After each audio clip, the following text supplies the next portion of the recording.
I clutched one of my ears and told them that I've been deaf in it since childhood. I had been admiring their horses, nothing else. He seemed to believe me, but I caught him watching as I walked away. That's not much to go on. Have you nothing else? With a scowl, Degmar shook his head. Tullus would have laughed off such a story from many men, but this was such a departure from Degmar's normal behaviour that it demanded attention. What are your thoughts? My head says it was nothing more than idle gossip, bragging about how they might like to act, or what other tribes might want to do. And your belly? Degmar met Tullus's gaze. It's telling me that Arminius will betray Varus's trust. The dog is planning something. An ambush, perhaps, maybe in alliance with other tribes. Tullus wondered again if the odd feeling he'd had about Arminius might have its basis in fact. It was almost too shocking to be true. My thanks for telling me. You don't believe it, said Degmar with a scowl. I didn't say that, Tullus replied, unwilling to speak his mind to a servant. Degmar dropped his gaze. I should have kept my mouth shut. He was looking out for me, thought Tullus, feeling bad. Stay friendly with those Cherusci, he suggested. See if you can learn any more. Degmar shrugged and stood. They will be suspicious of me, but I'll try. Tullus watched as Degmar wandered back to Ambiorix and the fire. From that point, Degmar's story would not leave him. After a time, Tullus realized that he had overlooked a crucial fact. Degmar didn't give a damn about any Roman but him. An attack on Varus's legions would be as joyful an occasion for him as for a rogue Cheruscan warrior. That meant he had approached Tullus out of fealty alone, so he was convinced that an attack of some kind was coming. Was Arminius capable of such treachery? Tullus wondered. He had fought for Rome for years, and been decorated for his bravery numerous times. Varus's trust in him was implicit. Everyone Tullus could think of considered the Cheruscan to be a solid and reliable individual. As far as he was aware, it was only he who had found Arminius's winning persona a little hard to take, his hearty manner a trifle forced. The moment from the boar hunt returned to mind, when Melo had said something to Arminius about the sacred ground they had been on. There had been another soon after, when Arminius had suggested that Varus had no need of his escort. Maybe I did pick up on something then, thought Tullus, and perhaps my concern over the slaughter of the Eusippites at the stockade was well placed. Yet, if he was right, especially about the latter, why in all the gods' names had Arminius done it? Tullus could not come up with a plausible reason. That was, until he reconsidered the possibility that Degmar had overheard something important. If Arminius was gathering together an alliance of tribes, it stood to reason that the Eusippites, living close to the Rhenus, might be part of it. Assuming that they were, would explain why Arminius wanted the entire raiding party wiped out. If word had reached the tribe's chieftains of his men's involvement, the Eusippites would have withdrawn from the coalition. They would also have informed other tribes of Arminius's treachery, ruining his entire plan. That was why so few prisoners had been taken, thought Tullus. It all made perfect sense. Astounding though it was, Arminius had to be plotting an ambush. His excitement didn't last. Without any proof, convincing his superiors of the Cheruscan's guilt would prove impossible. Even if Tullus managed to convince one of the tribunes, say, Varus would also have to be persuaded, and in his mind, Arminius could do no wrong. When Tullus had suggested the killing of the Eusippites in the stockade might have been deliberate, Varus had not wanted to know. There was no one else Tullus could turn to, apart from Fenestella, whose lowly rank meant that he was even more powerless. The only option left to him, Tullus concluded, was to listen, watch, and wait. It was a bitter realization. Every moment of travelling felt like time wasted, so Arminius had ridden hard to the ambush site, which lay some 15 miles northwest of Porta Westphalica. Some miles from the camp he had turned off the main road onto a cattle-droving track and worked his way cross-country so that he wouldn't be seen by the legionaries manning the regular outposts along the main route to Vetera.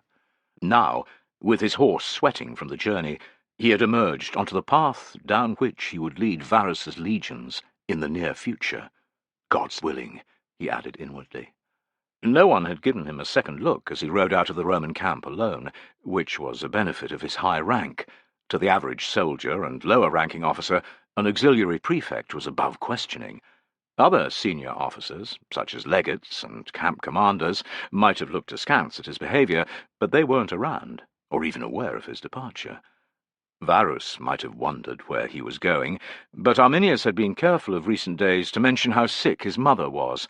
When he'd asked permission to visit her, Varus had told him in no uncertain terms to go whenever he wished. "As long as your official duties are in order, I don't care," Varus had said. "We won't be in the area for much longer. Attend to your mother." Arminius was to take Varus hunting on the morrow, part of his ploy to keep the governor thinking he was a personal friend, a true ally of Rome. There would be plenty of opportunities then to spin Varus a fine tale of how his mother's fever had broken, leaving her weak but on the road to recovery. He would have to go and see her again, of course, which would allow him to continue supervising the building of the earthworks that formed such an integral part of his plan. Arminius was pleased to note scores and scores of men at work among the trees to the left of the narrow track, evidence that his requests for labour from the various tribes continued to be answered. It seemed that his original desire to remain at the site, encouraging and cajoling the disparate groups, had not been necessary. That was as well, Arminius knew, for he wouldn't have been able to test Varus's friendship or trust that far. Melo could have done the job, but his absence would also have been noted after a day or two. It had been much easier to fabricate the need for an ordinary ranker to spend time away from the camp, and had allowed Arminius to assign the job to another of his men, Osbert. Although not high-ranking, Osbert was tough, unafraid of hard work, and fluent in the various tribal dialects. Most important, he was charismatic. Not as much as I am, thought Arminius, allowing his arrogance its head, but not far off. He'd find Osbert soon, but checking on the earthworks construction, and letting his face be seen, came first. Once his horse had been watered and tied to a long, pegged rope so that it could graze, Arminius made for the nearest section of fortification. It was set back 30 to 40 paces from the track, as per his instructions. Few among the toiling men noticed him approach. Those who did failed to recognize him at a distance, which gave Arminius the chance to study their handiwork. The organization he had set in place continued, but it had been refined and improved. Osbert had been an excellent choice, Arminius decided. The workers' industry was as impressive as that of the legions when they constructed roads. Some groups moved earth, while others built the fortifications or dug drainage channels to its rear. Among the trees further back, axe-wielding warriors were chopping branches that would be used later to disguise the earthwork. Men had even been designated to fetch drinking water from the nearest stream, Arminius noted with pleasure. The rampart had none of the straight lines so beloved of the Romans, but that didn't matter. It snaked alongside the track, taller than a big man, uneven but roughly parallel.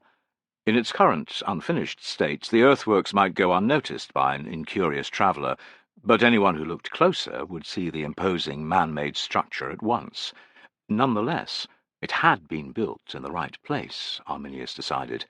Any further back, and his warriors would be too far from the Romans to spring an effective ambush.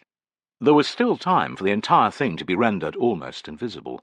Once the heavy work was finished, wicker fencing would be arranged before it, and the cut branches set at its top. The plants growing between the fortifications and the track, which had not been disturbed, also had another month of growing. "Arminius! It's Arminius!" Heads turned. Mattocks and spades were lowered. Fabric-wrapped bundles of cut turfs eased to the ground. Men began to gather. Arminius donned his smile with impressive speed. "You've been working hard, I see." Hours later, he was still working his way along the great earthworks. He'd taken care to spend a period with each tribal grouping, and within those he had talked to as many warriors as possible. It was natural for the Angravarii to be here. Their territory lay close by, but there were men here from the Usipetes, the Bructeri, and even the Chatti, whose lands were more than 100 miles to the southwest. If Arminius had needed proof of the different tribes' enthusiasm for his plan, and their willingness to take part in it, this was it. There was no more important time of the year than the harvest, when the food that would carry a man's family through the winter was taken in, yet here they were, hundreds of them, breaking their backs to build the fortifications that he'd asked them to. Their labour would stand them in good stead, he had told them, to roars of acclaim. The damn Romans would be unaware of their presence, until it was far too late. Arminius was talking with a small group of Chauci, a tribe that had not declared for his cause thus far, when Osbert appeared. Arminius gave Osbert a look to show he'd seen him, and continued to compliment the warriors for their hard work. The earthworks were well built, just the right height and depth. The drainage ditches to the rear were ingenious, he told them. They would prevent flooding if the usual heavy autumn rain fell. The warriors warmed to his tribute, and they cheered when he thanked them for their willingness to act when the rest of their kind would not. "When you return to your people," Arminius continued, "let them know how many tribes are labouring side by side. Be sure to tell them how remarkable the earthworks are, and how well they will hide us. They must hear of the narrowness of the track, and the streams that criss-cross it, and of the treacherous bog that lies on its other side. This is the perfect spot to ambush Varus and his legions." The Chauci loved that, brandishing their tools as if they were spears, and promising Arminius that they would return with their tribe's full strength. Content, Arminius slipped to Osbert's side. They shook hands, and he gripped Osbert's shoulder. "Progress has been excellent. I'm in your debt. If it continues in this way, the earthworks could be completed in 10 days, if all goes well," Osbert finished for him. "Ah," cried Arminius, "that's better than I could have expected." "I would love to take the credit, Arminius, but the talk each night over the fires is never about my persuasiveness. It's about the new tax and the wrongful punishment visited upon the Usipetes. Warriors speak of you as the leader who will strike off the shackles that Augustus wishes us to wear. In their eyes, you are the man to rid this land of the Romans' blight." Arminius's spirits lifted further. The hard work he'd put into winning over the tribes had paid off. Nonetheless, he would continue to mingle with the toiling warriors, pressing the flesh, so to speak, and recognizing their contribution. When the labouring was done, and the warriors returned to their homes before the ambush, they would praise his endeavour to the skies. Arminius could think of no better way to ensure that their tribes honoured their pledge to him. Within the month, thousands of spears would be at his command. Here. Chapter 18. In Porta Westphalica, Varus was cursing. It had been a mistake to come to the Principia. Aristides had promised it would take but an instant to sign off the orders for another consignment of grain before he went hunting, but of course things were never that simple. Officer after officer had appeared, each one with his own urgent request for Varus's ruling.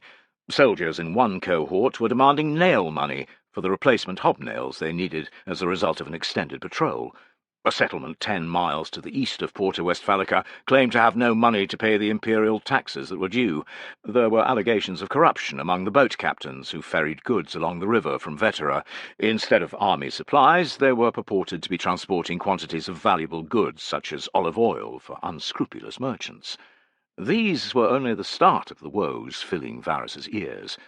Scores of mules were suffering from sweet itch, caused by the midges that hung in clouds over their pens. The senior veterinarian was at a loss. An outbreak of gonorrhea in 2 centuries of the 19th had put 41 soldiers in the camp hospital. Varus had been astonished to hear that the patients all blamed one prostitute, a beauty, revelling in the name of Venus. Complaints were coming in from local farmers that legionaries were killing their livestock for meat at every opportunity. A quartermaster's stores had been burgled, and 2 amphorae of fish sauce stolen. Plagued by his conscience, Varus had dealt with each of these time-consuming problems in turn. As ever, most could not be resolved on the spot. More information would be required before a decision was possible. The centurions in charge of the men requesting nail money would have to make official reports about the state of their troops' sandals before the patrol. The impecunious settlement was to be given half a month to find the moneys due before soldiers searched the place, with powers to seize goods in kind. A hearing into the dishonest ship's captains was called for. Varus would have to preside over that one. Every veterinarian in the 3 legions was to be consulted about better treatments for sweet itch, and so on. Several times Varus grew close to clearing the line of men before his desk, but then more appeared at its tail. Frustration stung him. The patch of sky visible through the window was brightening fast, and he could feel the warmth radiating from the rays of sun illuminating the floor by his feet. Dawn had gone. Morning was here. Arminius, who had returned from visiting his sick mother, had stressed that the earlier they left the camp, the better. "We will be out all day, and it tends to be as hot as the day you killed that boar," he'd said. Any chance of tracking down a large stag would soon vanish, thought Varus, because he wouldn't be up to slogging through the forest in the sapping heat. He came to a snap decision. "Aristides?" The Greek was in his customary place, by his elbow. "Master?" "Find out why each of these officers are here. Unless it's a matter of life or death, they can wait until Vala arrives." "Of course." Varus watched sidelong as Aristides bustled from around the desk, writing tablet and stylus in hand. It amused him how much pleasure his scribe derived from moments like this, when he had a passing but real power over men whose social position towered above his own. A discreet cough from the tribune in front of him, Tubero, brought Varus back to the matter in hand. An outbreak of dysentery in the 18th. "Tell me again how bad it is." Tubero nudged the surgeon he'd brought with him, a balding Greek with a protuberant wart on one cheek. "It's not too severe yet, Governor," he said. "Only 3 men have died, but it will be far more if the affected cohort isn't isolated at once." Varus wanted to scream. Why this now? Dysentery was a serious matter. "Do so at once, but position their tents close to the camp rampart. Use the healthy men in the cohort to dig the ditch and move the tents." There wasn't much more he could do, thought Varus, but it might be best if he didn't go hunting. If the disease spread any further— It was as if Tubero had discerned his reluctance to stay. "I can manage the situation, sir," he offered. "I'll oversee everything, and report back to you this evening." Varus hesitated. How hard is it to isolate a cohort? He wondered, and said with a smile, "Excellent, Tribune. I leave things in your capable hands. We shall speak again later." He advanced from behind his desk. With confused faces, the officers stood to attention. "As you were," he said, sweeping past. "Aristides will take note of your queries, and Vala will deal with them later." "Sir," protested a senior centurion, but Varus had gone. The last of his guilt evaporated as the officers vanished from sight. He spent his life enslaved to the demands of others. The world wouldn't end if he wasn't there for a day. The dysenteric cohort would not all die, and his legions wouldn't fall apart. He'd be back at his desk tomorrow, and, if needs be, he would stay at it until the backlog of administration had been cleared. Even the idea of that living hell wasn't enough to take the spring from Varus's step as he emerged from the Principia. The sun wasn't that high in the sky, and there was a hint of cloud cover moving in from the east. The day wouldn't get too hot, and Arminius was a man of his word. He'd be waiting for Varus still, by his tent lines. Varus's high spirits lasted until the headquarters was perhaps 50 paces behind him. "Governor! Governor Varus!" called a voice. Hunching his shoulders, Varus stopped. The junior officer responsible, an optio by his appearance, hurried over at once. Varus's hopes that he might yet get away rallied. He'd put a flea in the upstart's ear damn quick before slumping once more. The brawny, silver-haired chieftain dogging the optio's footsteps was none other than Segestes, leader of part of the Cheruscan tribe. Segestes was a fierce ally of Rome, which made him a valuable asset, but he was also a rambling, loud-mouthed boor with a love of his own voice. Varus despised him. "Governor," Segestes called, "a word, if I could." Wishing for the power to make himself invisible, Varus instead pulled on his politician's cloak. The smile, the cordial salute, the warm tone. "Segestes, what an unexpected pleasure. In ordinary circumstances I would invite you to share a cup of wine, but I have a pressing engagement." "That can wait," interrupted Segestes. Varus took a breath of outrage. Ally or no, Roman citizen or no, he would not be spoken to in this manner, in particular by someone who resembled one of his elderly, hirsute house slaves. "Want us to get rid of him, sir?" asked the lead soldier and his escort. There was a hopeful look in his eyes. Varus was about to give the order, but Segestes beat him to it. "My pardon, Governor," he called out. "I did not mean to cause offence. It's urgent that I speak with you." Varus waved a hand at his escort. "Stand down." The optio stepped aside, allowing Segestes past. Close up, the sweat beading his brow was evident. He bent his head towards Varus. "Governor, Sergestes, it has been too long," lied Varus. "What has brought you to the camp this fine morning, and in such a hurry?" Sergestes' wild eyes roamed over Varus's escort and the Optio. "We need to talk, alone. There are far too many sets of ears here. How about your headquarters?" Varus pictured the queue of officers. "Out of the question." Sergestes' face grew pained, even frantic. "What I have to say is for your ears alone, Governor. Please." Varus was about to refuse, but Sergestes' uncharacteristic humility and his distress piqued his interest. "Wait here," he ordered his escort. The soldier began to object, and Varus silenced him with a look. "You too," he directed the Optio. "Walk with me, Sergestes. If we converse in low tones, no one will hear." Sergestes' disgruntlement eased, and he fell into step with Varus as he paced along the Via Praetoria. There were incredulous looks from everyone they met.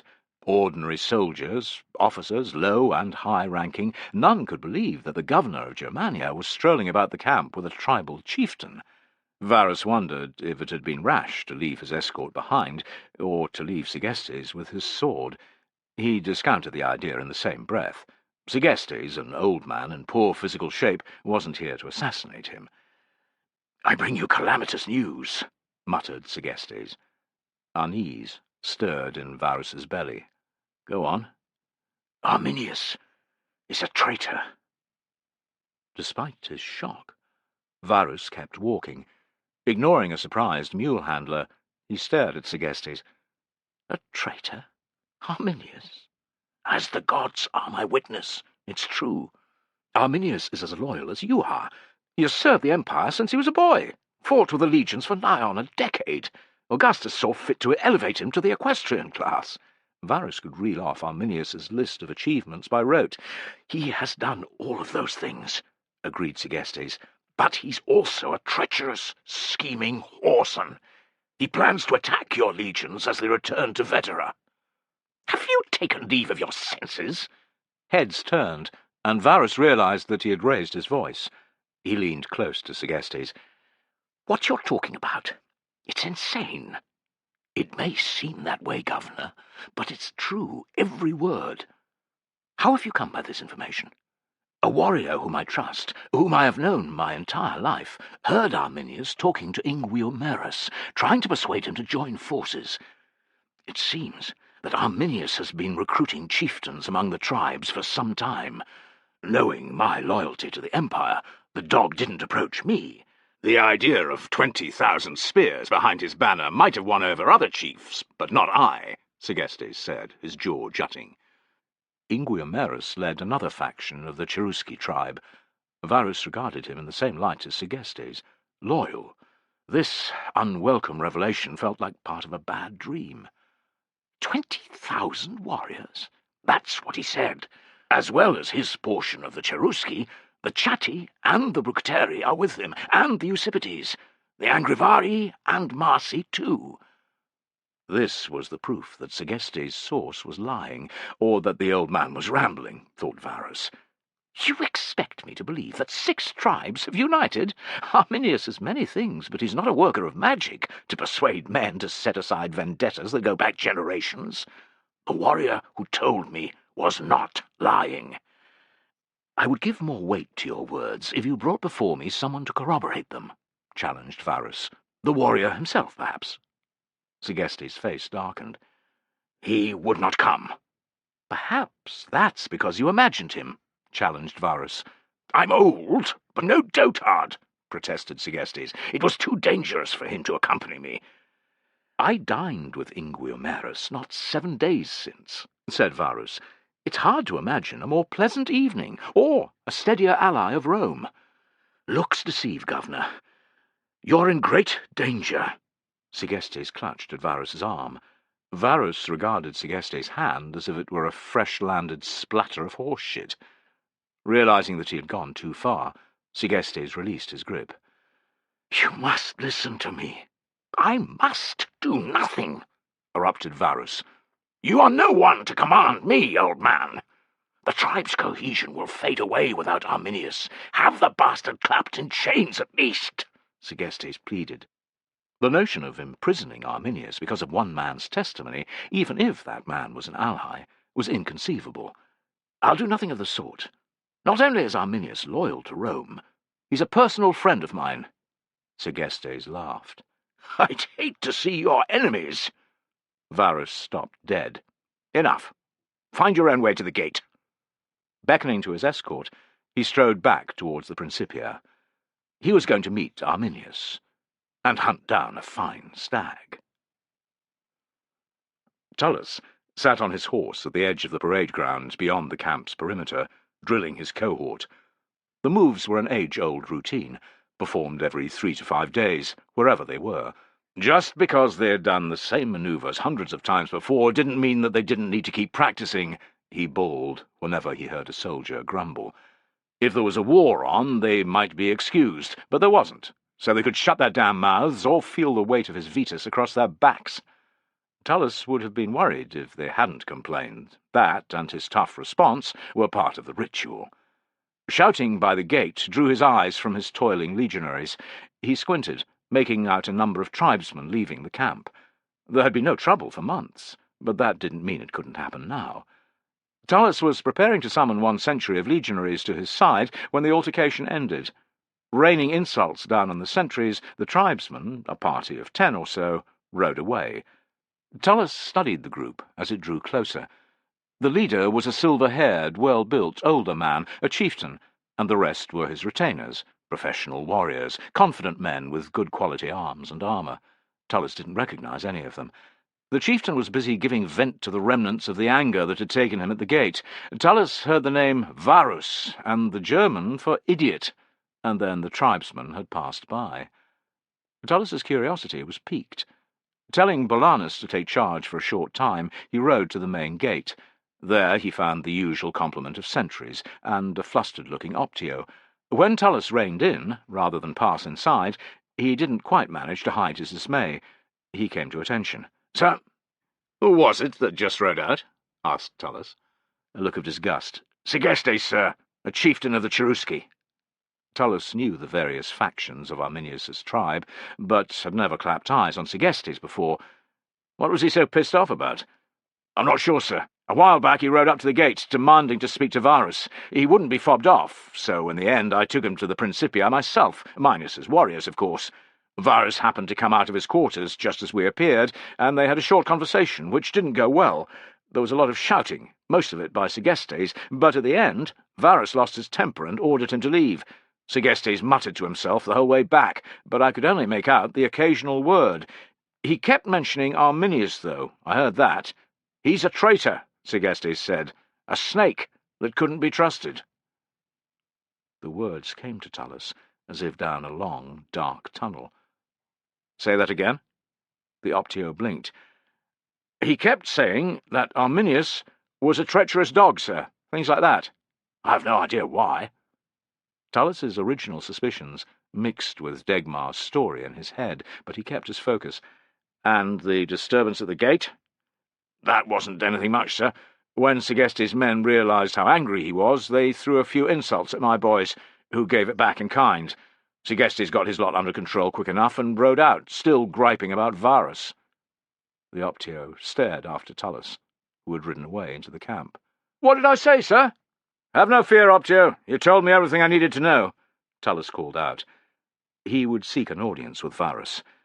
The half-suggestive tale that Degmar had chanced to hear wasn't much in the way of evidence, but Segestes' behaviour confirmed its veracity. He had to act. At the Principia, Tullus was infuriated to discover that Varus had already departed, and wouldn't be back until nightfall, perhaps even the next day. Demanding a writing tablet and stylus, he scribbled a short note to the governor about what Degmar had said, and how he'd heard Segestes shouting similar things.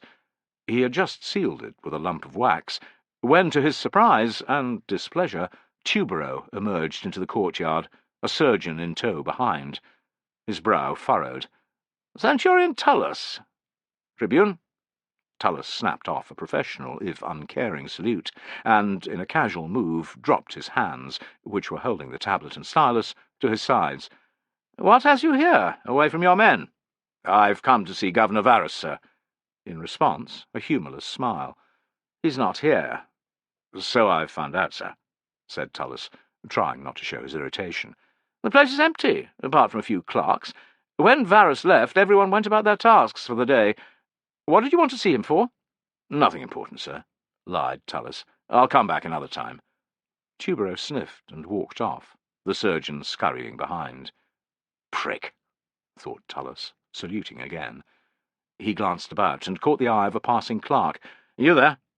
The clerk, a scrawny youth, pointed an ink-stained finger at himself. "Me, sir?" "Come here." With shuffling feet, the clerk obeyed. "You work for Governor Varus?" "Yes, sir. Well, Aristides, his scribe, both." "Is Aristides about?"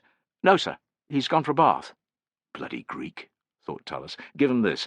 Say that it's a note for Varus from Centurion Tullus. Understand?" The clerk looked from the tablet to Tullus and back again. With a curse, Tullus rummaged in his purse. He flicked a silver coin into the air. "This, if you see it into Aristides or Varus's hands." "Consider it done, sir." The coin vanished somewhere into the clerk's tunic. The tablet he gripped against his bony chest. "About your business, then." With Segestes' accusations backing up Degmar's story, Varus would act at last, thought Tullus. Content that he had done enough, he watched the clerk hurry into a nearby office. Tullus was most of the way back to the parade ground when Tubero returned to the Principia in a foul mood, the surgeon still with him. "Without Varus's official stamp, the damn quartermaster won't release the medicines and equipment we need," he barked. "I could have come back for it, sir," said the surgeon. Tubero threw him a contemptuous look. "I wouldn't trust you with it." He stormed into Varus's office, past a pair of soldiers who were sweeping the floor, and a clerk who was carrying bundles of letters from one room to another. The place was otherwise empty of the usual throng. A second clerk sat at Aristides' desk, transferring figures from one document to another. He jumped up as Tubero entered. "Sir?" "Tribune Tubero. I'm looking for Varus's stamp." "It's here, sir." The clerk pulled open a drawer and passed over the stamp, a solid lump of brass. An image of an imperial eagle and the words Quinctilius Varus were etched into its base. Tubero took it with a grunt. He had half turned to go when something made him regard the clerk again. "What's that in your other hand?" The clerk flushed. "Nothing, sir." Tubero sensed his reluctance with the speed of a predator smelling blood. "It's a letter." "Yes, sir." "Who wrote it? Who's it for?" "A centurion gave it to me, sir. It's for Governor Varus. Tell him it's from Centurion Tullus," he said. The name made Tubero stiffen. "Give it here." The clerk hesitated, then did as he was told. "I'll give it to Varus with my own hands," Tubero promised, stowing it in his purse. This had been Tullus's reason for coming here, he thought. Why the dog lied, he would find out later, when he'd read the letter. After that, Tubero decided, he would throw it away. Tracking down the stag had taken the entire morning and at least half the afternoon. Despite the partial cloud cover and the protection of the trees, it had been warm and muggy. Hot, sweating, talking little with the other hunters, Varus's mind had been occupied with following the stag's trail and being among the first to take a shot at it if the chance arose. Malo had been scouting ahead of the main party and was the one to spy their quarry as it grazed in a clearing. When Varus clapped eyes on it, he was even more impressed by Malo's restraint in not taking it down himself. The stag was a king among deer, bull-necked and as tall as a large horse. It had more than 10 tines on each of its large curved antlers, and its mounted skull would be the talk of every dinner party, Varus thought, his heart pounding with excitement. In all his years of hunting he had never killed such a majestic beast. It took an age to creep close enough to loose an arrow. Varus was conscious that both Arminius and Malo, the only ones to accompany him, could have brought down the stag much sooner than he. They had refrained because he was the guest.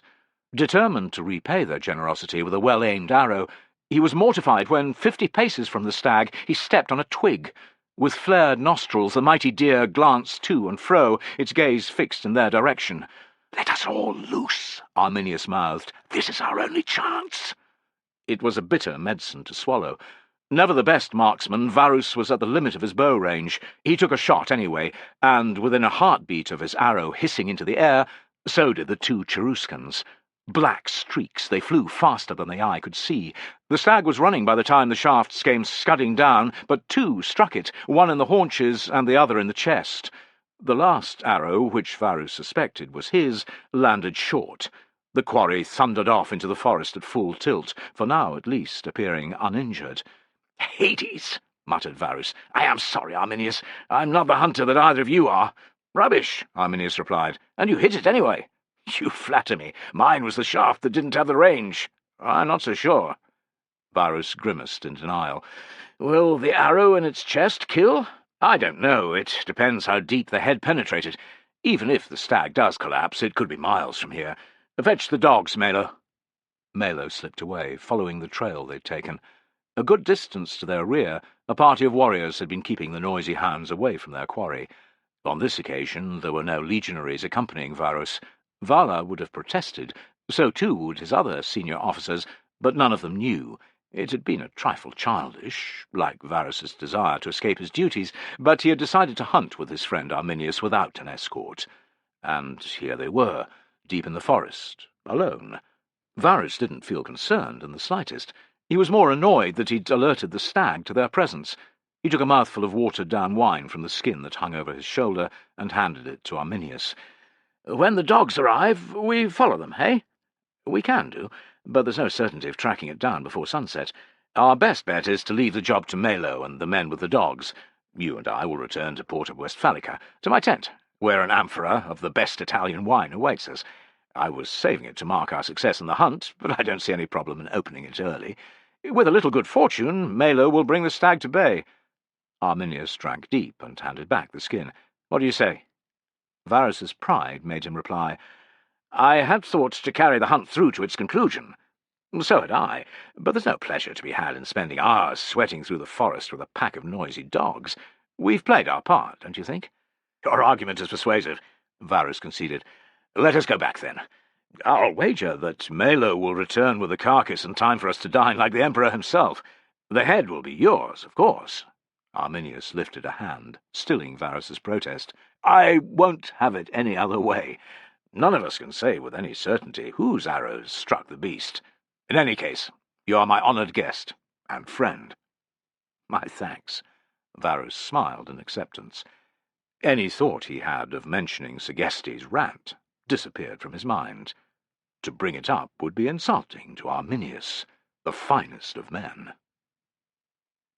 Chapter 19. Bone-weary from supervising the soldiers of the dysentery-affected cohort as they moved their tents, Tubero looked at Tullus's letter that evening. In his wildest dreams he could not have predicted the contents. If the notion that Arminius was a traitor was shocking, the revelation that he purportedly intended to ambush the army was doubly so. Before he had read the note, Tubero would have laughed at such a preposterous suggestion. Now the notion, however crazy, kept spinning around his head. Tubero hadn't liked Tullus from the start, but the senior centurion was no fool. He wouldn't compose a letter like this without being convinced that Arminius was traitorous. If Tullus's hunch was correct, thought Tubero with glowing glee, by intercepting the letter he had just been handed the chance to steal the glory. What more glittering start to his career could there be than foiling such an evil plan? The unfortunate episode with the Sugambri cattle herders would be forgotten. In Rome, his taskmaster father, and even Augustus, would hear of his initiative. Everyone would know his name. It didn't trouble Tubero that he had no German servant who could overhear Arminius's warriors' conversation about the ambush. If Varus demanded to meet Tubero's witness, he could employ the Phoenician merchant who sold wine in the camp. The greybeard was a skilled and convincing liar. The day before, Tubero had caught him out when ordering an expensive vintage only because he'd known the going price. For a few gold coins, Tubero suspected, the man would sell his own mother. Getting him to swear that he had eavesdropped on a group of Cherusci would be easy.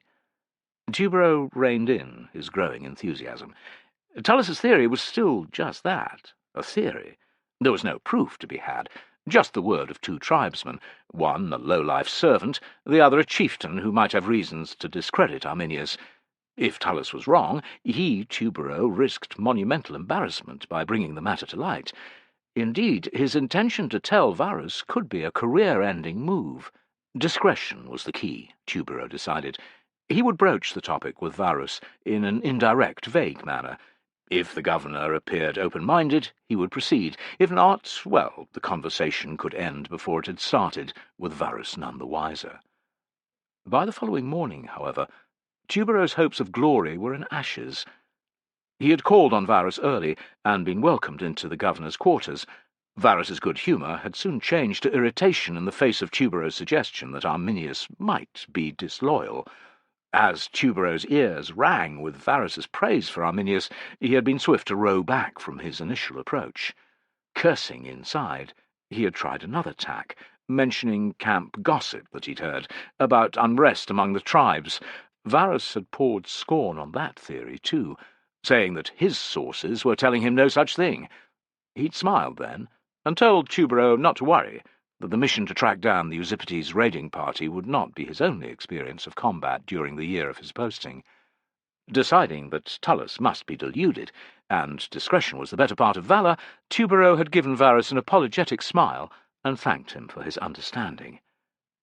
Relieved that he had not been found out, and angry that he had come so near to making a complete fool of himself, Tubero had thrown the letter into the latrine trench nearest his quarters. 2 days had passed, and there had been no response from Varus. Arminius was as visible as ever, drilling his men outside the camp or leading out patrols, which told its own story. Tullus had no way of knowing whether Varus had received his note, but the coin he'd given the clerk should have ensured that he had. Why, then, had he done nothing? Tullus was consumed by a gnawing frustration. The least that Varus could have done was to question him about what he knew.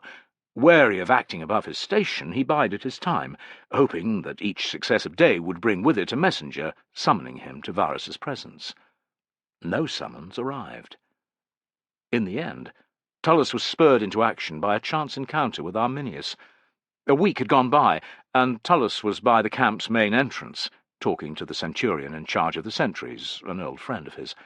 The pair were standing out of sight of those approaching the defences, so Tullus heard Arminius's voice before he saw him. It was clear from the Cheruscan's tone that he was annoyed. For reasons Tullus couldn't explain, he placed a finger to his lips, interrupting his friend, and moved to the entrance. He poked his head around the wall, seeing Arminius riding up with a group of his men. His angry gesticulations confirmed his bad temper. It was frustrating that Tullus wasn't able to make out Arminius's words, but his interest and suspicion increased further when the Cheruscan silenced his men as they drew near. Why had he done that? Wondered Tullus. Most Romans spoke no more than a smattering of German. Despite Tullus's suspicion of Arminius, it was illogical to ascribe a malevolent motive to his actions. Even more frustrated, Tullus returned to his friend with a laughing explanation that he thought he'd heard some of his men coming back from patrol and had wanted to hear what they were saying. Tullus might have done nothing further, but Arminius's exaggerated reaction a moment later changed his mind on the spot. Entering the camp, Arminius greeted Tullus like a friend whom he hadn't seen for 20 years. The scowl he'd worn outside had been replaced by a beaming smile. "It's been too long since we shared a skin of wine.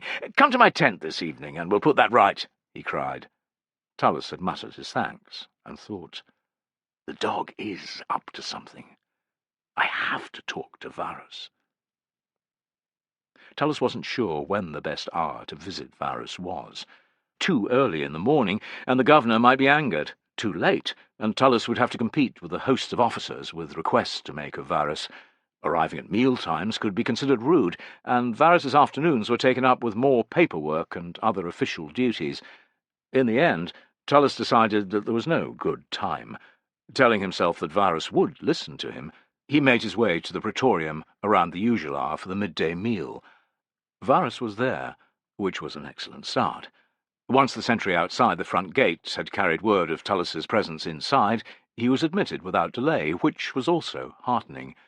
Tullus's wait in the atrium wasn't that long either, but that didn't stop his palms sweating or his stomach from churning. He was escorted into Varus's presence by the scribe Aristides, a man whom Tullus knew little, but who seemed a decent type. "He's in a good mood," Aristides confided as they entered the central courtyard. "A cook prepared a venison stew using meat from a stag that Varus helped Arminius to bring down." Tullus wanted to pummel his fists against the wall. Arminius would be present at the meeting, even though he wasn't here in person. There was nothing to be done about it, so he squared his shoulders and ran his fingers through his helmet crest, ensuring the feathers were all straight. "You look good, sir," whispered Aristides. Tullus gave him a brittle smile. They were nearing Varus, who was seated at a table strewn with the evidence of a fine meal: platters of bread, vegetables, meat and fish, and jugs of wine. Varus looked up as Aristides announced Tullus. Smiling, he indicated that Tullus should take a seat. "My thanks, sir." Tullus's flagging hopes revived. This was an honour indeed. "Wine?" asked Varus. "A small cup only, sir. My duties for the day aren't over yet." Varus gave him an approving look. "Aristides, do the necessary." After a toast to the Emperor, the pair made small talk for a time.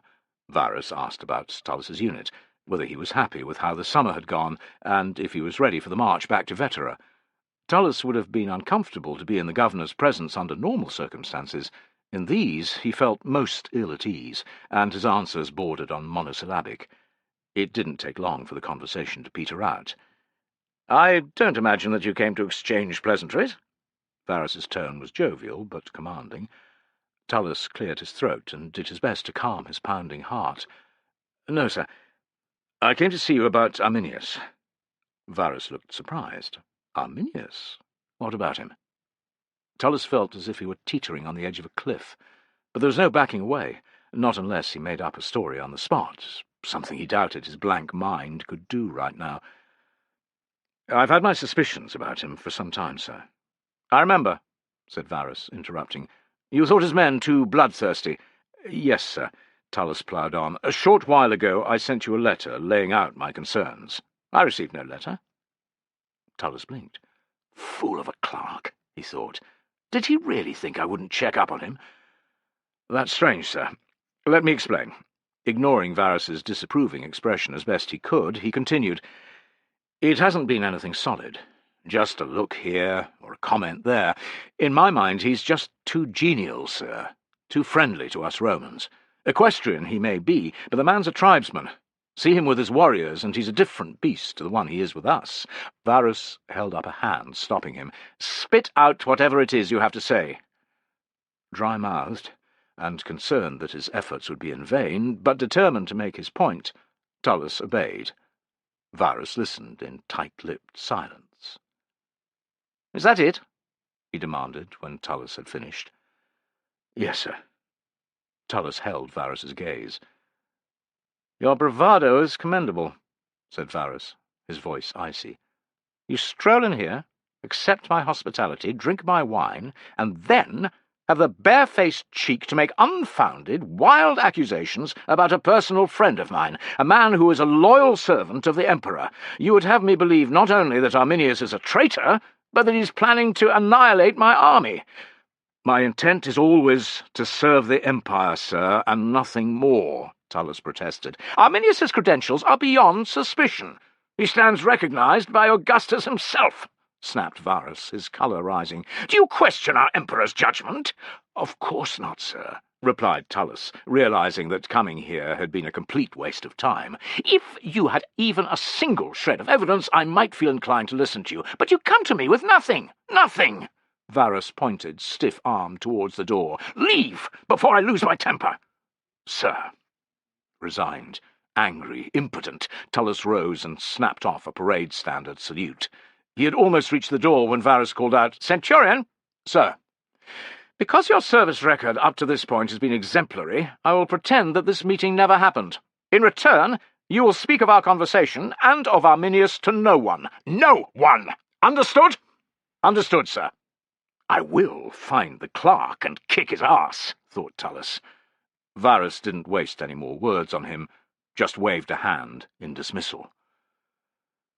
As Tullus made his way back to his tent, his disappointment was leavened somewhat by the knowledge that there would be no demotion, no punishment for his rash behaviour. This awareness didn't remove the sour taste from his mouth, or the bitter feeling in his heart. Arminius was beyond reproach, unassailable. Tullus could only watch and wait, and pray that his gut feeling was wrong. Tullus was kept busy in the warm, sunny days that followed, as preparations got underway to ready the cohort for the 100-mile journey back to Vetera. The right amount of grain and meat for each man had to be requisitioned, which meant an inevitable clash with the quartermasters, each of whom seemed to have been born with a reluctance ever to release any foodstuffs or goods in their care. Assessments of soldiers who were unwell or suffering from injuries went on every day. Places in the baggage wagons for individuals unfit to march were in high demand, for no centurion wanted to have to order soldiers to carry a comrade back to Vetera. Endless equipment checks were necessary to ensure that every legionary's kit was in good order. Tullus paid particular attention to his men's sandals and the iron hobnails that decorated their soles. Soldiers tended not to replace them as often as needs be, because the cost of the hobs came out of their own purses. Wise to this, Tullus inspected his men's footwear every 2 days before a long march. He was afforded no chance to track down the scrawny clerk he'd paid to deliver the letter. What was the point? Varus had heard him out and refused to give any weight to his concerns.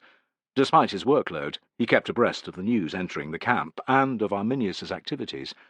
If Arminius was up to something, he was making a fine job of concealing it.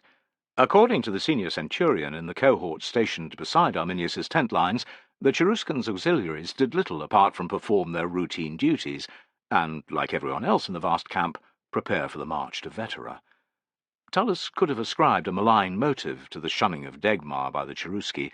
The Marsi warrior had failed to uncover more information, but that too could have been down to something mundane, such as Degmar's truculent manner, or the mere fact that he was not Cheruscan. In any case, Tullus had no time to ponder anything. What had happened to his letter to Varus? Why Varus would hear nothing said against Arminius? Why there had been no unrest? Whether Degmar had overheard idle gossip of no import, and if Segestes had been trying to discredit Arminius. Each night, Tullus dropped onto his blankets, bone-weary, and fell into a deep, dreamless sleep. Woken by the trumpets at dawn, he tackled the mountain of work before him.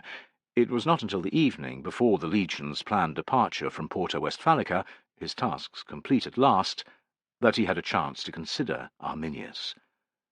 Knowing that nothing short of a miracle would stop the army from marching, his worries rekindled with a vengeance. If anything was to happen, it would be in the next few days. He and Fenestella were sitting by the fire outside Tullus's tent, cloaks over their shoulders to ward off the evening chill, and cups of wine in hand. He had not confided in his optio before because of Fenestella's deep cynicism towards non-Romans, and Germans in particular. Living with his concerns about Arminius had been preferable to having his ear bent about it 10 times a day. Now, Tullus decided he had nothing to lose by revealing all. "Looking forward to getting back to Vetera?" asked Fenestella. "Aye, you can't beat a decent mattress under you at night, or a pillow to lay your head upon, and when the winter weather arrives, blankets alone won't keep you warm. A brazier in the room, and a sturdy roof overhead is what you need." "Damn right," said Fenestella. "We're not getting any younger." Nor will we, if Arminius has his way, thought Tullus. "I've got something to tell you." Fenestella's eyes narrowed. Positioning his cloak, he nodded. "I'm ready." Checking again that they were alone, Tullus explained everything to Fenestella, from the uncomfortable feeling that he'd had about Arminius upon meeting him at Vetera, to the looks he'd seen Arminius giving Melo, and, later on, Segestes' story. "You heard what Degmar overheard, of course." Fenestella's face had grown angrier by the moment. "The miserable cocksucker! Pox-ridden goat-fucker!" Tullus grinned. It felt good to have someone who took him at his word, even if that someone was as jaundiced as Fenestella. "You told Varus all that, and he didn't believe you?" "Why should he think there's a real threat? There's not a single piece of solid evidence in what I've said." "When you take each thing on its own, maybe," said Fenestella, "but place them together, and they fit as snug as a tesserae on a nobleman's bathhouse floor." Tullus sucked on the marrow of that, and didn't like what he tasted. "It could still be coincidence. You have to admit that." "Maybe," muttered Fenestella. "Let's hope that it is. Otherwise we could be about to plant ourselves in a big steaming pile of shit. Could you approach Varus another time?" "And say what?" challenged Tullus, his frustration spilling over. "Beg your pardon, Governor, but my optio, a trusty veteran, thinks that I'm right about Arminius being a traitor." Fenestella's teeth flashed in the gloom. "You'd kick your ass out of his office so fast you wouldn't even know you'd arrived. That would be the least of it. Without proof, I can't go near Varus again." Fenestella issued another set of ripe oaths. "If Arminius is up to no good, and we do nothing, many men will lose their lives." Bitterness coursed through Tullus's veins. "That's right. What can we do, then? Hope for the best. Ask the gods to prove us wrong for thinking Arminius is a traitor, and, regardless, to watch over our every step on the road home. We must be ready for treachery, right up until the moment we cross the damn bridge over the Renus. I will never have been so glad to feel its planking below my feet. You and me both." Tullus took a sup more wine. They would be all right, he thought. Maybe he was mistaken about Arminius. It was then that he noticed the luminous disk rising above the level of the tents. His skin crawled. At harvest time, the moon was often deep white or yellow in colour, sometimes with shades of orange. It was rare indeed for it to be tinged with crimson. In normal circumstances, Tullus didn't place much store in natural phenomena, but this moon seemed God's sent. He nudged Fenestella. "Look, in the sky." Fenestella swore. "That's not a good omen." "No. Pass the wine. Here." Tullus hefted the near-empty skin and poured what he thought was half into his cup before handing it back. "Where did you get this stuff? It's not bad. The old Phoenician. The old rogue who was at Eliso.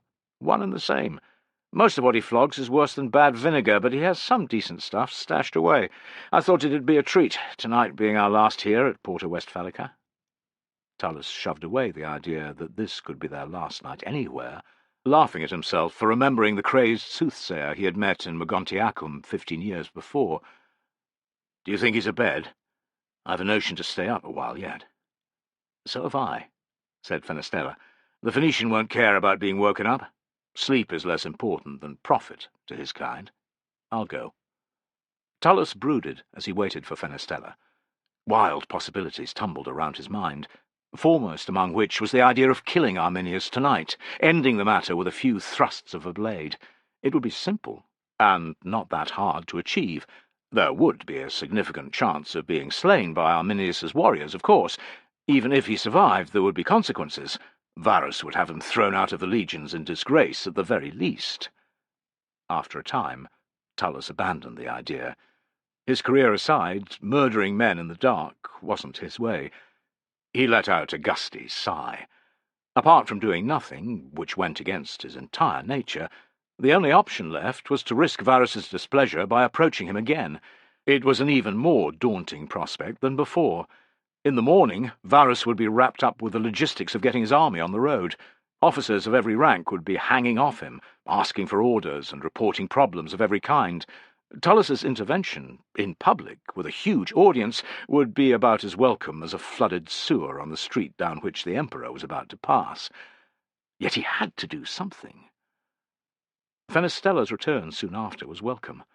Tullus had a thirst on him as great as if he'd walked the length of the Syrian desert without a waterskin. A hangover might imperil his chances of convincing Varus, but his frustration and anger needed releasing. Getting pissed with Fenestella, his oldest comrade, was the best way Tullus could think of doing that, and the only way of keeping the demons at bay. If only for a night. Chapter 20. Arminius had slept little. Despite his best efforts, he had spent the night trying to come up with details he might have forgotten, and worrying that Varus would realize what was going on before he and his warriors rode away for the last time. His lack of rest should have left him feeling gritty-eyed and weary, and prone to losing his temper. This was an extraordinary day, however. When the first hint of light entered his tent, Arminius sprang from his bed, his spirits buoyant. "Tomorrow I will fulfill my oath," he thought. "Donar will have his blood offering." Arminius made his way to the centre of the rectangular space formed by his men's tents, shivering a little from the pre-dawn chill and, if he were honest, nerves. A faint line of red marked the eastern horizon, an indication that sunrise was not long off. The sky, yet glittering with stars, was almost clear of cloud. There was no wind. It would be another glorious autumn day, he thought, like the previous 7 days or more. These weren't the best conditions for an ambush. Fog or rain was preferable, but it might change later, or by the following day. If fine weather were all he had to complain about, however, he'd be a lucky man. "Donar, be good to us," Arminius prayed. "Let Varus and his men remain unsuspecting until it is too late." He wasn't surprised when Malo appeared. They embraced. "Couldn't sleep?" asked Arminius. "Not much. You?" "The same." "We can rest when it's over," said Malo with a smile. "Our plan remains the same?" "It does. We leave camp at the head of the column, following protocol. It's important that we range far enough ahead that the other auxiliaries don't see us. By mid-morning, having heard the news of unrest among the Angrivarii from a passing traveller, we ride back and inform Varus." "What if he doesn't believe you?" asked Malo, ever wary. "He won't be able to resist," said Arminius with confidence. "The territory of the Angrivarii is so close, and if word reached Augustus that Varus had ridden past a tribal uprising without bothering to investigate, there'd be hell to pay." "You're a clever bastard." Most of the time, this would have made Arminius smile, but he was feeling a deal more superstitious than normal. "Call me that in a few days, when we have succeeded. Until then, pray, as you've never done before." Malo thumbed his hammer amulet. "And this afternoon we find the other tribes?" "Aye. Varus won't be alarmed that I want to scout a little of the route ahead. By this evening, God's willing, we will have met up with our allies. Varus's legions will continue marching north, further from their roads. We'll fall on them tomorrow." A trumpet called from the legion's lines. A second joined it, and then a third. Within a few heartbeats, innumerable others had begun to blare, shredding the once peaceful air with their strident summons. "It begins," declared Arminius, squaring his shoulders. "Let's arouse the men." Woolly-headed from the wine he had drunk with Fenestella, Tullus had traced his way to the Principia before dawn, which was where he had the bad luck to run into Tubero yet again. The tribune looked as if he were about to go on parade, armour shining, boots buffed, fresh-dyed helmet crest. He frowned at Tullus. "Drinking last night, Centurion?" "I had a drop, sir. Same as you probably did," replied Tullus, cursing inside his inability to hold back. He and Fenestella were like twins in that respect, each as bad as the other. "I don't touch wine before an important march," said Tubero, in a smug tone, "whereas you look as if you tried to outdo Bacchus, and lost." A passing centurion threw Tullus a disapproving glance. Tullus didn't have the energy to react, or to mention Tubero's drinking when they had been in Aliso. "I'm fine, sir," he said, making to walk past. Tubero blocked his path. "Where do you think you're going?" "To speak to Varus, sir." "Do you know how busy the governor is at this moment?" Tullus's temper flared. "After a lifetime in the army, I've got more of an idea than you do, sir." He grated out the last word. The sentries' eyes almost fell out of their heads, and Tubero's face turned crimson. "How dare you be so impertinent?" "My apologies, sir," said Tullus, cursing inside. "We'll have words about this later. Back to your unit. Varus doesn't wish to speak to you." The bile welling up at the back of Tullus's throat wasn't because of the wine he'd drunk. Like as not, Varus wouldn't have paid his warning any heed, but now he would never know, and it was all because of his big mouth. He longed to enter the Principia regardless, but that would give the tribune permission to have him arrested. "Yes, sir." If Tubero hadn't been there, Tullus would have regarded Varus's sallying from the entrance at that very moment as nothing short of divine intervention. As it was, it only added to the shit he was in. Despite the gaggle of staff officers around him, Varus caught sight of Tullus and smiled. Tullus stepped forward, called out, "Governor," but Tubero intervened. "I'm just getting rid of this centurion, sir. He accosted me with a wild tale of wanting to speak to you, but as you can see, he's much the worse for wear. I've ordered him back to his cohort." Varus studied Tullus, frowning. His staff officers did the same. "You do look seedy, centurion," said Varus. "That's poor behaviour from a veteran of your standing, particularly today of all days." "I'm fine, sir," protested Tullus. "You had better be." Varus's tone was acidic. "Why are you here?" Tullus did his best to ignore the line of disapproving faces. This was his final chance. "It's about Arminius, sir." "Not that again!" snapped Varus. "You've given me your opinion of him. I do not wish to hear it yet another time. Arminius is a tried and trusted Roman ally, and that's an end to it. If I hear you spreading sedition about him, you can expect to end your career in the ranks. Understand?" "Yes, sir," replied Tullus, staring at the ground. "Get out of my sight," ordered Varus.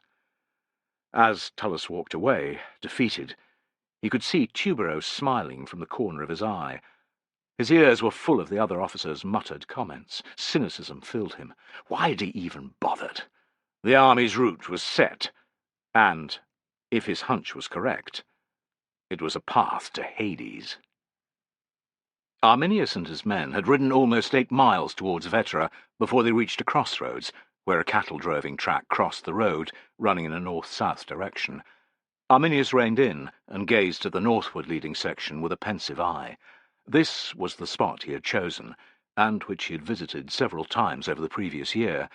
It felt unreal and exhilarating to be here with Varus's legions only a couple of hours behind. There had been no sign of the other auxiliary cavalry, a unit of Gauls, for some time, which was just as he'd wished. The Gauls had shown no inclination to increase their leisurely pace as Arminius's riders left them behind. "What's the hurry?" some had shouted in poor Latin. "Vetera isn't going anywhere." The same relaxed air had been apparent in the whole army before the legions had set out from Porta Westphalica, filling Arminius with a dark joy. Why wouldn't it, he thought? The summer was over, the harvest in, the taxes collected. There had been no trouble among the tribes. It was time to return to their bases on the western bank of the Rhenus, and there enjoy the quieter period of winter. The same unperturbed attitude was evident among the contubernium, 8 legionaries, whose job it was to guard the crossroads. 3 were sitting by a fire outside their tent, while the rest stood at the junction, looking bored. They called out greetings to Arminius's men, who responded with friendly salutes. The most senior, a veteran who looked similar in age to Tullus, sauntered over and saluted Arminius. "Scouting, sir." "Aye, I've a mind to head that way." Arminius pointed north. The legionary shrugged. "Few people use that route, sir. Just some of the local farmers. I doubt you'll find much of interest." "Probably not," agreed Arminius with a resigned-looking smile. "But even when there's naught to see, a scout has to keep looking, eh? Just as a sentry has to stand watch, regardless of the fact that nothing will happen." "I ain't complaining, sir," said the legionary, chuckling. "Nor I," said Arminius, smiling and thinking, "If only you knew the reason I'm here. See you upon our return." Aiming his horse towards the track, he signalled that his men should follow. He reached another junction after 2 miles, where an even tinier path crossed the one they were on.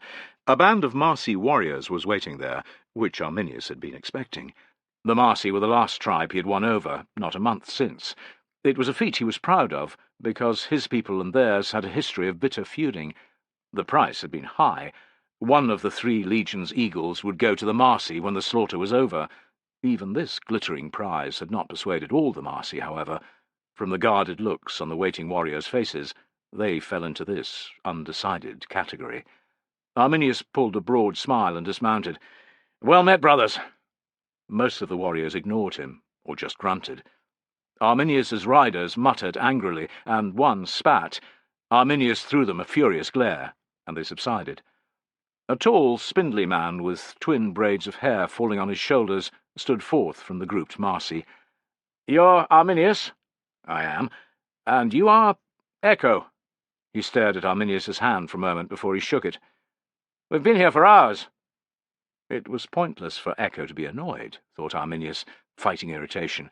He'd had no way of predicting the exact timing of his arrival, and the Marsi warrior would have known that. "I am grateful that you came," he said, dipping his head. "Your chieftains knew the path I had chosen, but I wanted there to be no chance for error when the time came. Many thousands of warriors have answered my call, but your spears will still be needed." Echo made a non-committal noise. He glanced up and down the narrow track, then gave Arminius a disbelieving look. "You're going to lead the legions down this?" Arminius could feel Echo's companion's eyes on him, as heavy as the lead weights that drag a fishing net into the depths. He struck a confident pose, and threw his voice so that all could hear. "I am, this very day." Echo curled his lip. Why would they even consider it? "Your misgivings are understandable, my friend." Arminius waved at the beech and hornbeam trees that pressed in on each side. "This is not a good route for an army to take. There's no space for the legionaries to march in their normal formation. Their cavalry won't be able to deploy. They'll even have to dismount in places. The wagons and the artillery, well, you can imagine how difficult travelling through here will be. And as for what will happen when we reach the first stream—" "There's marsh up ahead, too," said Echo. "Indeed there is," agreed Arminius, grinning. "The track winds around a hill after that. These are things that Varus will hear from his scouts. Each one is a good reason for him to keep his army on the road to Vetera. Taken together, well, only a madman or a fool would set out on this path," declared Echo, glancing at his companions and receiving their approval. "Varus is not mad, nor is he a fool," declared Arminius. "Better than either of those, he's my friend. The man trusts me as he would his own flesh and blood. I have built a relationship with him these many months. I have taken him hunting and shared enough wine with him to launch a warship. In his mind I am a Roman, a nobleman such as he, which, to all intents and purposes, I am. Did not Augustus himself, the emperor," Arminius spat the last word, "grant me equestrian status some years past? The notion that I could be a traitor is anathema to Varus." "Even so, why would he agree to leave the main road?" Arminius threw a friendly arm around Echo's shoulders, and was pleased when the other did not pull away. "Because I, his chief scout, will ride back from here with urgent news. I'll mention little about the track. Instead, I will tell Varus that the Agravarii have risen against Rome, in protest against the new tax. The temptation for Varus to crush a small tribe, whose territory lies so close to his army's route, will be as irresistible as an overripe plum to a wasp." Doubts lingered in Echo's eyes. "Why go to all this trouble? We could just attack Varus's legions on the main road. Rumour has it that almost 20,000 spears have rallied to your cause. With those numbers, victory is certain." "Not certain. Underestimate the Romans at your own peril." Arminius's tone was light, to avoid giving offence. "Let the legions take this narrow path, however, where they will have to march out of formation, their cavalry and artillery useless, with no way of turning back or striking out to either side, and victory becomes ever more likely." He gave Echo a conspiratorial wink. "Have you seen the earthworks?" Echo shook his head. "Some miles further on. The other tribes have been constructing fortifications along one side of the track. They're hundreds of paces in length, taller than a man, and hidden by the trees. Thousands of warriors can conceal themselves behind them. When the signal's given, they will fall upon the unsuspected Romans with the speed and force of a landslide." Arminius glanced at Melo for confirmation. "He speaks the truth, as Donar is my witness," said Melo. "They're an impressive sight, Echo. The Romans won't realize a thing until it's far too late. The weather is changing, too." Arminius lifted his gaze. The section of sky visible above the trees was a threatening shade of grey-black. "There's rain on the way. It won't take the legions long to turn the place into a complete quagmire. Have I convinced you yet, Echo?" Morning was passing by the time Arminius and his men had returned to the vanguard, comprised that day of the 19th Legion. Ordering his followers to travel at the army's head, as before, he went on, accompanied by Melo. The marching legionaries took up the entire width of the road, meaning the pair had to ride on the narrow strip of ground on one side. Moving against the general flow attracted curious glances aplenty from the tramping soldiers, and shouted questions from centurions and optiones. Continuing to play his affable role, despite his rising desire to do the opposite, Arminius bestowed broad smiles aplenty, and repeated, "My news is for the governor, and he alone." He was encouraged by the large numbers of civilians throughout the column. Mobile vendors of food and drink, who had been supplying the army through the summer months, walked up and down alongside the files of legionaries, selling watered-down wine, bread, and sausages. There were women, too, soldiers' common-law wives, or whores, carrying bundles of clothing and pots, and packs of shrieking children running along, playing chase. Here and there, in the breaks between cohorts, were wagons laden down with baggage, injured men, and what looked like more than one officer's personal belongings. Arminius even spotted a soothsayer, promising anyone who'd listen that he could read the future from a way a scatter of crows was flying overhead, or the pattern of clouds in the sky. His spirits rose further. Everything he was seeing was against military regulations. Non-combatants, women, children, merchants, and the rest of the raggle-taggle that followed an army were banned from walking with the legionaries, in particular the vanguard. All vehicles were supposed to travel with the baggage train, much further down the column. By rights, the next section of troops in the column should have been 10 soldiers from every century in the 3 legions, 1,800 men, carrying the tools necessary to dig out a marching camp. There was no sign of them. Their absence was understandable, thought Arminius with grim satisfaction, because Varus and his legates were expecting the army to utilize the temporary earthworks built close to the road in previous years, and, later on, parts of the permanent camps, such as Aliso. Once he had delivered his calamitous news, and the legions began travelling in a different direction, a marching camp would be required that night. Work parties would have to be separated out from each legion and sent forward. Even if this were done the moment he'd spoken to Varus, the site would not be ready when the main body of the army arrived. It was a small thing, thought Arminius, but it would begin to unsettle the Roman troops. The engineers, who should have come after the camp builders, were nowhere to be seen either. This was not unreasonable. The army was travelling along a paved road, straight back to Vetera. Once the column headed off this route, however, things would change. The first deep stream would bring the army's progress to a standstill until the engineers and their equipment had been brought forward. The ox-drawn wagons carrying Varus's and the most senior officers' baggage were in the correct place at least. Escorted front and back by half a cohort of legionaries, they were a score or more of heavy-laden vehicles with creaking axles, sweating drivers, and passengers who'd cadged a free ride. Arminius spotted Aristides in the back of one wagon, his face screwed up with discontent. He had a rolled-up document in each hand, and was vainly attempting to keep away the clouds of flies that hung overhead. "Enjoying the ride?"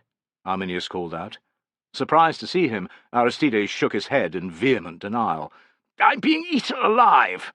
"The biting flies are attracted by the cattle. Get out and march with the legionaries," Arminius suggested, knowing full well that the scribe wouldn't be up to walking 20 miles a day. Aristides gave him a dark look. "I'll stay where I am." "As you please," said Arminius, as Melo chortled.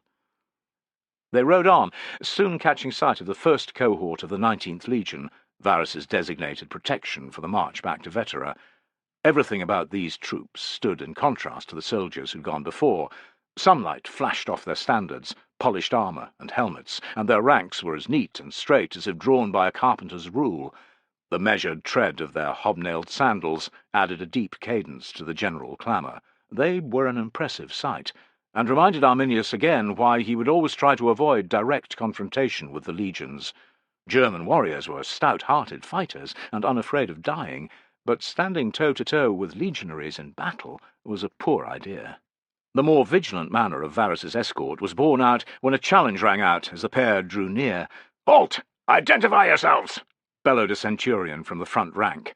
Arminius raised a hand in a peaceful gesture.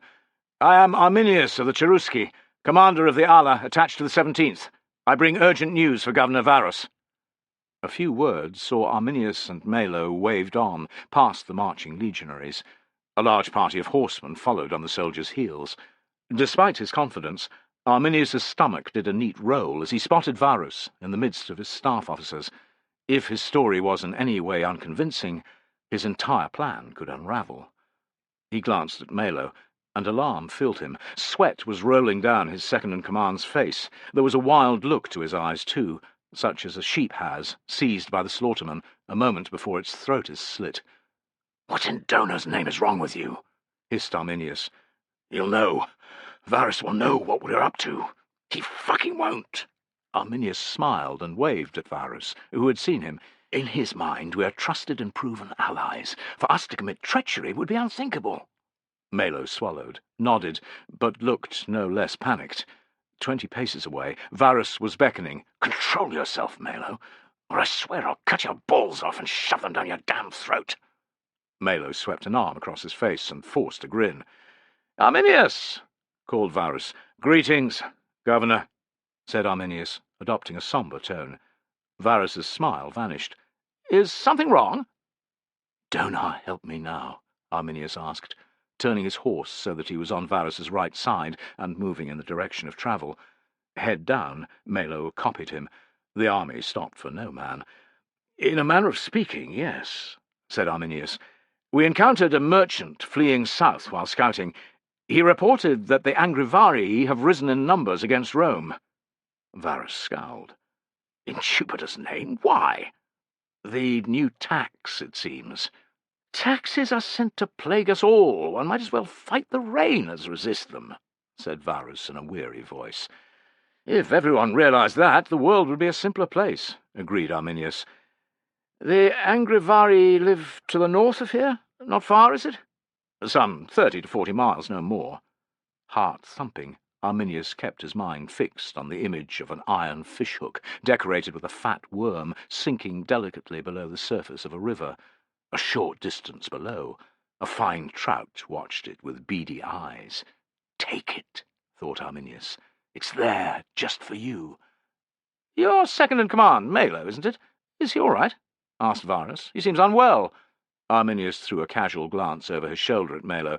It was a small consolation that his face was no longer running with sweat, but his complexion was a pasty shade of grey. Arminius made a dismissive gesture. "The fool ate some fish last night, Governor. Fish that was reputed to have come from the sea. He's been paying for his thoughtlessness since dawn. Coming out both ends, it is, regular as anything." "Enough, Arminius," ordered Varus, looking pained. "I have more to be concerned about than Malo's insides. Tell me every word that this traveller said." Relief flooded through Arminius. He was careful not to add many specifics to his fictitious report. An innocent bystander would not be someone to note warrior numbers and such like. "The man was terrified," he concluded. "He lingered long enough only to tell me his tale before riding south." "How strong a tribe are the Angrivarii?" asked Varus. "They're not numerous. If every stripling and greybeard among them took up a spear, I'd wager they could field 3,500 warriors, maybe 4," replied Arminius.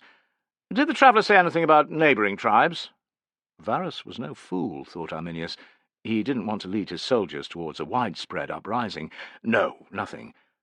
Varus rode on without replying, and Arminius's stomach churned. In the bright sunlight his story seemed as thin as old gruel.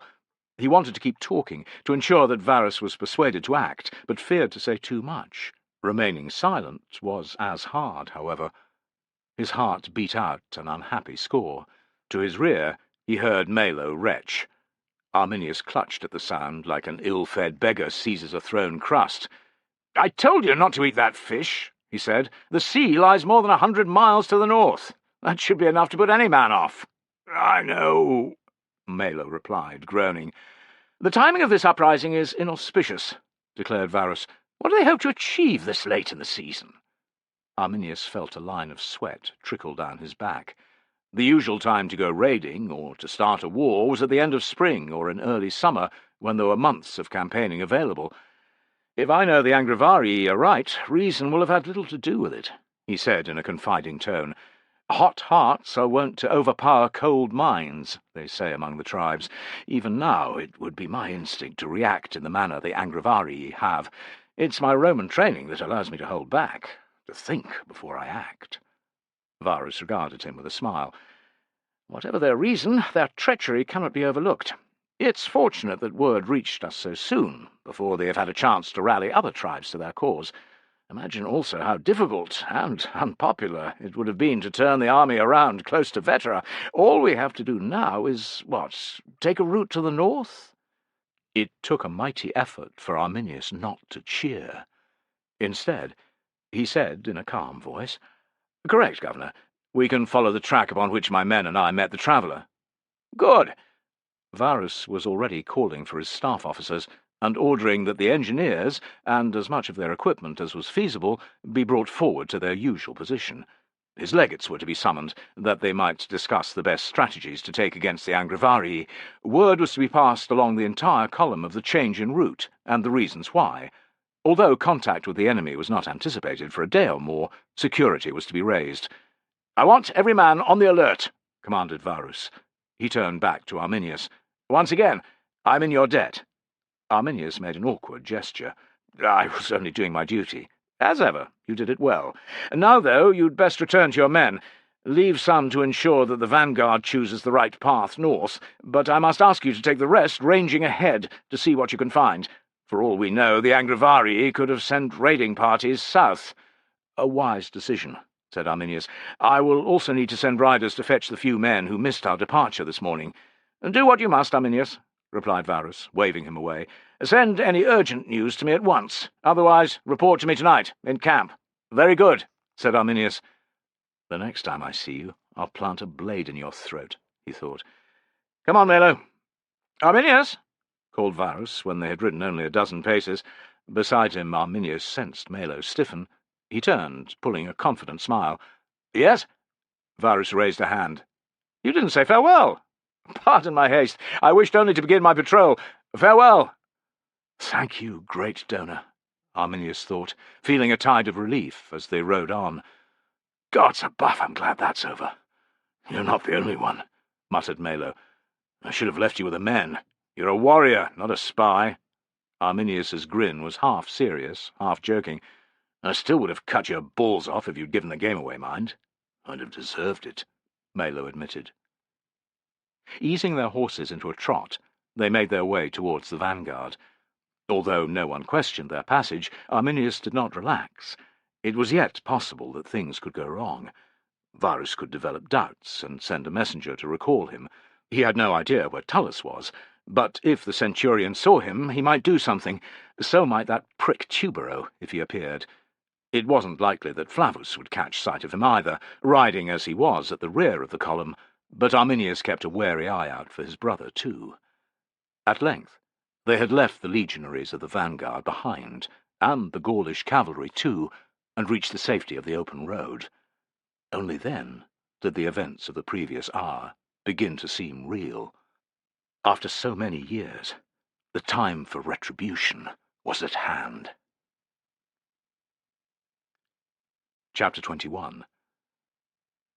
It wasn't long after dawn, and Varus was sitting in one of the partitioned rooms in his large tent, comfortable stool beneath him, thick carpets underfoot, oil lamps on gilded stands illuminating the chamber.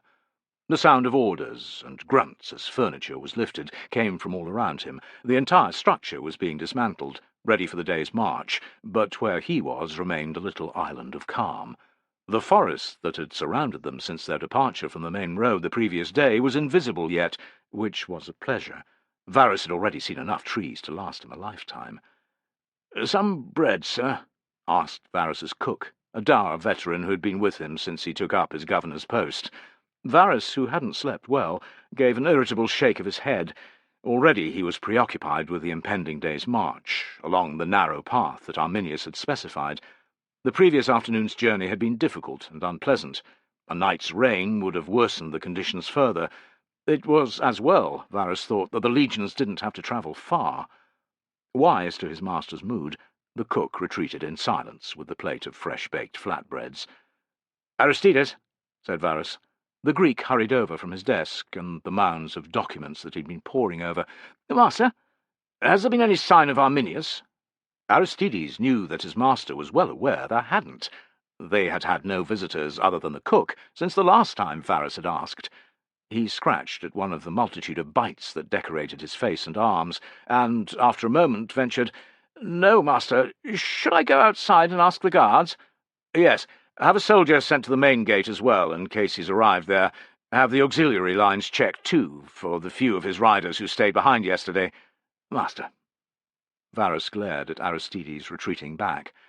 How one word could reveal that the Greek didn't understand or appreciate his concern about Arminius's absence, Varus wasn't sure, but it did. "All he has to be worried about is his damn bites," thought Varus, feeling jealous. "I have a whole army to think of, and a tribe of damned Germans to find and subjugate." The smell of hot wine dragged his mind back to the present. His cook had reappeared, unasked, this time with a silver goblet from which wisps of steam were rising. "I thought you might like some wine instead, sir," he said. "It's your favourite vintage, heated up and diluted a little. I've laced it with honey as well."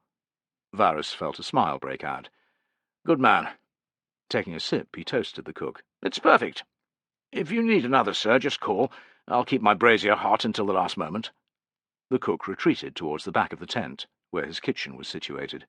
Good mood restored, Varus decided that Arminius had been delayed by something. like as not being unable to track down some of his men, but he would appear sometime during the day. Even when Aristides returned to report that there had been no sign of the Cheruscan, and that his last riders had left before dawn to scout out the route ahead, Varus remained ebullient. When had Arminius ever let him down? A second, smaller goblet of wine fortified his spirits further. He put on his full general's uniform, bronze, muscled breastplate, red sash, baldric, fine sword, and crested helmet. Donning his crimson cloak last, Varus sallied from his tent, head held high. Mud squelched beneath his boots. It had rained even more than he'd realized overnight, which was annoying, for it would slow their progress on the narrow track. His legates, Pneumonius Valla among them, and Lucius Eggius and Chionius, his camp commanders, were waiting outside. They greeted him with smiles and salutes. "It's a fine morning for hunting rebel tribesmen, sir," declared Valla. Varus cast an eye upwards. Most of the clouds that had deluged the land a few hours before had gone. A watery sun was climbing above the treetops to the east. It was no guarantee that the weather would remain dry, but Varus had long found it best to remain positive. "Indeed it is. Make your reports." The 18th Legion had been selected to form the vanguard that day, Varus was told. The Gaulish cavalry would precede it. To avoid the problems of the previous day, the engineers would march behind the first two cohorts of the 18th, the better to be able to swing into action when their services were needed, as they would be. "As you're aware, sir, some of the non-combatants and wagons have been travelling together with the soldiers," said Valla. "Do you wish them separated, as if we were on campaign?" All eyes swivelled to Varus, who smiled in dismissal. "The Angrivarii are a small tribe, who live more than 30 miles away. I see no reason to travel as if we were afraid. Besides, there may be points at which soldiers are needed to help move wagons over streams and so on. Is there anything else? No? To your positions, then." By late morning, Varus's good humour was again wearing thin. Not long after the army had left camp, the wind had picked up, bringing with it banks of dark clouds that had emptied themselves over the forest and the slow-moving column. Although there had been breaks in the downpour, they had been scant. The wind continued to gain in strength, delivering more clouds and rain from the north, while the trees to either side afforded more protection than if they had been on a plain. There was no escaping the sheets of precipitation which hammered down from above. All a man could do was to hunch his shoulders and ride, or walk, on. Varus could have summoned a covered wagon. There was even an official litter somewhere in the baggage train, but he didn't wish to be perceived as a soft general who could not endure what his soldiers had to. Leading by example was important. He wasn't going to be above calling for a new dry cloak when the time came, however. Wool that had been soaked in lanolin could keep out the rain for a decent period, yet it became waterlogged in the end. Varus pitied his legionaries, each of whom possessed but one cloak. By the day's end they would be like bedraggled rats, and the smell in their tents— Varus wrinkled his nose at the mere thought. The odour of men who'd marched 20 miles carrying heavy kit was ripe at the best of times, but the confines of a tent, and wet wool, which stank, increased it manyfold.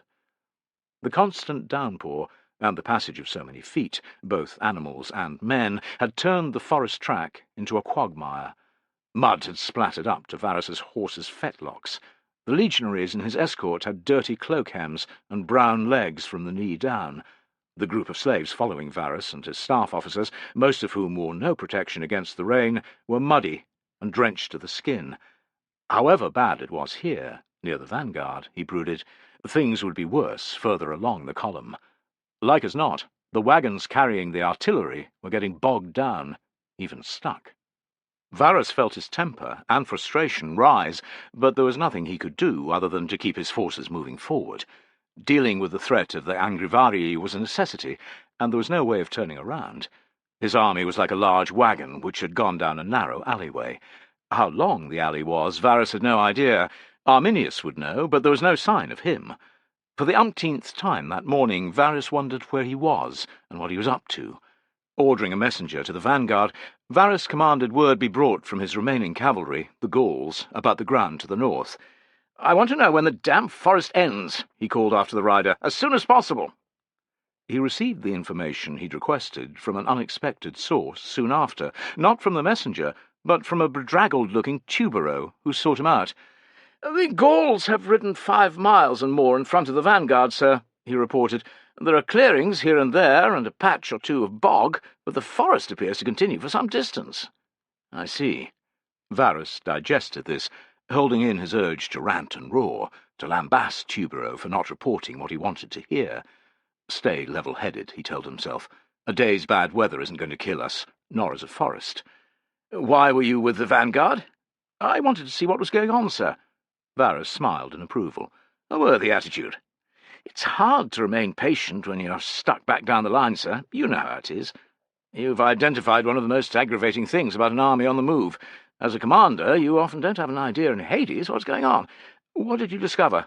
"Not a great deal, sir. The engineers are working as hard as they can. Chopping down trees and widening the track is simple enough, but building bridges takes time. According to their senior centurion, they've constructed 2 already this morning. They're working on a 3rd as we speak." "Are there more watercourses?" 4 or 5, sir, according to the Gauls. All but one are fordable on foot, though. The wagons will get through if they have soldiers to help keep them moving." "I suppose that's something," said Varus. "But we'll never make 20 miles today." "No, sir." Tubero's voice was emphatic.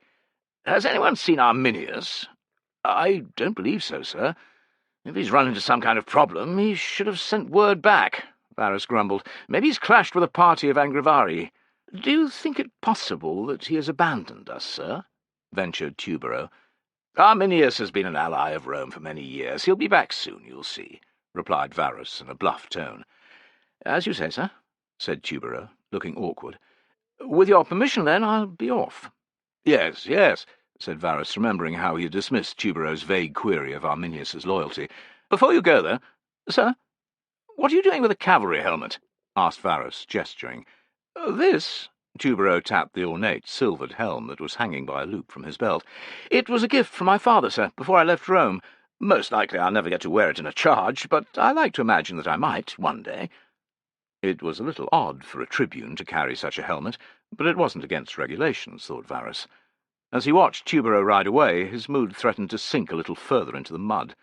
His mind was taken from his worries soon after, however, when word came that the engineers had finished their bridge. The way forward was clear for another 1.5 miles, the messenger reported. Things were improving, thought Varus. His feeling was buoyed up when the rain eased and stopped a short while later. The cloud broke up, allowing warm sunshine to bathe the forest and the soaking, mud-covered Romans. Varus took the opportunity to change his cloak and to eat a hunk of bread and cheese. Drier than he had been for hours, and with his rumbling belly silenced, he decided that he had been unfair to Arminius. The Cheruscan hadn't made the route towards the Angrivari difficult. He hadn't brought down the rain, either, or churned the ground into mud. Morale was still high, as evinced by the bawdy marching song that the nearest legionaries had begun to sing. The engineers would ensure that the army maintained some kind of momentum. The desired total of 20 miles might not be reached, and it might be late before the marching camp was built, thought Varus, but the day would end well. Piso was a short distance off the track, widening the route of the approaching army along with his comrades and the soldiers of another century. 2 of the other centuries under Tullus's command were spread out around them in a loose formation among the trees, watching for signs of the Angrivari. The rest of Tullus's cohort was with the engineers, who were assessing the next stream, a 1/4 mile to their front. Despite his warnings to stay alert, few men were concerned about being ambushed. The Angrivari lived many miles away, and the army was 3 legions strong. Only a fool or a madman would attack such a force. All the same, Piso laid down his equipment close to where he was working. Regulations stated that a man's shield and javelin had to be within 5 to 10 paces when he was working, and the unit's officers enforced this with zeal.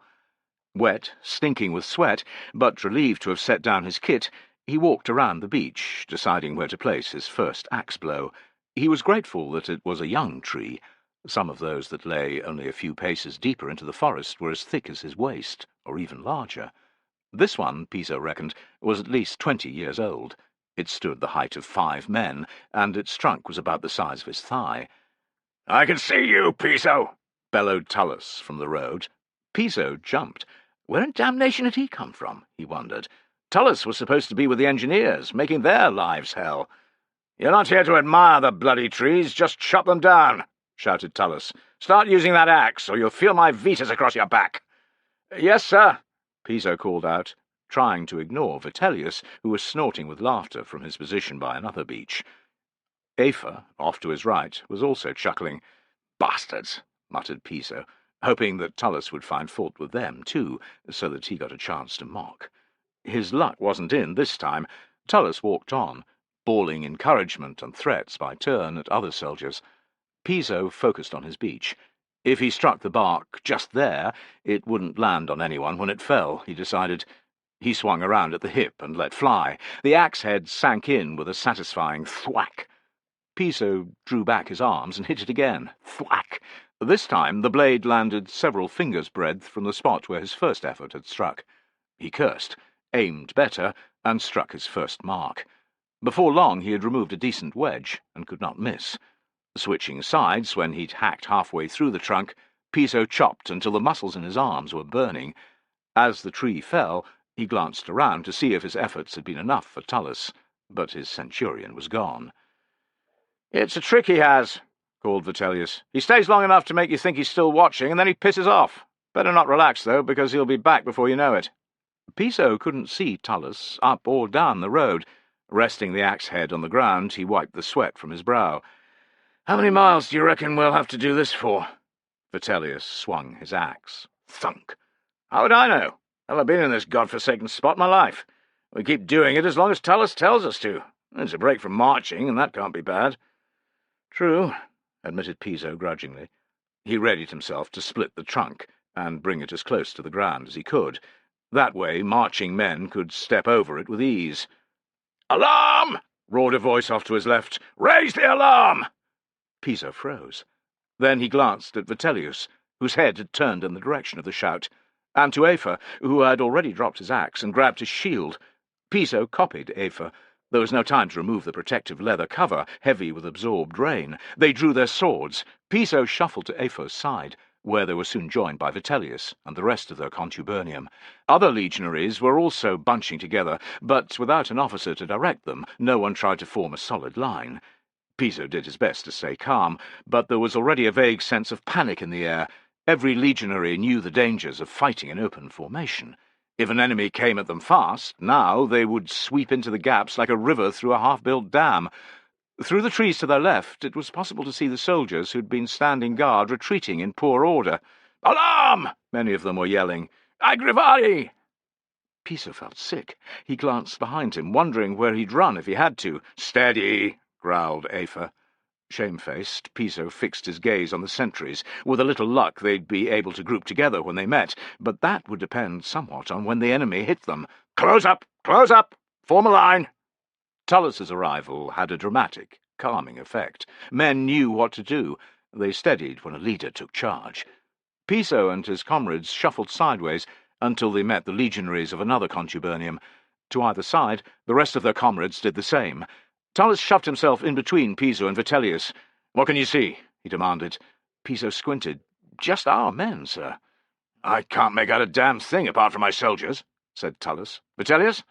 "Nothing, sir." Vitellius sounded a little embarrassed. Tullus sounded his whistle to attract attention. "You there, with the rusty mail!" he roared. "What's going on? Where are the Angrivari?"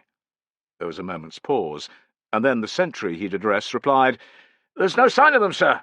It might have been a bear." Cries of disbelief, and relief, if Piso's comrades felt anything like him, rose from the defensive line. "A bear? A fucking bear!" cried Tullus, as general laughter broke out. "Yes, sir," came the sheepish reply. "I was sure it was a warrior. That's why I raised the alarm. But when everyone started shouting, it thundered off through the undergrowth like a boulder down a hill. It couldn't have been a man, sir." "Damn fool," said Tullus, and more laughter erupted. "Remain in your positions," he ordered, and stamped forward to the soldier who'd spotted the bear. They conferred, and then Tullus advanced deeper into the trees, sword and shield at the ready. Despite the likelihood that the Angrivari had not arrived, Piso didn't relax until Tullus walked back and announced that, "If a tribesman can leave a shit that big and smelly, my name's Alexander of Macedon." Amused, relieved looks were exchanged all round. "The fun's over, you maggots. warned Tallis. "Take a drink of water, and then back to work. The vanguard will catch up if you're not careful, and I'm not having my arse roasted by a tribune because you're too damn lazy to finish your task. I want every tree in the vicinity levelled by the time I come back. Those of you on guard, keep your eyes peeled. I want no more false alarms, do you hear me?" "Yes, sir," the legionaries yelled. "Get to it, you dogs, because there are plenty more trees further along," announced Tallis, ignoring the chorus of groans that followed him down the track. Piso reduced the trunk of his first tree to something less than ankle height before he paused for breath. That done, he cast around for Tallis and saw his crested helmet disappearing to the north. An Optio was approaching from the other direction, so there wasn't much chance to talk. "Who was the fool who raised the alarm?" he called out. "I think it was Julius Longnose," answered Vitellius. Piso chuckled, relieved yet again that his name was unusual. So many men went by the common first names, Julius, Marcus, Quintus, and so on, that individuals had to be differentiated by their second or last names, or a nickname. "Longnose!" he yelled. "We're not going to let you forget that bear!" Longnose's sour response was drowned out by a chorus of laughter, whistles, and cries of "Bear! Bear!" "Nice one, Piso," said Vitellius. Piso grinned, relishing the comradeship he now felt. Even when the rain began to fall again later, his spirits didn't falter. It was just water, and he could dry out by the fire in camp that evening. The trees in their path could be cut down, the streams crossed one way or another. In a day or two they would sort out the Angravarii, and that done, return to Vetera. Back in barracks, there would be time to have his name inscribed on the bronze fasteners he'd taken from Aius at Dice. Between one thing and another, Piso had forgotten to have this done before leaving Porta Westphalica. Although it was unlikely that anyone would see Aius's name etched on the back of the fasteners, and Tullus could vouch for him if needs be, Piso had felt uncomfortable about using them. As a result, they had been sitting in his purse since the night he had beaten Aius. In an odd way, the fasteners had begun to feel like a good-luck talisman, which was why Piso wanted to hold on to them. He traced their irregular shape through the leather of his purse. "Fortuna, I am your faithful servant. Watch over me, as you always do," he prayed. Chapter 22. Piso was sick of trees. Beech trees, hornbeam trees, oak trees. He'd seen enough of them to last him for the rest of his life. He had lost count of the number he had cut down, or helped to fell, that day. His arms ached like they had during his training, and it was a struggle to swing the axe more than a few times before having to rest. And brambles, he was sick of them, too. They grew everywhere, in great dense patches. Every exposed part of Piso's skin bore red lines where he had been caught or scratched by their thorns. Lucky for him, everyone was in the same state, which meant that Tullus recognized it as generalized exhaustion rather than individuals shirking their duty. During the midday meal break, he ordered that the legionaries who had been on sentry duty would change places with those who had been widening the track for the army. Piso felt a warm rush of gratitude towards his centurion.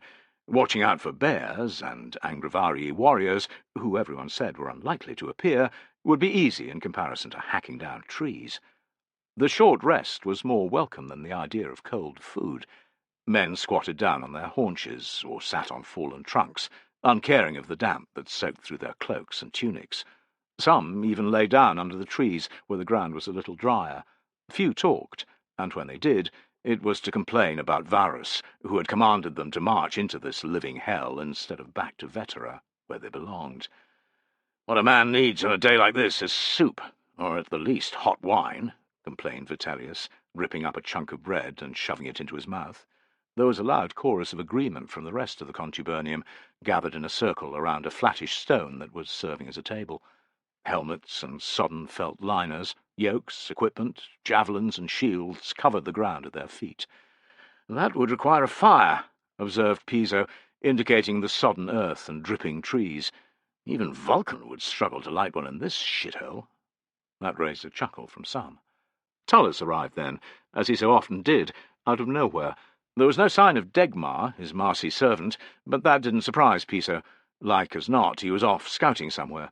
The horsehair crest of Tullus's helmet had sagged down to either side, like an old man who combs his hair down the middle, and his cloak was soaked, same as everyone else's, but his confident demeanour remained. "Men," he said by way of greeting. "Sir." Piso and the rest began to rise, but Tullus waved them back into their positions. "There's no need to move. You look too comfortable." The legionaries managed a dutiful laugh, and he smiled. It didn't last, though. Piso felt a tickle of unease as Tullus's expression became grim. "You're staying alert." "Aye, sir. Of course, sir. You can rely on us, sir." A stern nod. "Good. Forget about Longnose making the mistake with the bear. If you see anything unusual this afternoon, shout. I want the men at the front of the damn column to hear. There'll be no reprimand if it's a false alarm, I promise you. I'd rather know about something I don't need to worry about than the other way round, if you get my drift." Piso wondered forever afterwards how Tullus could have timed his advice better. Without warning, a shoal of spears flew out of the trees to their left, whipping into Piso's vision as a blur of long, black streaks. A heartbeat later, a similar cloud was hurled from the right. Next came a succession of loud cracks, which was followed by a rain of sling stones whizzing towards the Romans like so many angry bees. Caught unprepared, without their shields, legionaries were struck down in their dozens. 2 of Piso's contubernium slumped dead into the mud, without even the chance to cry out. A spear slammed into the tree behind him, another thumped into the ground by Aefa's feet. Behind Tullus, a legionary uttered a surprised "Oh!" as his forehead was smashed by a stone. He dropped like a discarded child's puppet. Piso and his comrades gaped, not believing what they were seeing. Not far off, a mule brayed. It wasn't the normal complaining sound, but a deep, distressed cry. Another mule joined in, and then another, mixing with the screams and cries of men that filled the air around them. Piso felt numb, nauseous, paralyzed. Tullus was on his feet, gesturing. "Up, you maggots, if you want to live! Grab your fucking shields!" Guts churning with fear, expecting a spear between the shoulder blades, Piso scrambled towards his scutum. Uncaring that he had no time to take off the leather cover, he lifted it and faced to his left. Fresh fear coursed through him as another volley of spears hummed in from behind, from the trees on the other side. Fresh slingshots poured in as well. From the left, from the right, from above. 10 paces away, a legionary went down, roaring for his mother. "Pair up with another man!" bawled Tullus, who was standing shieldless in the middle of the track. "Stand back to back! Protect one another! Keep your heads down! Move!" Piso shoved himself up against Aefa, while Vitellius and Longnose did the same alongside. Just doing that was respite of a kind, although they still weren't wearing their helmets. Piso watched, amazed, as Tullus stalked up and down, ordering men to join them and form a line. He seemed oblivious to the spears raining down around him, and his calmness transferred in some measure at least to those he confronted. Little by little, man by man, the line began to take shape. As the storm of spears and stones eased, it became a solid file, perhaps 30 paired legionaries facing both ways towards the once gloomy, now deadly forest. Another scatter of spears flew out of the trees, wounding one soldier and killing an injured man. There was a loud crack as a slinger released, and a last stone streaked into sight, thunking harmlessly into a tree. No more followed. "Steady, brothers!" cried Tullus. "It's not over." The stunned legionaries glanced at their comrades, at the widespread carnage. Bodies were strewn everywhere. Face down in the mud, staring blankly at the grey sky, propped against tree trunks, sprawled over each other. The spears that had silenced their banter forever protruded from their flesh at jaunty angles, like so many hedgehog spines. They stuck into the air from the mud and poked out from tree trunks, framiae, fearsome weapons that every Roman recognized. Their shafts varied in length from that of a man's arm to 1.5 times his height, and their short, sharp iron blades delivered a mortal wound with ease. Of the stones that had hammered down, there was less sign. Most had vanished into the mud, but occasional examples lay by the men they had slain, innocuous-looking, shiny lumps of rock no bigger than hens' eggs. Tullus's voice broke the silence, giving the legionaries something to do.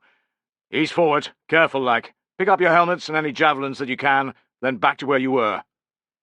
As Piso and his comrades started to obey, a fearful humming began. It rose from the mouths of hundreds of hidden warriors on either side, a deep, buzzing sound that made the skin crawl. Hum, hum, On it went, until every hair on the back of Piso's neck stood up. The terrifying sound ebbed and flowed, growing louder and louder each time, as the waves of a rising tide smash with growing intensity off a cliff. At length it became a deep-throated roar, a swelling shout that even threatened to drown out the sounds of the injured legionaries and the mules. Hum! Hum! Piso grabbed his helmet and a javelin and shot back to where he'd been standing. His comrades were close behind him. The noise continued unabated for what seemed like an eternity. Just when Piso thought it could get no worse, the singing warriors began to clatter their weapons off the iron rims and bosses of their shields. Clash! Clash! Clash! The metallic banging melded with their war cry in terrifying unison. Hum! Hum! Clash! Clash!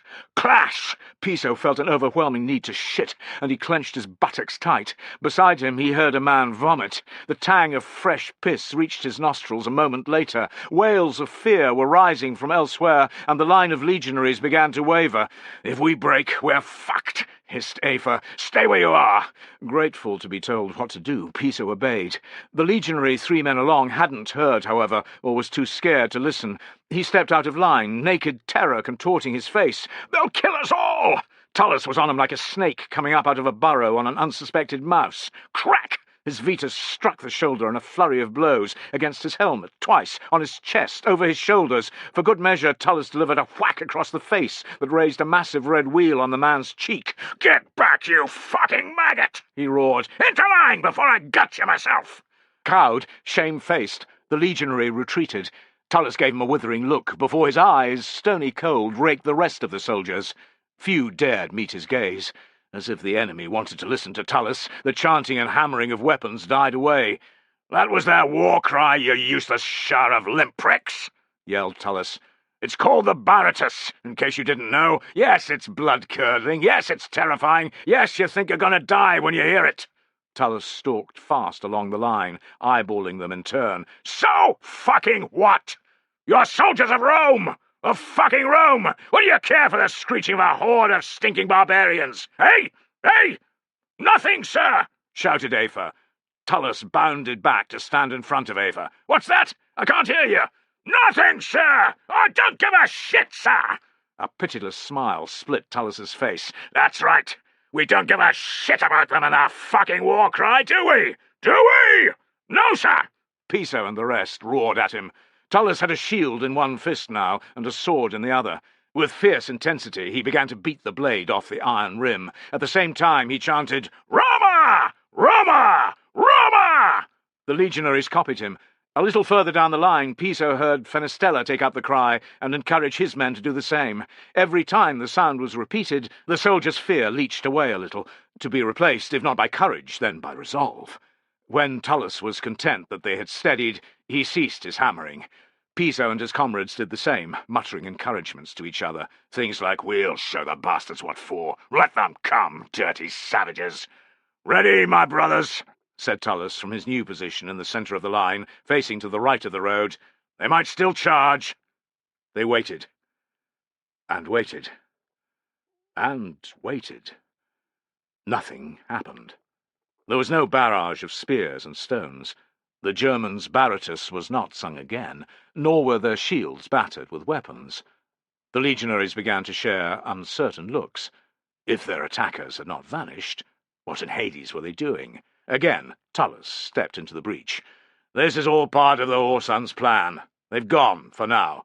Starting with you," and he pointed at the first legionary in the line, "every second man is to remain in position. Every other man is to break rank and see to the injured. Move!"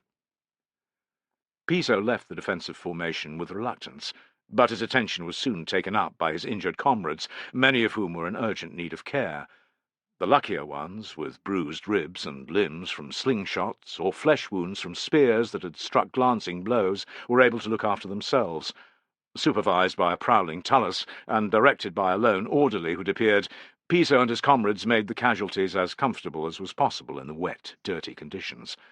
It was clear that some men would not make it, and Piso grew used to seeing the orderly giving them long pulls from his flask of poppy juice. His mind was quick to turn from the fate of the wounded to his own and his comrades. Their attackers, whoever they were, had gone, but they might well return. The army was yet at a standstill. Fresh fear licked at Piso's spine. They were like a shoal of fish, left by the ebbing tide in a tiny rock pool, easy prey. "What are we going to do, sir?" he asked, the next time Tullus came striding by. "We're waiting for orders," replied Tullus. A shadow flickered across his face. "We'll be told to get moving and find a place to camp. Making plans about what to do will be easier behind fortifications." Afer joined in. "Was it the Angrivarii who attacked us, sir?" The darkness passed again over Tullus's face, but Piso still had no idea what was going through his centurion's mind. "That's what many will say," said Tullus. He walked off. "Be ready to move at a moment's notice." Piso eyed Afer. "What's up with him?" "No bloody idea. What matters is that he's here, eh?" "Aye," replied Piso with feeling. Rumours had reached them from down the column of heavy casualties among other units, of dead centurions, foundered wagons, and widespread panic among the non-combatants. Whatever they had suffered here was mild by comparison, and it was attributable in the main to Tullus. May the gods keep him safe. "I'll second that," said Vitellius, raising his eyes to the grey, cloud-covered heavens. If the gods heard their prayers, they were not interested. Heavy rain began to fall once more, pouring down on their upturned faces in torrents and increasing the already deep gloom. Lightning flashed deep within the clouds, once, twice, thrice. A few heartbeats later, there was an ominous rumble of thunder. It was hard not to think that Jupiter was angry with them, thought Piso, seeing his own unspoken disquiet mirrored in his friends' faces. Piso had not thought his dislike of the forest could escalate, but in the sodden, bloody hours that followed, he grew to loathe it with every fibre of his being. It became the limits of the Romans' world. Dense, green, dripping with moisture, it appeared to go on forever, mile upon mile of beeches, hornbeams, oaks, and trees Piso didn't even recognize. Tall ones, shorter ones, thick-trunked and thin, gnarled, diseased, aged, and saplings, they stood side by side, in disapproving legions of their own, sentinels at the entrance to another world. At times, it seemed to Piso that they were watching the sweating, tired legionaries. That was a most uncomfortable feeling, inviting thoughts of malign forest spirits, druids, and blood sacrifice. Rare breaks in the endless tree line included areas of bog and the damnable streams and rivers that had to be forded. The dangers posed by the former were played out in grisly detail when a mule that had broken away from its handler charged headlong into the middle of a patch, where it sank at once to its hocks. Braying with indignation, it struggled to get free, succeeding only in burying itself to its belly. Further frantic efforts saw it end up chest-deep in the mud. Its plight attracted the attention of everyone within sight, but nobody moved to help it. Grateful that they were not the ones trapped, many soldiers hurled insults at the unfortunate beast. Piso considered throwing a javelin at it, to try and end its misery before it endured a slow death by drowning, but his aim wasn't good enough, and if Tullus or Fenestella saw him wasting a weapon, there'd be hell to pay. And, as Afer reminded him, it was a damn mule, not a man. The watercourses were less perilous than the bog, but there was still ample opportunity to trip and fall, thanks to the moss-covered, slimy rocks lining their banks, and the difficulty in negotiating them carrying shield, javelins, and unwieldy yoke. A legionary in the contubernium ahead of Piso and his comrades slipped and broke a leg, and others sprained ankles or bloodied their kneecaps. As the cursing soldiers reminded one another, they were fortunate not to be in charge of any vehicles. The poor bastards with the artillery must be cursing Fortuna high and low. Imagine trying to heave a fucking wagon with a ballista on the back of it through this, said Vitellius during the crossing of the deepest stream yet. Their relative good luck did nothing for Piso's flagging spirits. They had covered perhaps a mile in the previous hour. Without warning, their attackers reappeared, like invisible wraiths. Once again, the first indication of trouble was when volleys of spears and sling bullets began landing among the legionaries, curses mixed with cries of pain. Unperturbed, Tullus ordered an immediate volley of javelins to one side of the track, and then the other. Not every soldier had 2 pila remaining. Many had been discarded or lost at the site of the previous ambush, and their ragged effort lacked its usual power. But the screams that rose when the missiles landed was proof that they had at last inflicted casualties on the enemy. A ragged cheer went up. But Piso wasn't alone in being relieved when Tullus ordered them to continue marching rather than standing their ground. "There's no fucking point in waiting to be killed," he bellowed. "We keep moving. Somewhere there'll be a spot where we can build a camp." No one argued. Leaving the 3 dead soldiers where they had fallen, and hauling the handful of wounded along as best they could, the legionaries trudged on. The men on either side used their shields to protect those in the middle. Framii and stones were still able to come in from above, but that was a danger that had to be borne. Their waterlogged scooter was so heavy that walking with them raised above head level was impossible for more than 20 paces. It didn't take the enemy long to exploit this weakness. Raising the Baratus again, they threw their spears up in steep-angled arcs, which sent them scudding down into the midst of the bunched Romans, where they could not miss. 2 such volleys had 6 legionaries down, dead or injured. Cursing, Tullus ordered the men in the centre to discard their yokes and raise their shields in defence. He kept them walking, but their progress on the narrow track slowed down to snail's pace thanks to the weight of their scooter and the number of casualties that they were supporting or carrying. Hum, hum, hum. A heartbeat's pause, then clash, clash, clash. It was repeated over and over. Piso wished he could block his ears to the chilling sounds, wished he could confront the men who were killing them. At least then they could fight back. All he could see, however, were shadowy figures deep within the trees. Pursuing them would be suicide. "Keep moving, you stupid fucking bastards!" shouted Tullus at the soldiers in front, who had halted again. "Our centurion's been hit, sir," shouted a legionary in their midst. "Keep your shields up," Tullus ordered his men. "I'll be back soon." Piso and his comrades watched in disbelief, as Tullus walked, casual as a man taking a stroll through the forum, around the side of the unit before them. The instant that their attackers saw his horsehair-crested helmet, they began hurling spears and stones. Piso couldn't watch. He closed his eyes and prayed, "Mars, protect him, please." To his astonishment, Tullus sauntered back not long after. A few paces from his men's shield wall, he even paused to make obscene gestures of the forest and their hidden attackers. "Fuck you!" he shouted in German, "and your pox-ridden mothers!" His legionaries let out a loud cheer. Angry cries rose from the trees, and a fresh shower of stones and spears were thrown. There was a loud clang as a sling bullet struck Tullus in the back, on his mail shirt. Piso heard the centurion let out a short grunt, but Tullus swaggered back into his position at the front of their formation. The legionaries closed ranks with him at once. "You all right, sir?" asked Afer, his face creased with concern. "Aye," said Tullus, wincing now that he was out of sight of their enemies. "I'll have a fine bruise, but that's it." The soldiers in front began to move, and Tullus cried, "Ready, brothers! Forward! March!" Despite the showers of enemy missiles and stones, and the unremitting downpour from the clouds above, they managed to make decent progress from that point on. Their march was made easier in no small part by the track, which began to run straight as a Roman road. There were no more large streams either, just shallow affairs that could be splashed through. After a time, the warriors attacking Tullus and the rest of the vanguard withdrew again. One moment they were there, and the next they had disappeared. There was no way of knowing if this ploy applied to the rest of the column. For all Piso and his comrades knew, it was still under attack. Communication with other parts of the army bordered on non-existent. It didn't appear to concern Tullus. "We've been ordered to locate a campsite," he said, as if they were on a training exercise near Vetera, "and that's what we'll do." His calm manner and bloody-minded determination rubbed off on his men, including Piso.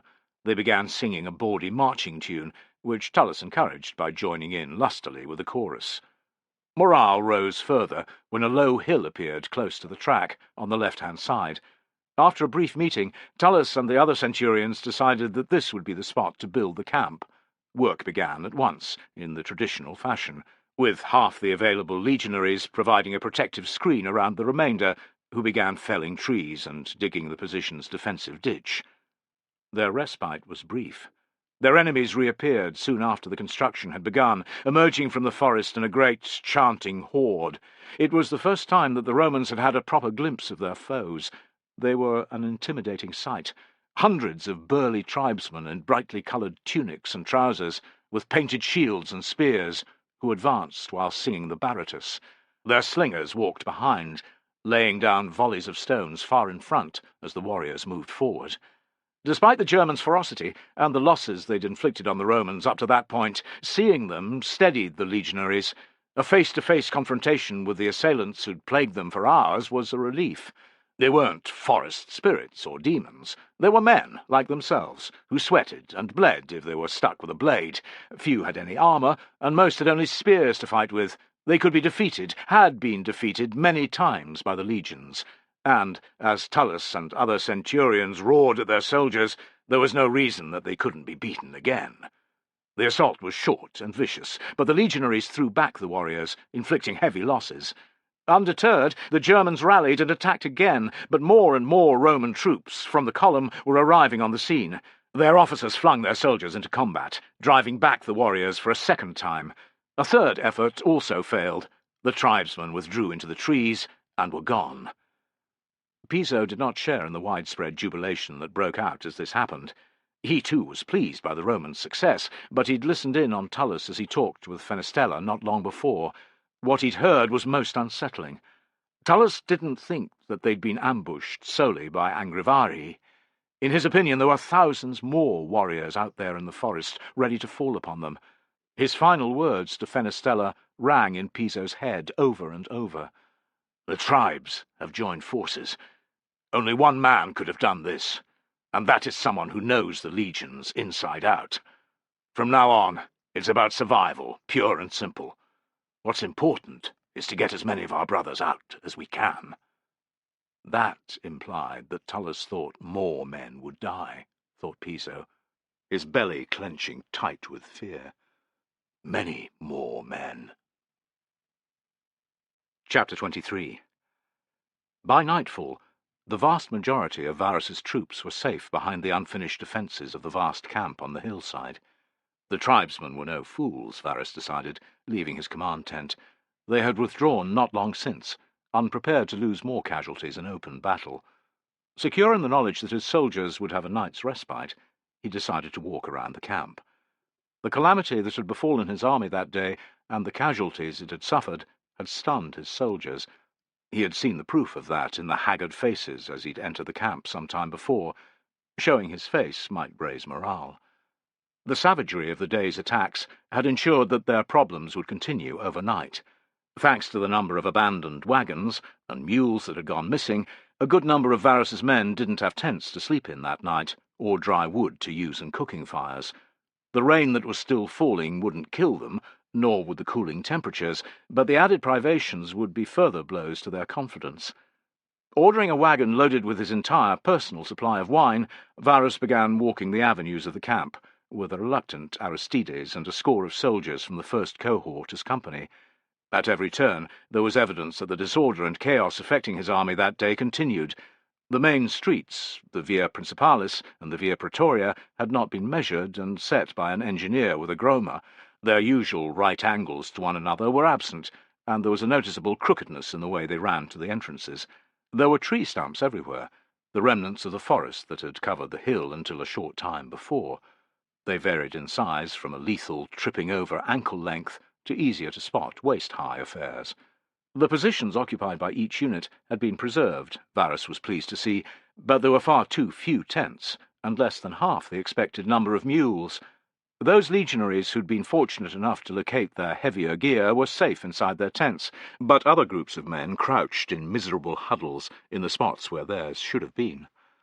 Some were using their propped-up scooter and draped-over cloaks as makeshift protection against the rain. Several contubernia had even built mini-testudos, utilizing the slope of the hill as a backdrop. Chopped branches held up their shields, and on top they had laid blankets and spare garments. Varus took the time to commend them on this ingenious solution to their lack of shelter. It was heartwarming to note how many centurions were ordering men under the leather porticos of their own capacious tents, and even into them. Before long, Varus decided to start doling out the wine. Picking a spot at random, he called out, "Wine ration!" It amused him that the soldier's response was more rapid, more dramatic than if he'd followed more normal procedure and had his presence announced. They charged over, uncaring of the mud. At first no one recognised Varus, clad in an ordinary soldier's cloak, without his helmet. They swarmed around him, smiling, jostling, and demanding to know which blessed officer had sanctioned the wine. No one paid any attention to Aristides' disapproving face and muttered comments about their over-familiarity. "I did," said Varus. "This is my own supply." Incomprehension played across the sweaty, dirt-caked faces around him for a heartbeat. Then there was shock, and surprise, and fear. Soldiers who had pressed close to Varus in their eagerness to get some wine shoved backwards against the crowd, while trying to salute and tell their comrades who had appeared in their midst. "Governor Varus, you honour us with your presence," cried a legionary with more wherewithal than most. "It's the governor! Jupiter, it's Varus! Varus has brought his own wine to share with us," went the incredulous remarks. A cheer went up, and then another. Smiling, Varus raised his hands for silence. "It's been a hard day for every one of you. You've done well, all of you. I'm proud of you. Rome is proud of you." They cheered again then. "Roma! Roma! Roma!" It was a hoarse, defiant sound that rose into the darkening sky until it was lost in the clouds. "Tomorrow will be tough, too, I can promise you that," said Varus when they had quietened. "But the going will be easier. We will abandon the baggage train and leave the forest. The Angrivarii can be dealt with another time. Our destination will be the forts on the Lupia River. 2 to 3 days' march should see us to safety there." They liked that, thought Varus, pleased to see the life returning to men's eyes. When he ordered that each soldier was to receive a second brimming cup of wine, they roared louder and longer than before. "I'd give you more," said Varus, "but I have a whole army to see to." Laughter broke out now, and by the time he'd signalled the wagon to start moving again, the legionaries were even joking with one another. Varus had had little idea how successful the wine-delivering mission would prove to be. He was received everywhere by a rapturous audience of soldiers. It seemed that the distribution of free wine by the governor himself was worth a great deal more than a few missing tents. What was supposed to have taken an hour or so soon became something that would occupy much of the evening. At length, Varus reined in his enthusiasm. The meeting with his officers was also vital. "Aristides, you're to finish this," he ordered. Aristides' face registered many kinds of unhappiness, but somehow he restricted it to a plaintive, "Me, master." Varus found his heart hardening, even though Aristides looked exhausted. The Greek had trudged the last 5 miles on foot, after the wagon he'd been riding on lost a wheel.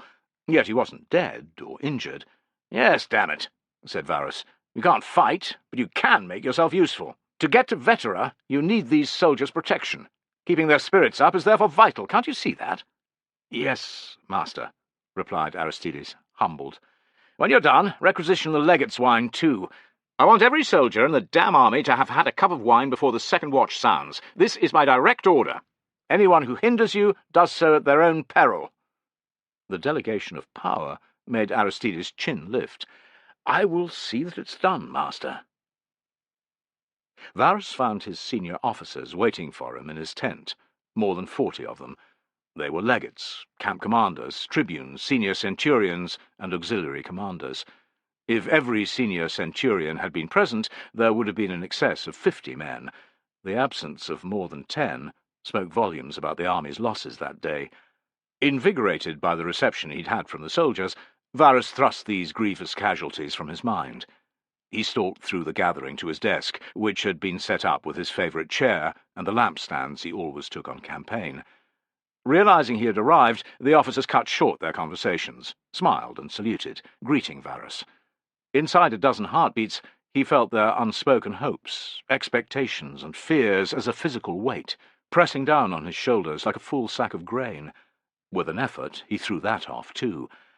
"I thank you for coming."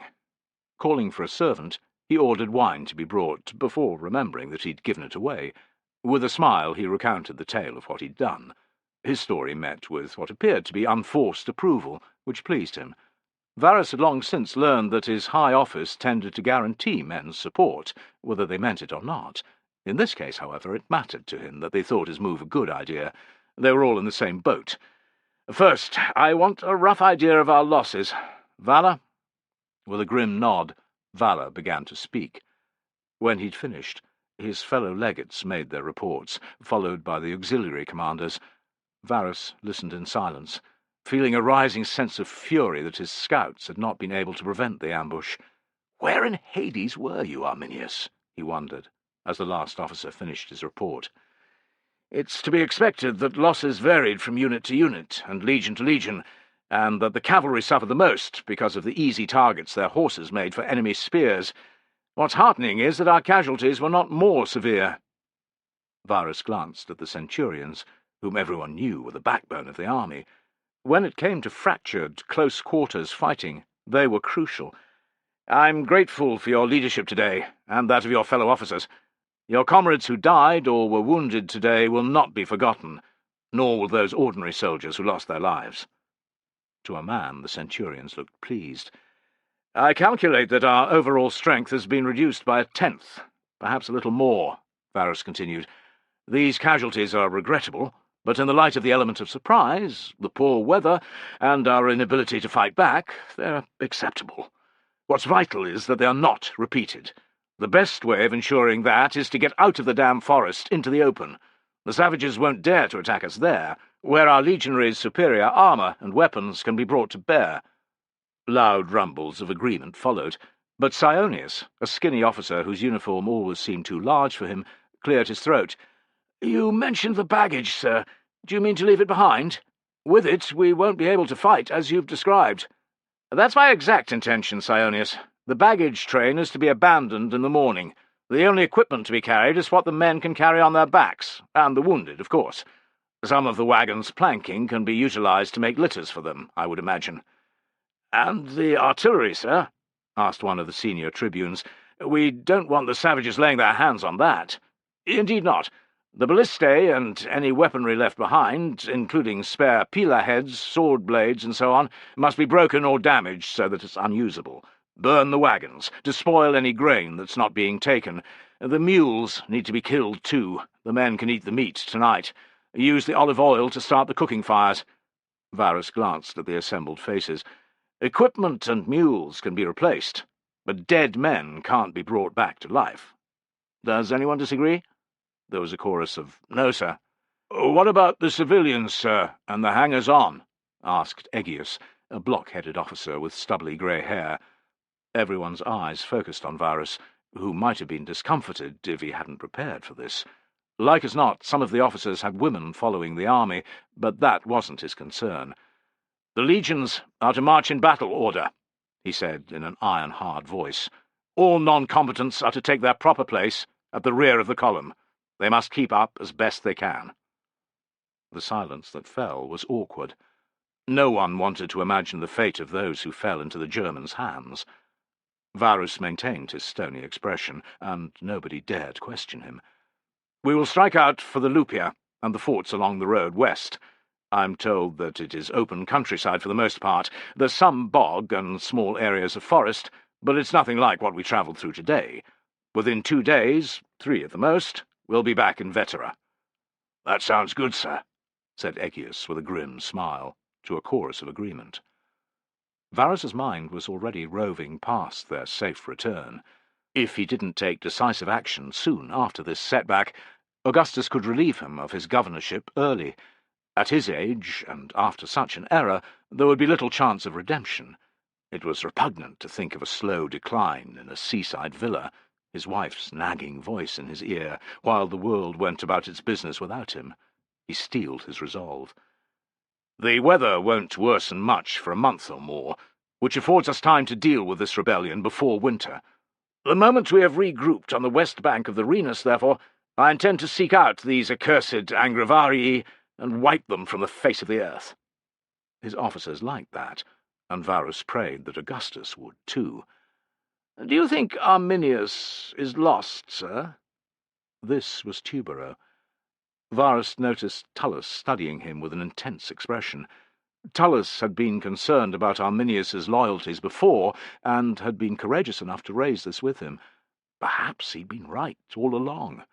"Nonsense! You're thinking nonsense," Varus told himself. "Arminius will turn up in the end, or we'll hear news of his death in battle against the Angravarii.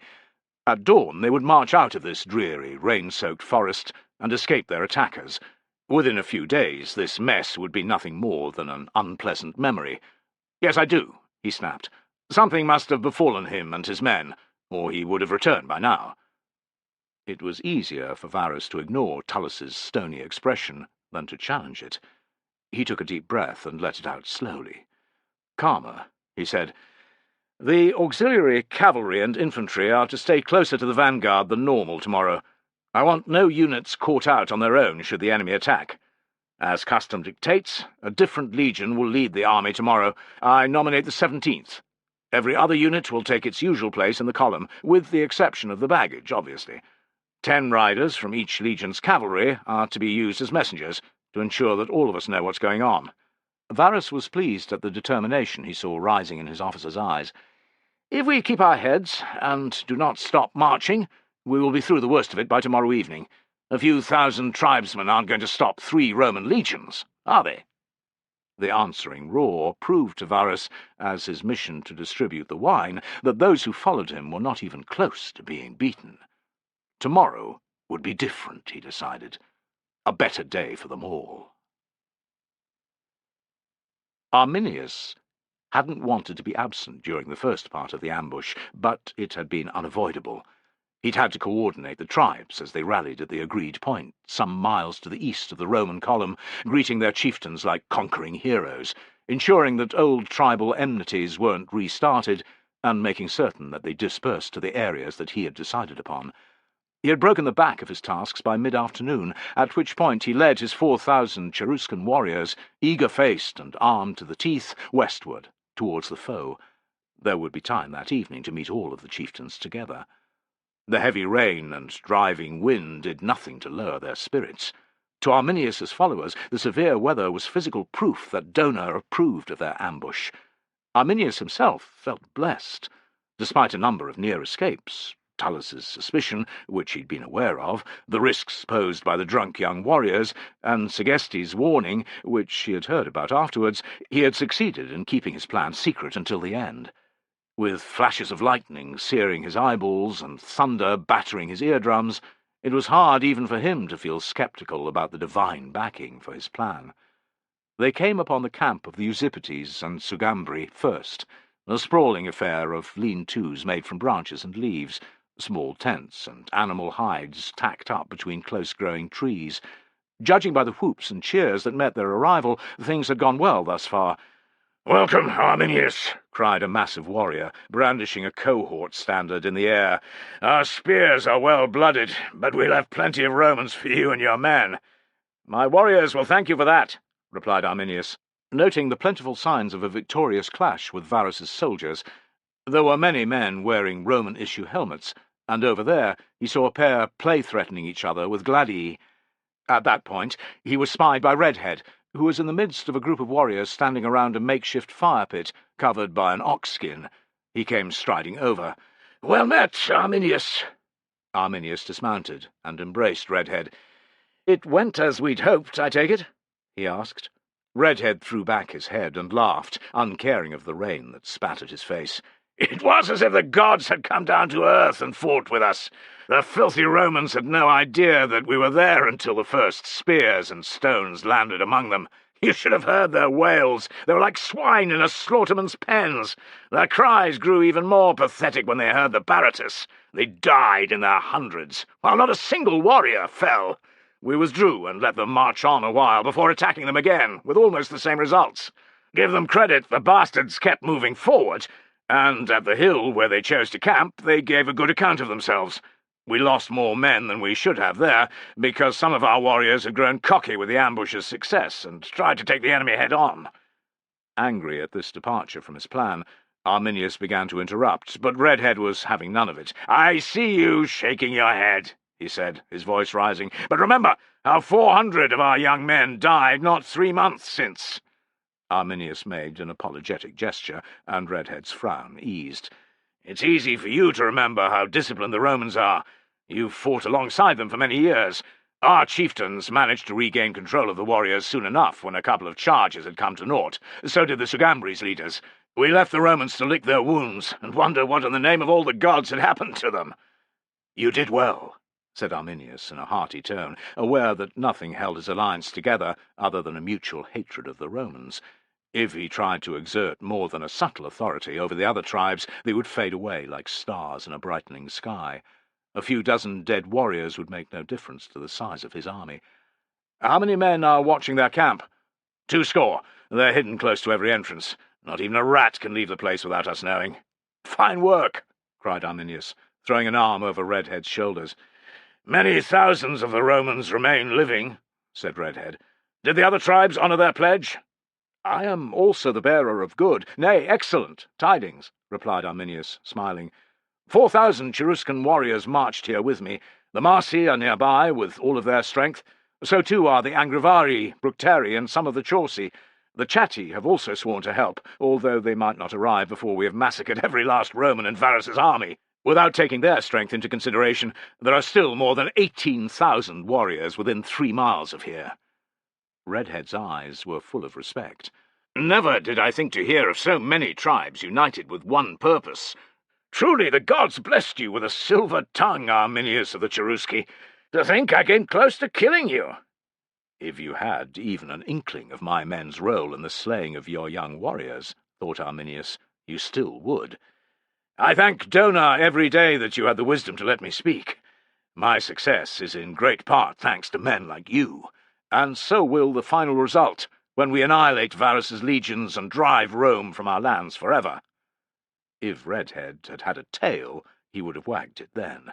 "This calls for a drink. Come, there is beer by my fire. The other chieftains will want to hear your news, and to question you about tomorrow."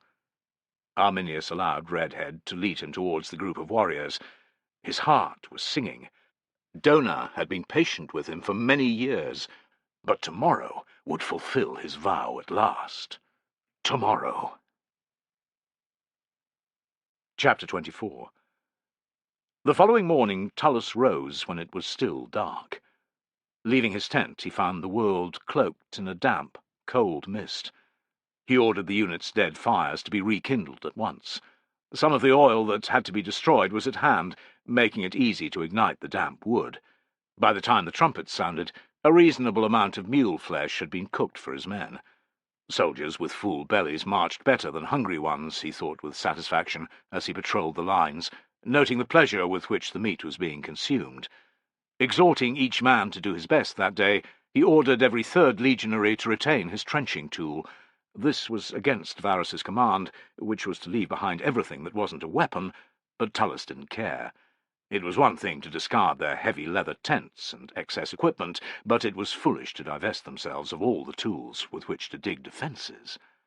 Following Varus's orders, the 17th was in the vanguard. It was standard procedure for the 1st Legion to change, but Tullus was most unhappy. Stuck in the middle of the miles-long column, surrounded on both sides by interminable trees or marshy fenland, he and his soldiers had not the slightest clue what was happening. Worse, they were helpless to do anything but follow in the quagmire left by those who had gone before. In the depths of Tullus's mind, barely admitted, there was also the niggling concern that if things went really wrong, he and his men would be trapped. He buried his worry as best he could.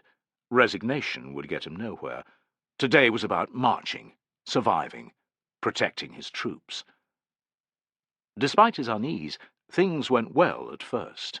Everyone was keen to vacate the temporary camp, and the legions got moving with a minimum of delay. The soldiers with common-law wives and families grumbled and bitched, yet they had to follow their orders, like everyone else. Leaving those who could not travel fast, even their injured comrades in the few wagons that had been retained, was easy for the rest. Nevertheless, Tullus was glad when he could no longer hear the wails of distressed babies, the laments of their overburdened mothers, and the moans of men who knew that they were, to all intents and purposes, being abandoned. As the legions left the hill, palls of smoke from the burning wagons streaked the sky, and the air was rich with the smell of the olive oil used to set them alight. There was universal relief when the tribesmen who had plagued them the previous day did not appear. Spirits rose further as the trees were replaced by an area of scrubby grass, not unlike the lands around Porta Westphalica. The open ground meant that the marching pace could pick up, and soon the speed was approaching half of what could be made on a decent Roman road. This was a vast improvement compared to their pitiful progress the day before, and men began to sing. By the time they had bawled their way through 3 old favourites, Tullus was starting to enjoy himself. He'd heard each of the chants 1,000 times before, but when sung loud enough, they still had the power to bring him back to his youth and the campaigns he had made as a wide-eyed low ranker. It was then that the army ground to a halt. Tullus's soldiers continued to sing, but he waved them into silence. There was no apparent cause for the stop, no sounds of combat, no officers shouting orders, no tribesmen were visible on either side of the cohort's position. It could have been a river or stream that had blocked their passage, but Tullus had a nasty feeling that somewhere up ahead another ambush had been sprung. He had his soldiers stand to arms. A sombre air fell as they waited, shields up, javelins at the ready. Nothing happened for 100 heartbeats. 200. Tullus roared out a question to the legionaries in front, the first cohort. Beyond them were the legates and tribunes, who were the most likely to know what was going on. After a short delay he was told that, "You have as much idea as we do," which did nothing for his darkening mood. The enemy did not appear. Time ground by in a succession of gusty squalls and heavy showers, and an occasional view from behind the ever-present clouds of a beleaguered, pale yellow sun. At length Tullus ordered his men to ground their shields. They seemed, if not happy, then satisfied, drinking from their water-bags and talking in low voices amongst themselves. Scanning the landscape, Tullus could see no cause for alarm. That didn't stop his gut from knotting as if he had a bad case of the shits. He'd have liked to confer with Degmar, but there had been no sign of him since the previous day, when he had gone off scouting. Tullus hoped he was still alive. Fenestella came to find him, his face sour with suspicion. "What do you think, sir?" "I think the savages have fucking well sprung another ambush up ahead. All we can do is wait until the vanguard fights its way through." Fenestella spat by way of agreement. "Filthy animal-humping savages." Tullus came to an abrupt decision. "Might as well keep busy. It will stop the men worrying. Have an inventory made of the javelins that are left. The men are to check their equipment." Tullus began to say more, but chuckled instead at Fenestella's know-it-all expression. "You're aware of the drill?" "Aye," replied Fenestella, smirking. "You could say that." "Go on, piss off, report to me when you're done," Tullus ordered with a smile, and thinking that whatever happened, Fenestella had to be among those who survived. Some time passed. Without a visible sun, it was impossible to say how long, but Tullus judged it less than an hour, before a messenger appeared. Tullus, who was talking again to Fenestella, beckoned as the legionary approached from the direction of the first cohort. The man's pulpy-looking nose, the recipient of many a punch, stirred his memory, but it wasn't until the soldier reached him that Tullus recalled where they had met. It had been in Vetera, the night that Piso had won too many games of dice. "Centurion?" Broken Nose saluted, giving no indication that he knew Tullus. "Are you in charge of the cohort?" "I am. What news?" "The vanguard ran into trouble a while back, sir. There was another section of forest where the savages were lying in wait. Thousands of them, it seems. Far more than yesterday." If Varus had been present, Tullus would have struggled not to gut him in that moment. "Arminius is behind this devilry," he thought. "He has to be." Fenestella's scowl proved the same thought was in his mind. "Go on," Tullus commanded. "There was heavy fighting, sir. The Gaulish cavalry's horses were panicked by the volleys of spears and stones. The Gauls pulled back and got tangled up with the auxiliary cohorts, which allowed the enemy to attack at will. It sounds as if they've been almost wiped out. The 17th lost quite a few men too, but they forced a way through eventually. The savages have pulled back now, and the column is moving again." "Is there a battle plan?" asked Tullus, knowing there wouldn't, in this grimmest of situations, couldn't be. Broken Nose looked uncomfortable. "Governor Varus has ordered that we continue to advance, at all costs. That's what I was told to tell you, sir." "Very well." Broken Nose saluted and made to go, but Tullus raised a hand. "Wait." "Sir?" "Your name?" "Marcus Aius, sir," Broken Nose replied. "It is him," thought Tullus. "Fabricius is your centurion?" He enjoyed the confusion playing across Aius's face that he should know this. "Well?" "Yes, sir, he is." "You lost a pair of bronze fasteners at dice a little while back, didn't you? The ones for the shoulders of a male shirt." Tullus noted the delayed recognition, and then fear that flared in Aias's eyes. "I did, sir. If I hear a single word about how the soldiers of the first cohort didn't fight as they should have today, or even how they ran away, I will come looking for you," warned Tullus. "It won't be the fasteners that I shove up your nostril this time, either. Understand, you cocksucker?" Aias nodded. "Fuck off, then, and report to whoever else you're supposed to." Tullus felt Fenistella's gaze on him as Aias retreated. He muttered a quick explanation. "I'd give anything to be in the middle of a bar fight rather than what we're heading into," Fenistella commented, as trumpets ahead of them sounded the advance. "Aye, that'd be better." Tullus threw a grim glance at the sky, which was blacker than ever. More rain was coming. Thunder and lightning, too. In this dark moment it was difficult even for a hardened cynic not to think that the gods were unhappy with them, that the tribesmen's deities, powerful in their own heartland, might pose a real threat to the lives of every man in Varus's army. "Jupiter, greatest and best," Tullus asked, "I beseech you to watch over us now, in our hour of need. Let your thunder terrify our enemies, and your lightning bolts strike them down. Arminius most of all." Step by muddy step, Tullus and his cohort trudged forward. Their pace was no better than a slow walk, which frustrated and increased tension among his men. Tullus was not immune to the feelings either. When combat threatened, men hated to linger at its edges, waging a losing battle against nausea and the constant need to empty one's bowels or bladder. Yet here, in this Stygian gloom, where the only illumination was from lightning flashes, and rolling thunder made it hard to hear a man's voice more than 5 paces away, it was hard to find the will to fight. Their slow progress, in a line, reminded Tullus of the way a miller poured wheat into a grindstone. Once the stream of grains fell, there was no way back, just a descent into the hole in the stone's centre, a brief, encompassing blackness, and then oblivion, as the top stone moved over the bottom and ground everything to flour. The image made Tullus feel queasy. He ignored the feeling as best he could, and concentrated instead on his soldiers, on their readiness, on their morale. His responsibility towards them was a heavy burden, but it was a sharp way of focusing his mind. "Hold steady, brothers," he called out at regular intervals as he paced alongside his century. "There's hot wine waiting for you in Vetera. I'll pay for the first round myself, for the whole damn cohort. Hold on to that happy thought as you march." Tullus worried that he was filling the air with useless words, but it seemed to give his men some solace. Their eyes were wary, fearful, and many were praying out loud, or rubbing their phallus amulets. Nonetheless, they gave him nods, or shakes of their heads, as if to say, "We're not done yet." At length, the trees in which the latest ambush had been sprung drew near. The sound of fighting, shouts, cries, the clash of arms had been audible for a little while, even with the thunder. All eyes were fixed towards their front.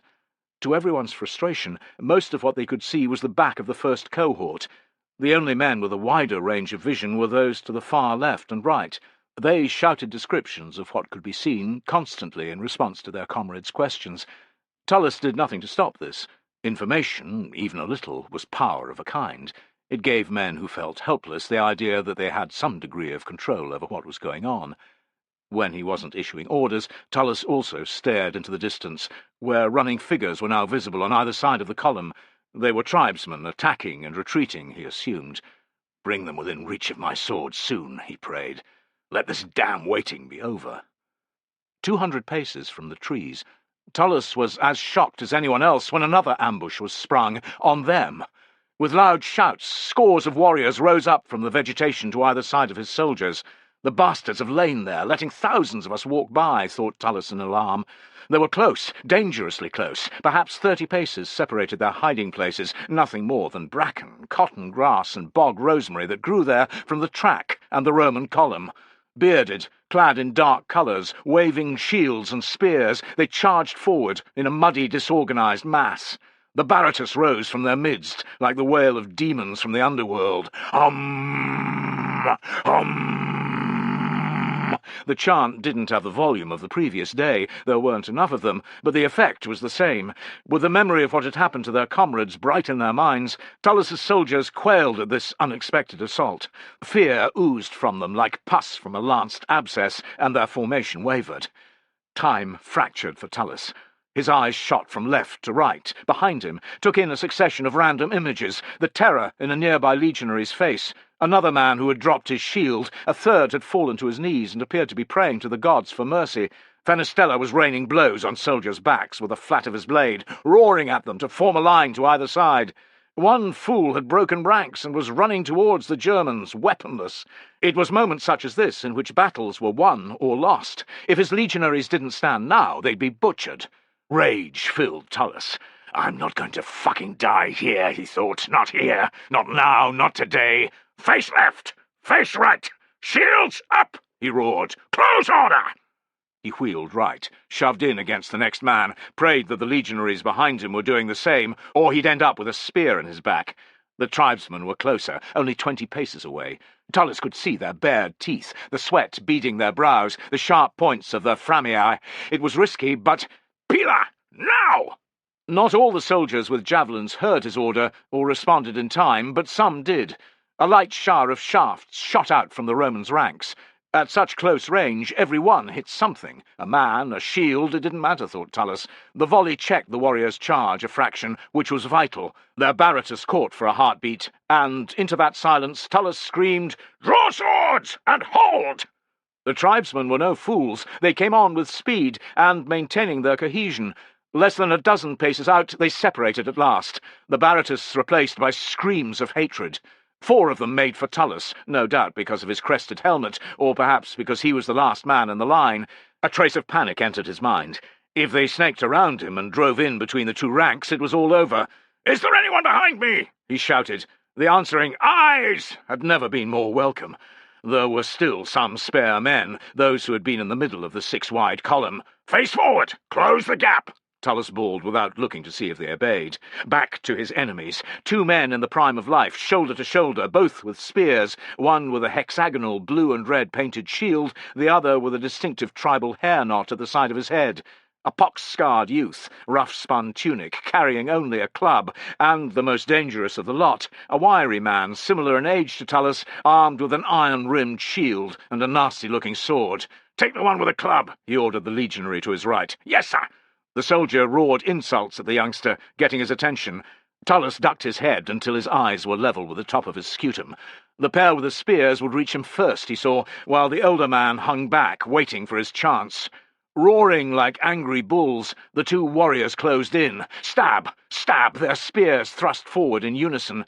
Tullis bent his knees, heard one whistle overhead, felt the second drive into his shield. The impact rocked him back. If it hadn't been for the soldier behind, bracing him with his scutum, he might have fallen. Using the muscles in his thighs, Tullis drove up, looked, and shoved his gladius into the belly of the warrior whose spear had caught in his shield. His actions were exact, precise. In no more than a handspan, twist a little, out. The man went down, blood blossoming on his tunic, crying like a baby taken off the tit too soon. The spear hanging from Tullis's scutum made it unwieldy and nigh on impossible to hold, yet he had to, because the second spear-wielding warrior was driving his weapon at Tullis's head. The older man had joined him, sword jabbing back and forth, searching for a gap in Tullis's defences. Arm muscles screaming, desperate, Tullis lobbed his shield straight at the spearman. Doing what he always told new recruits never to do, he broke ranks and leapt forward at the warriors, making use of their confusion. Trying to shove away Tullis's shield, the man with the spear didn't even see him coming. Tullis smashed his left shoulder into the man's chest, sending him flying backwards. Tullis also lunged at the older warrior's midriff from the side. He hadn't been expecting Tullis's attack either, but still managed to twist away, avoiding a death wound. Instead, the gladius ripped open the back of his tunic, drawing only a line of blood across his flank and an outraged hiss of pain. Tullis spun back to the man he'd barged, managed to stab him through the lower leg, and then he was retreating fast as he could, still facing the enemy. The older warrior followed him, like a cat on a mouse, and Tullis thought, "I'm done. My own fault." They feinted at each other, sparred, and then, to Tullis's immense relief, the legionary who'd been on his right shuffled forward a couple of steps, roaring abuse, forcing the tribesman to withdraw. Tullis resumed his place in the line, called for a shield, and was handed one from behind. He had no time to thank the legionary who'd saved him, no time to assess how the rest of his soldiers were doing, because the tribesmen were attacking again, a third less in number than they had been, but advancing nonetheless. The older warrior whom Tullus had injured was among them. In a testament to his bravery, so too was the man he'd wounded in the leg. "Roma!" Tullus yelled. "Roma!" It was heartening that the response from his soldiers was loud and came from plenty of throats. Tullus put down the man with the leg wound with his first thrust, but the elder warrior was killing the legionary on his right as he did. With an animal cry, the warrior leapt into the gap left by the dying soldier. Several tribesmen followed him. Tullus was fortunate to have no one before him, or he'd have been slain as he half-turned, exposing his left side, and pushed his sword into the first body he saw, a warrior wearing a dark blue tunic. A frantic look to his left, no one there still, and he killed a second tribesman. Pounding feet forced him to face front again, to take on first another club-wielding warrior, and then a stripling youth as skinny as his own Framia. Expecting to be hacked down from behind by the enemies who'd broken the Roman line, Tullus pushed himself to his limit. He took down the club-carrying warrior with a savage thrust to the belly, and then tackled the stripling, who fell for the age-old ruse of a feint to the face with a shield, never anticipating the precise stab to the throat of Tullus's gladius. With both opponents dead or dying, Tullus had a moment, a heartbeat, to recover. He was suddenly intensely aware of the bands of pain wrapping his chest, the breath ragged in his throat, the sheer relief that he was alive, not dead. There were no more warriors in front of him. The rest appeared to be pulling back. Tullus looked over his shoulder, could see no tribesmen, just sweaty, bloody, grinning legionaries' faces. "Are they all dead?" "Aye, sir," replied a veteran who'd been with Tullus almost as long as Fenestella, "or going that way." His head disappeared from sight. There was a grunt, a moan cut short, and he popped up again. "That was the last one, sir. Good work." Tullus cast a look to his left, where the first cohort was still advancing. Urgency filled him. They had to keep moving if they weren't to be left behind. He glanced to his right, along the line. Pride swelled his heart. He had no idea how many of his soldiers were down, but they had held. They had fucking held. "Should we go after them, sir?" asked a voice. Tullus regarded the remaining tribesmen, who were loping off towards the forest. In other circumstances, other battles, he might have agreed, but not today.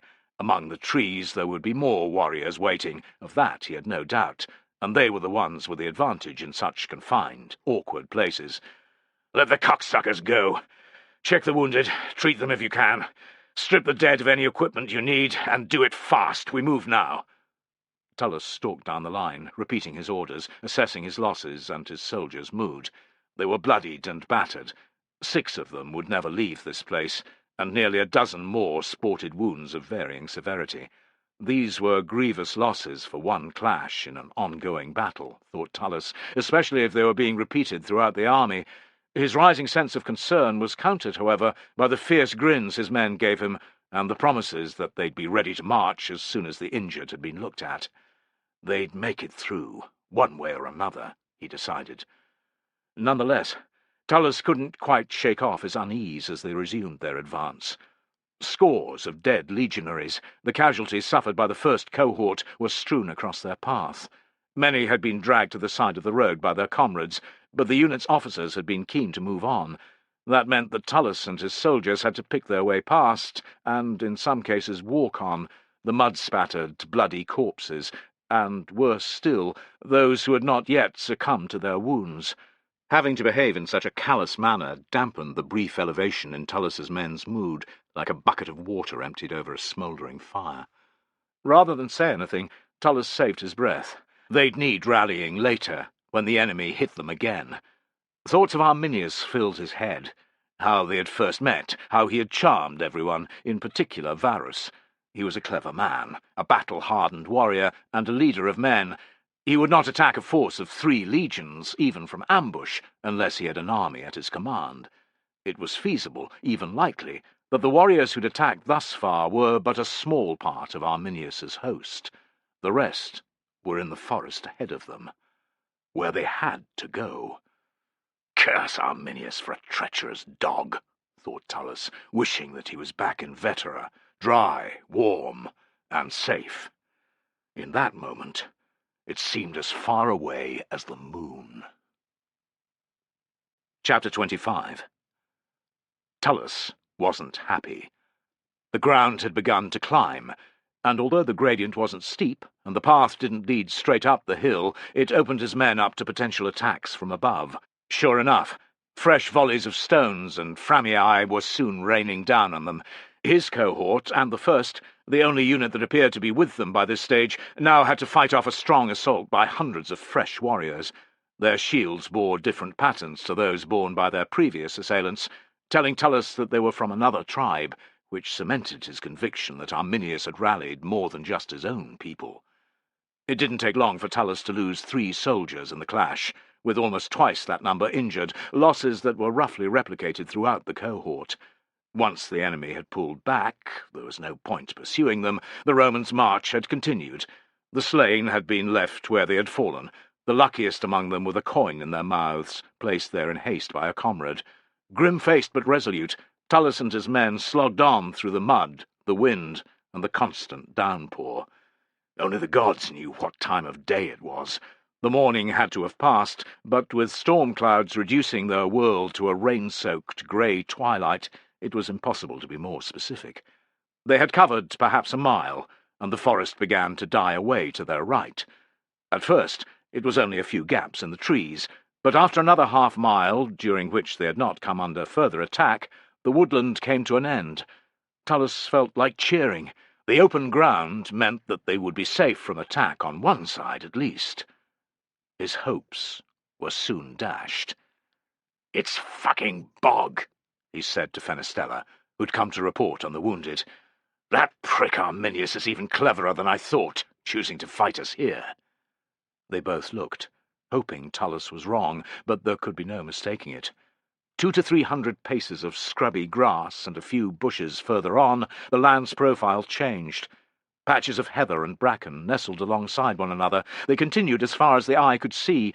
Between them were countless nodding heads of water avens and the unmistakable yellow flowers of goatweed. These were plants fond of damp, marshy ground. As if to prove the point, the resentful, rattling cry of a grouse rose to meet them. The significance of what they were seeing sank home faster than a stone dropped down a well. Where there were trees, there was solid ground. A bad place to fight, but it could be done. Men could run away into the forest if it came to it. But bog! Fenestella cleared his throat and spat a juicy chunk of phlegm into the mud. "That for you, Fortuna, you treacherous old whore."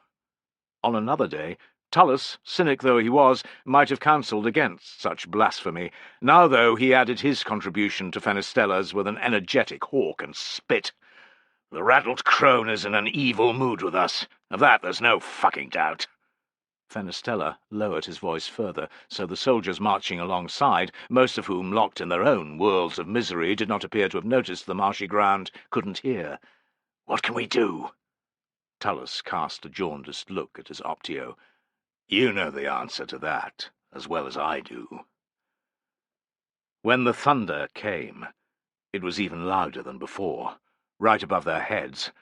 The heavens opened, releasing fresh deluges of water, and it truly felt as if the gods were laughing at them. Groans of weariness, resignation, despair rippled down the line of marching soldiers. A man could only get so wet, thought Tullus, but his spirits could be dragged lower and lower until they were in the actual mud. In that moment, he felt his own slide several notches downward. It was impossible to pick the thing he hated most. The gnawing worry that they were about to be attacked, that he might lose all of his men, that he might die himself. The notion that the mad-eyed soothsayer in Mogontiacum so many years before had been right all along. The brown sludge squelching between his toes with each step, and how the grit within it worked its way further and further into his open-toed boots.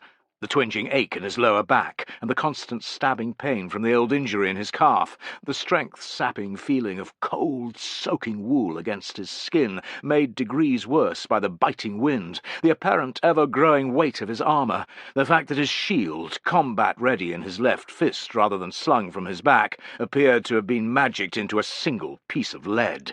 The way his sword hilt pinched the skin on the inside of his elbow with each swing of his arm, the infuriating path that rain took from the rim of his helmet onto his forehead and onward into his sweat-stung eyes. "Fuck it," thought Tullus. "Fuck this wet, dreary shithole. Fuck its savage people and their barbaric ways. Fuck the weather, fuck the forest, fuck the stinking mud. Fuck Varus for being a blind fool, and most of all, fuck Arminius for being a traitorous whore's git."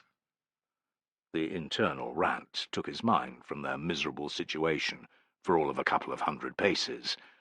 Then it was back to the numbing grind. Place one foot before the other, keep up a decent speed so that they remained close to the first, wipe the rain from his face, shift the hilt of his sword again, grip the edge of his shield with his right hand for 20 steps to ease the load on his left shoulder, study the trees to their left with great care for signs of the enemy, and then his men with equal intensity to monitor their spirits, growl encouragement at the laggards, shout back to Fenestella so that he knew what was going on behind him. Repeat the whole procedure again, and again, and again, and again. Tullus dragged his cohort thus another mile. The next attack was a hammer blow far worse than any of the previous assaults. Wily veteran though he was, Tullus was caught by surprise. So too were his soldiers, who could have predicted that the tribesmen would have constructed huge earthworks, protected by wicker fencing and cut branches, behind which they could hide in their thousands. Yet that is exactly what they had done, what Arminius the genius had had them do. One moment Tullus was trudging along, half counting his steps, half listening to the filthy joke being told in the rank behind, and the next, the world filled again with that damnable sound, the baratus. Before his disbelieving eyes, scores of warriors burst into sight from his left, charging straight at his astonished soldiers. More followed, and more, until there were hundreds of the enemy, emerging from gaps in what Tullus realized, far too late, was a man-made embankment 30 to 40 paces back into the trees. There was nothing to their right. Even though it was bog, Tullus checked again, which was something. "Halt! Face left! Close order!" he roared, his voice cracking with effort. He was already shoving his way forward so that he could stand on the right of the first rank. "Place the wounded behind! Quickly!" This time, reduced numbers notwithstanding, they were able to form a decent line and throw their pila before the enemy came within gladius range. The paltry number of javelins remaining to them meant that the volley had little effect on the massed assault. Perhaps a dozen tribesmen were punched backward into their fellows, but the rest came on without pause, weapons raised and shouting their hatred. In the lead were 5 naked warriors, their bodies streaked with daubs of white and blue paint. An alarm sounded in Tullus's head. He had faced berserkers before, and knew how dangerous they could be. Their manic expressions, large physical size, and complete lack of fear, not to mention clothing, shouted that these specimens were to be feared. They weren't going to hit the line anywhere near him either, worse luck. Tullus was moving before he let himself think. With a shove, he forced the legionary behind him into his place. Then he wheeled around the back of the formation. It was gut-wrenching that his soldiers only stood 2 deep now because of their losses. The wounded who could not fight, almost a score of them, made a more pathetic sight. The ones who could sit upright were propped up against one another, daggers and swords in their hands, but the rest lay in the mud, piss-soaked, wounds bleeding and groaning in pain. Ignoring this bitter reality, Tullus forced his weary legs into a trot. "Hold the bastards!" he shouted over and over. "Steady!" As he made his way towards the centre, he kept peering over his men's shoulders, searching for the berserkers. Acid filled his mouth as he realized he wouldn't reach the point where they struck the line in time. Fortuna wasn't finished with him yet, Tullus thought, imagining the goddess's pitiless smile as her dice landed to reveal a pair of unbeatable 6s. If the berserkers smashed through, the battle would turn to a slaughter. Already demoralized, facing more warriors than ever before, his soldiers would break and run into the bog where they would be cut down to a man or drown. Tullus set his jaw, managed to increase his pace a fraction, then a little more. The next few moments would cost him his life, but that was a fair price if he could prevent a whole-scale rout. Fierce cries went up, and then there was an almighty crash. The berserkers had hit the waiting legionaries. Their comrades, a short distance behind, yelled their approval. Tullus, still at the rear and 10 paces from the point of impact, had a perfect view of what happened. The force with which the naked warriors struck pushed both Roman ranks back a couple of steps. Shouts of anger and terror and pain competed with the sound of iron on iron and men's screams. The coppery smell of blood filled the air. Mixed with it were its inevitable companions, piss and shit. Tullus heard a man vomiting. His sense of urgency multiplied. All the signs were there. Within a dozen heartbeats, his worst fears would be confirmed. That was how fast the balance of a fight could tip one way or the other. Instinct and battle experience told Tullus not to try and shove his way into what was left of his soldiers' formation. There lay only madness, panic. Men jammed so close to each other that it was impossible to wield a sword. It was a ruthless decision. Some of his soldiers would die because of it, but he could think of nothing else. Preparing himself, asking Mars for his help, Tullus stepped away from the swaying ranks a little and raised his sword and shield. A cry of agony, a despairing shout from a comrade, and a legionary sprawled backwards out of the line and onto his back. Blood spurted from the deep wound to his neck, turning the plates of his armour crimson. There was a triumphant shout, and the berserker who'd killed him leapt forward to stand over his victim, spear aimed down to deliver another blow. Tullus had stuck him through and through before the man had even realized there was someone there. Quick as he could, Tullus tugged his blade free, twisting his head so that the blood sprays didn't hit him in the face. He shuffled back a short way and waited. Another legionary died in similar fashion within a few heartbeats. So too did his killer, at Tullus's hands. He repeated the simple maneuver on a third berserker as well, and was beginning to think he might do the impossible, but the last two crashed through his men together. Tullus managed to wound the nearest berserker in the arm, but it was the man's left, not the one wielding his spear. The berserker turned on him like a rabid dog, baring his teeth and shrieking his pain, or was it contempt at Tullus's effort, and shoving his spear towards Tullus's face and shield and face. Tullus retreated, head as low as possible behind his scutum, noticing with alarm that the berserker's companion was darting around to his rear. Resignation swamped him. He'd done well for an old man, but to die with a wound in his back was a shitty way to go. Thump! Tullus had to forget about his second enemy as he was shoved back a step by the first berserker's spear driving into his shield. Even one-handed, the man had the strength of a boar. The sharp iron point sliced through the layered wood to strike Tullus's mail under his sternum. He staggered, but managed to keep a tight hold on the shield grip. When the berserker tried to free his spear, Tullus countered by pushing forward, hard. The warrior's face was a picture of surprise as he was twisted sideways by Tullus's momentum. The move brought Tullus close enough to slide his sword deep into the side of the berserker's chest. Iron grated off rib bone, then the resistance vanished as the blade sliced everything beyond that into ribbons. The berserker was a dead man standing, yet he somehow found the strength to let go of his spear and punch Tullus in the head. The blow struck his helmet, and despite the felt liner that cushioned his skull, stars flashed across his vision. "Fucking die!" he shouted, running his sword in until the hilt touched the berserker's flesh. With a shuddering gasp and a dribble of pink froth from his lips, the man did as he asked. He fell off Tullus's blade as he went down. Remembering the second berserker, Tullus flinched. Why wasn't he dead? The warrior had had more than enough time to kill him. He twisted his head, could see no one for a heartbeat. Turning, he was astonished to find the final berserker lying face down, chest heaving, almost at his feet. He'd been hamstrung in one leg and slashed by a sword in the other.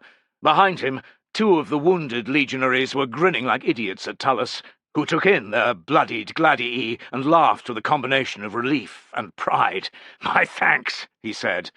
Tullus left them to finish the berserker off. Seizing a discarded shield, he went to fill the gap in his soldiers' line. His men had almost managed to close it, but not quite. Tullus's arrival came none too soon, and he took delight in the alarm that his appearance, crested helmet on, roaring like a madman, caused among their attackers. One moment they'd been shoving forward into a hole caused by their berserker brethren, and the next it had been plugged by a centurion who appeared to be insane. "Hold, brothers!" yelled Tullus. "Stay close!" From that point, Tullus's world became a tunnel. He lost all concept of weather, location, how much his body hurt, anything other than the man to either side and the handful of warriors before him. It was galling that despite the berserkers' deaths, the tribesmen continued to attack. Their morale had to have been affected, Tullus reasoned, forcing his screaming muscles to continue working. Keep the scutum up, he thought. Pick a target. Let him come. Duck down. Take the blow on the shield front or its rim. Thrust forward, often without looking. shrieking, drive the blade in, sense the victim squirm away in vain, hear his screams, blade out, feel the blood sheet over his forearm, peer over the shield to see his opponent fall, glance to either side, check that his companions are alive, still fighting, shuffle closer to one or the other, yell at his men to hold, to stay close, bellow his defiance at the tribesman, throw whatever insults came to him in both German and Latin, blink away the sweat that was running into his eyes. In this fashion, Tullus slew 2 warriors and shared another kill with the soldier to his right, who had stabbed his opponent at the same time. By this stage, it was agony to breathe, and every muscle was trembling with exhaustion. It was pathetic how grateful he felt when, without any warning, the warriors withdrew.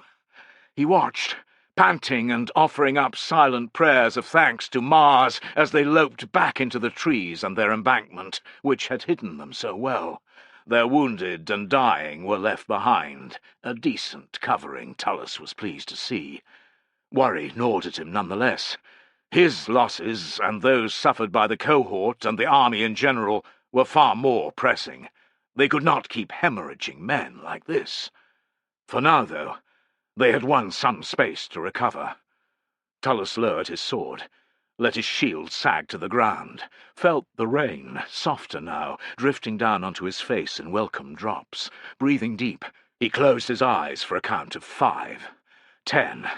Crazy as it was in that blood-spattered place of death, sleep beckoned. Tullus rallied what was left of his energy and forced his gummy eyelids opened. "Injured?" he demanded of the soldiers to either side. One was fine. The other had a gaping wound to his left cheek, but averred that he could fight on.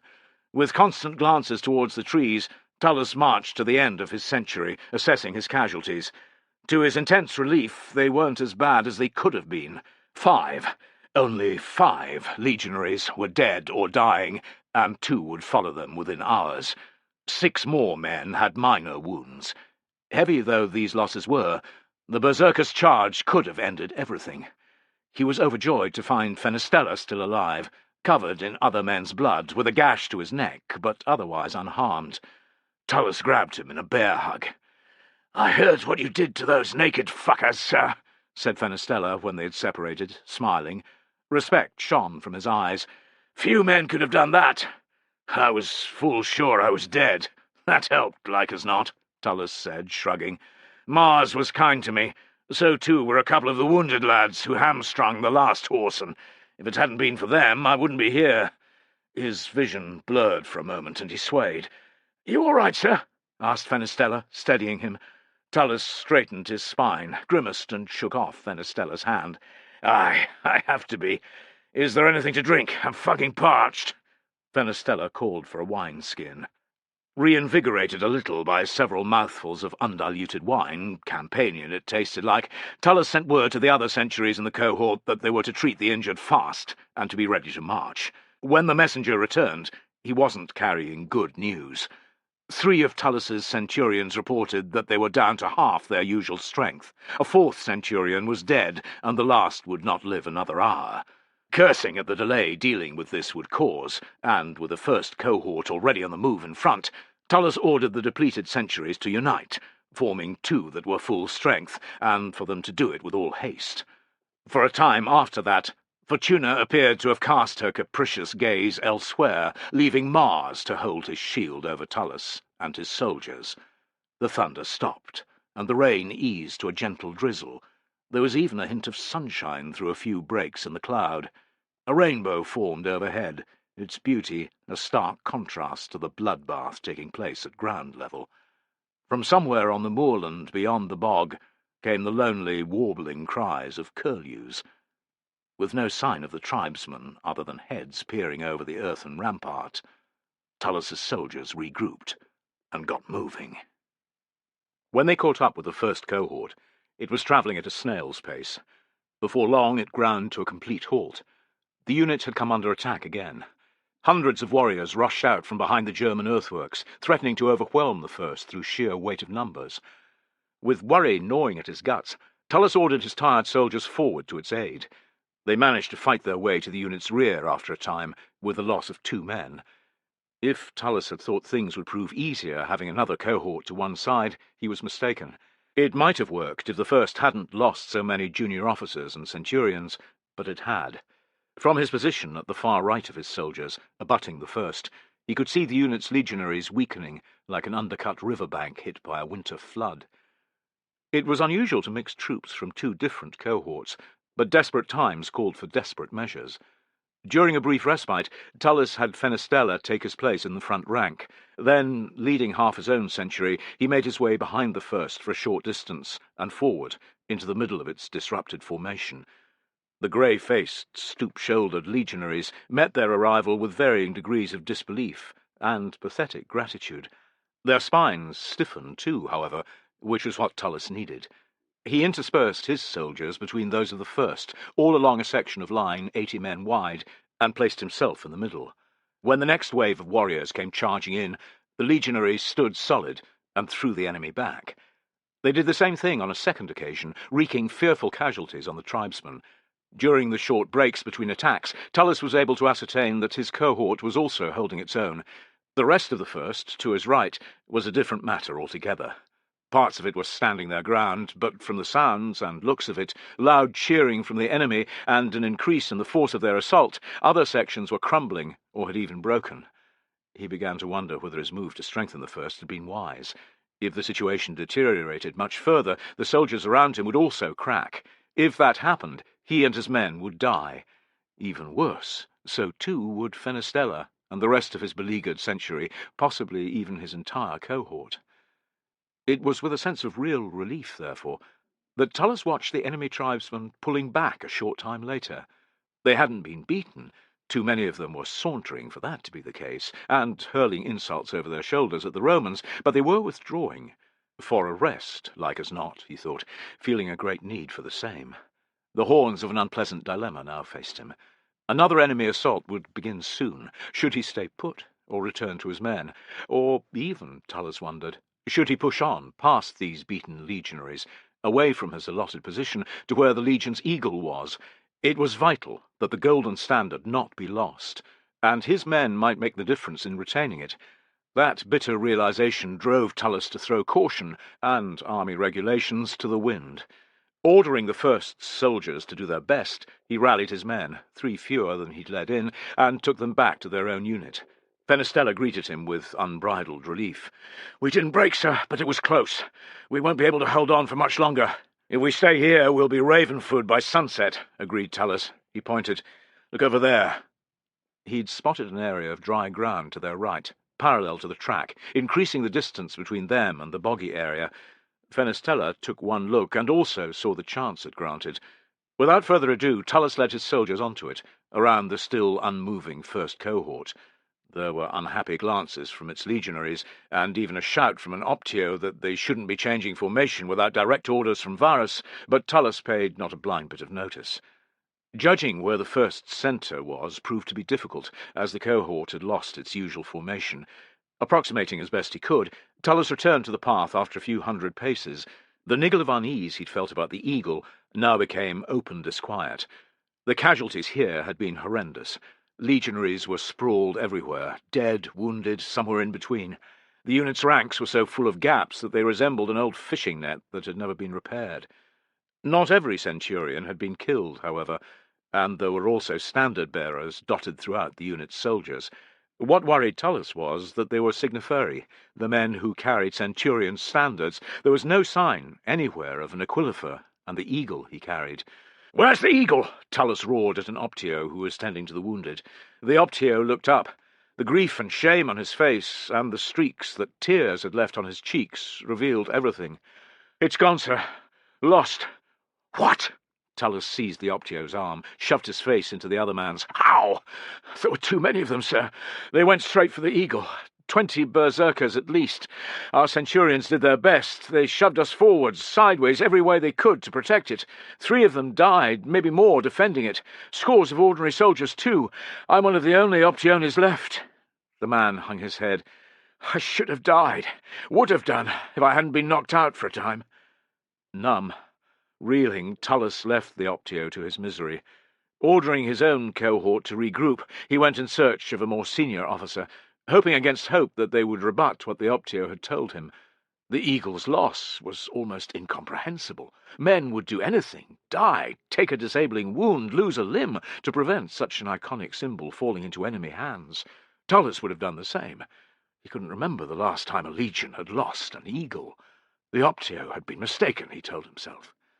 Ignoring the nearby legionaries' dejected, beaten expressions, his fantasy lasted until he came across Centurion Fabricius of the 2nd century, whom he knew, an officious type at the best of times.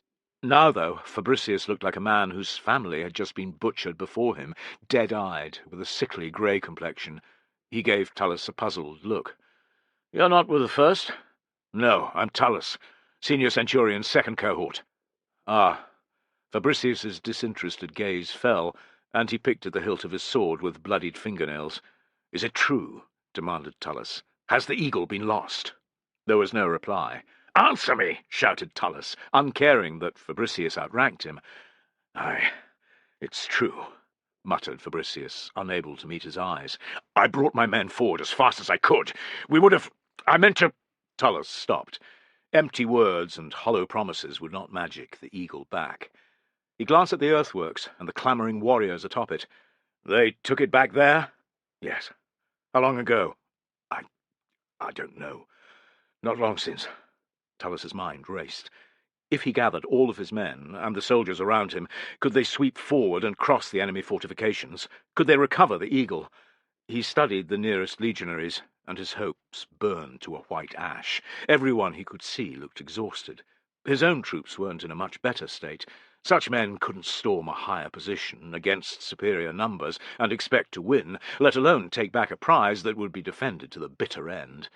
"You bastard, Arminius," he thought. "You filthy, scheming bastard." Tullus had never felt so bitter, never been so ashamed. It was immaterial that he had not been present when the eagle had been seized. It belonged to the 18th, his legion, the unit to which he had given 15 years of his life. Their humiliation was all the greater because the 17th and the 19th still retained theirs. If they escaped this living hell, it would be the death of the 18th. Legions without eagles were disbanded. In that moment, Tullus's despair threatened to overwhelm him. He longed to lie down in the mud and let the world fall to ruin. One thing prevented him: his men. He could not go to Hades knowing that he'd abandoned them. He had to keep his cohort moving. To stay was to die. "The gods be with you," he said to Fabricius. Disbelief flitted across Fabricius's face. Then it was anger. "Where are you going?" "Back to my cohort." "What about the eagle?" demanded Fabricius. "It has to be recaptured." Shame scourged Tullus anew, not least because there was nothing to be done. "It's thanks to the incompetence of you and your fellow officers that it was lost in the first place," he snarled. Fabricius spat into the mud. "Varus will hear of this." "I'll tell him what I did myself," Tullus retorted. "He can be the judge of who did the right thing. It won't be you, you fool. Mark my words. Stay here, and you will all die. We can't fight these Horsens, at least not the way we'd want. Our best chance, our only chance, is to keep marching." He walked away, ignoring Fabricius's orders to stand his ground. Gods grant that he comes to his senses before it's too late, Tullus thought, putting the fate of the first and the eagle from his mind. In this calamitous situation, his cohort came first, and everyone and everything else came a distant second, including Varus, especially Varus. "I told him," Tullus remembered, a throbbing fury pulsing behind his eyes. If only he'd listened! But Varus hadn't, and here they were, with hundreds of men dead and an eagle lost, and that was just among the ranks of the 18th. Who knew what was happening to the rest of the army? A short distance along the path, Tullus was presented in gory fashion with the fate of the senior officers and their escort. Whether it was because the enemy had noticed the number of officers together, legates, tribunes, and auxiliary prefects, or the fact that they were only protected by a single cohort, he didn't know, but the attack here appeared to have been made with even more force than that directed against his soldiers. In the carnage, upwards of 200 legionaries lay slaughtered, and among them Tullus counted 4 tribunes, 2 prefects, and a number of centurions. It was a relief to see no legates among the dead, and to note that the senior officers who had survived had not lingered. He eyed the enemy's earthworks with renewed respect. It was as if the tribesmen saw him looking. A rendition of the Baratus began, and a number of warriors emerged from the nearest gaps in the fortification to hurl abuse towards the path. Some even dropped their trousers in order to wave their genitalia at the Romans. On another day, Tullus would have found a wisecrack to shout back. Instead, he watched the taunting men in grim silence. With their confidence running this high, it wouldn't be long before they attacked again. How Tullus wished that he had the legion's artillery to call on. Behind the earthworks, the enemy would be packed as tight as a shoal of fish in a net. A sustained barrage from ballistae would cause heavy casualties and force them out from their defences, whereupon the legionaries would be able to slaughter them. Arminius had foreseen this, however, by tricking the legions onto this narrow, god-forsaken path, upon which wagons and artillery could not travel. The result meant that, despite being less than 50 paces away, the tribesmen were invulnerable. Tullus hadn't trudged much further when cheering broke out among the enemy. He peered, making out a familiar, broad-shouldered figure in fine armour, surrounded by a group of excited warriors. It was Arminius. Tullus felt sure of it. Hearing Arminius's voice a few heartbeats later was the final proof that his suspicions all along had been correct. That sour realization, although expected, was hard to take. It was far worse, however, to see his legion's eagle being brandished aloft beside Arminius. It glinted in the weak rays of afternoon sunshine, mocking the 18th's failure. Tullus's fury was such that his vision blurred for a moment. When it cleared, the eagle had been taken behind the enemy fortification, driving the reality of the loss even further home. Tullus took a silent oath on the spot. One day, my men and I will return and reclaim what belongs to us, what belongs to the 18th. The eagle will be ours again. By everything that is sacred, I swear it. We will be back. For now, though, he had to focus on survival. Chapter 26. Arminius couldn't take his eyes from the eagle. He'd been near one, and had been impressed by its beauty, but he'd never before laid hands on one, never been able to study one close up. It was typical of a legion's standard, with the golden eagle positioned lying forward on its chest, wings upraised behind. Staring eyes and an open beak gave the eagle a fierce, imperious expression, which impressed and amused Arminius by turn. "You're mine now," he thought, tipping over the wooden staff to feel the eagle's weight. Cast from gold, it was impressively heavy. The eagle had been brought to him as soon as it had reached their earthworks, borne by the same warrior who'd snatched it from the dying Aquilifer, Osbert. Arminius had been delighted that the glory belonged to one of his own. A jostling mob of cheering warriors had accompanied Osbert, but he had suffered no one else to touch the eagle until it had been presented to Arminius. Arminius had at once repaid the gesture by asking him to stay by his side, so that every man in their host might see who had seized such an illustrious prize. Osbert was still grinning from ear to ear, and seemed oblivious to the small bleeding cuts that marked his arms and chest. Having taunted the battered legionaries with the eagle, Arminius traced his way along the earthworks for 1/2 mile or more. The standard had a rapturous reception from the warriors assembled behind the defences. There were spontaneous renditions of the Baratus, repeated chants of Arminius's name, and shouted oaths that the remaining eagles would soon be taken. Its appearance before the soldiers of a different Roman cohort, who until that point had had no knowledge of its loss, also had a dramatic effect. Emerging from a gap in the fortifications, Osbert and his companions roared and shouted to get their enemies' attention. Arminius watched as the legionaries, no longer in recognizable ranks or files, pointed and cried out in dismay. Their ragged lines even wavered, away from the triumphant warriors. It was an incredible spectacle, thought Arminius with delight, to see the arrogant Romans brought so low. Their marching speed was pathetic, their usual impressive formation absent. Their mud-spattered cloaks were rain-sodden, their armour dulled and rusting. Few of them had javelins, and even fewer carried any equipment. Many sported crimson-spotted bandages, or were limping. Those with more severe injuries were being helped along by their comrades. At regular intervals, dying men, or those who could not keep up, were being abandoned by the side of the track. Arminius noted that the Roman officers, what few there were, looked no better than their men. This was telling. The centurions, optiones, and other officers were the backbone of every century, every cohort, and every legion. It was usual for them to lead by example, and if that leadership were absent, the legionaries would soon give up. Arminius studied the Romans again with care, and decided that that had in fact already happened. To all intents and purposes, the 18th was spent as a fighting force. Once the 17th and 19th had been as well battered, victory would be his. He could taste it.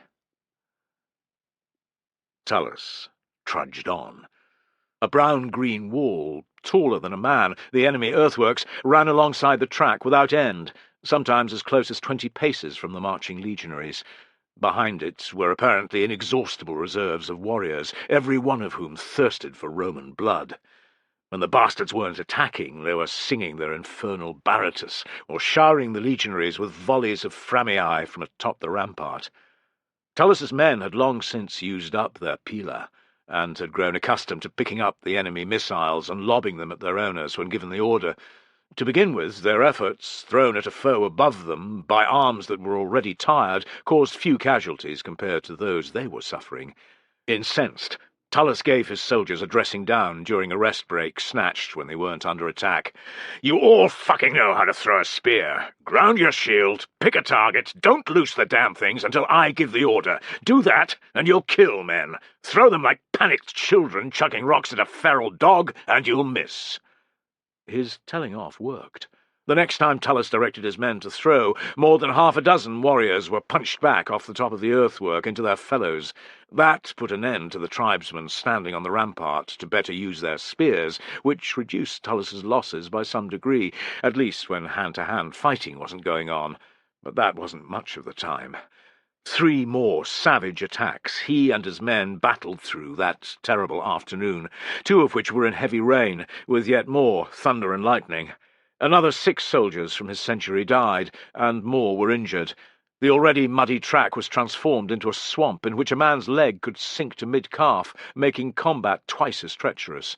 Bodies of the fallen, most Roman, but a good number of tribesmen, lay on it, in it, among the trees, slumped over bushes.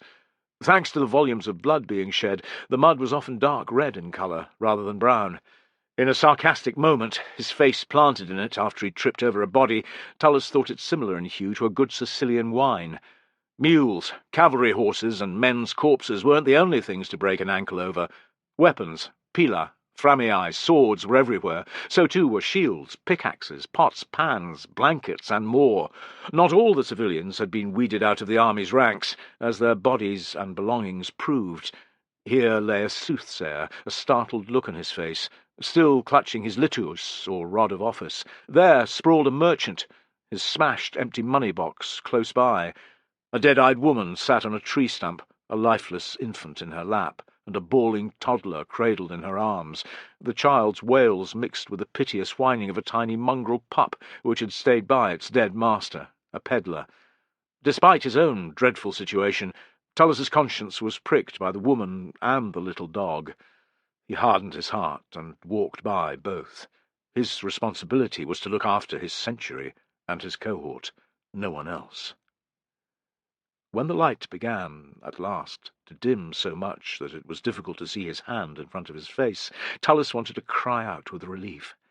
His throat was far too dry, however, and his voice spent from shouting orders. The gloom was yet sufficient to see the tribesmen withdrawing from their earthwork in some numbers, and to receive word that a site had been picked for the night's camp by what remained of the vanguard. The quarter-mile it took to reach the spot felt to Tullus like a full day's march. His body hurt as if someone had taken a hammer to every part of him. His bones ached, his muscles shuddered with exhaustion, and the old injury in his calf needled at him like the probing in a wound by a drunk, incompetent surgeon. Yet the end of the day and their torment, for the hours of darkness, was in sight. The one thing he had to do was to keep his legs moving, to call out a few more encouraging words to his men. This he managed. Tullus also found the strength to direct his cohort to the centre of what would be the camp, nothing more than an open area of ground by the track, and to have his soldiers prepare what shelters they could.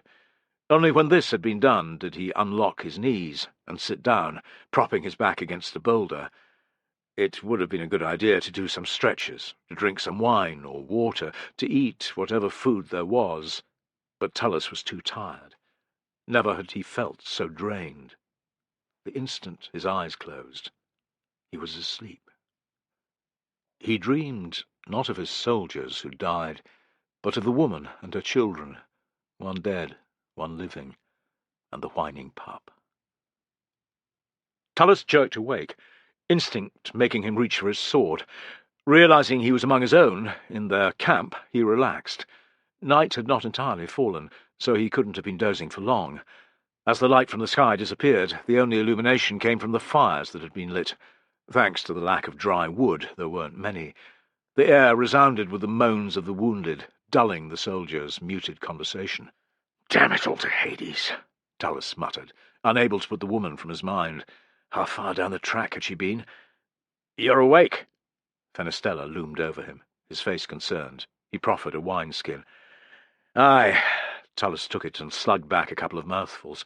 Despite the wine's acidity, he'd have had more, but the skin was light, and it wasn't his. He handed it back with a grateful nod. "I'd hoped you'd rest a while longer. You were like a beast today. It must have taken it out of you." "It had to be done," said Tullus, worried that he would be unable to repeat the supreme physical effort again. "How many men left uninjured in the century?" Fenestella's chuckle was bitter. "There are 5 with no injuries. Just over 20 with minor wounds, or wounds that they tell me won't stop them from fighting. Nearly a dozen injured worse than that, a lot of whom won't survive the night. The rest of the cohort is in the same situation, or worse." Clenching his jaw, Tullus absorbed this shocking news as best he could. His entire unit was down to less than half strength. These were savage losses, and if they had been repeated throughout the army, which was probable, they were losses that threatened the survival of every man in Varus's command. For some reason the woman and her child came to his mind again. If they were still alive, they were out there in the dark, cold, wet, hungry, alone.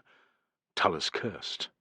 Cursed, and heaved himself upright, cursing again at the pain that radiated from each part of his body.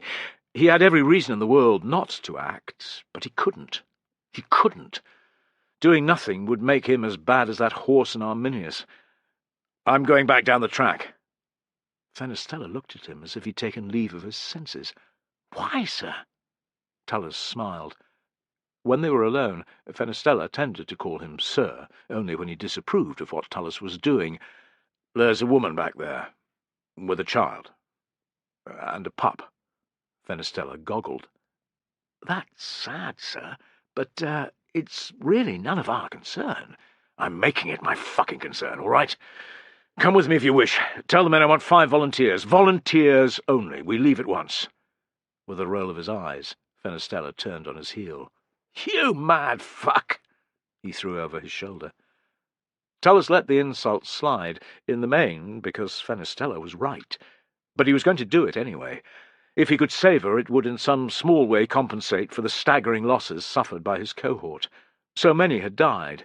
His heart bled. "Fortuna, you're a miserable old cunt," he thought.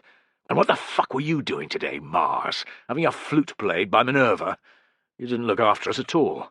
Best do a better job tomorrow, or I'll never sacrifice you again." Startled by the vehemence of his thoughts, and uneasy that the gods might read his mind, Tullus concentrated on stretching his weary, cramping muscles. Before long, Fenestella had returned with 5 legionaries. 3 were injured, Tullus noted, his throat closing with emotion.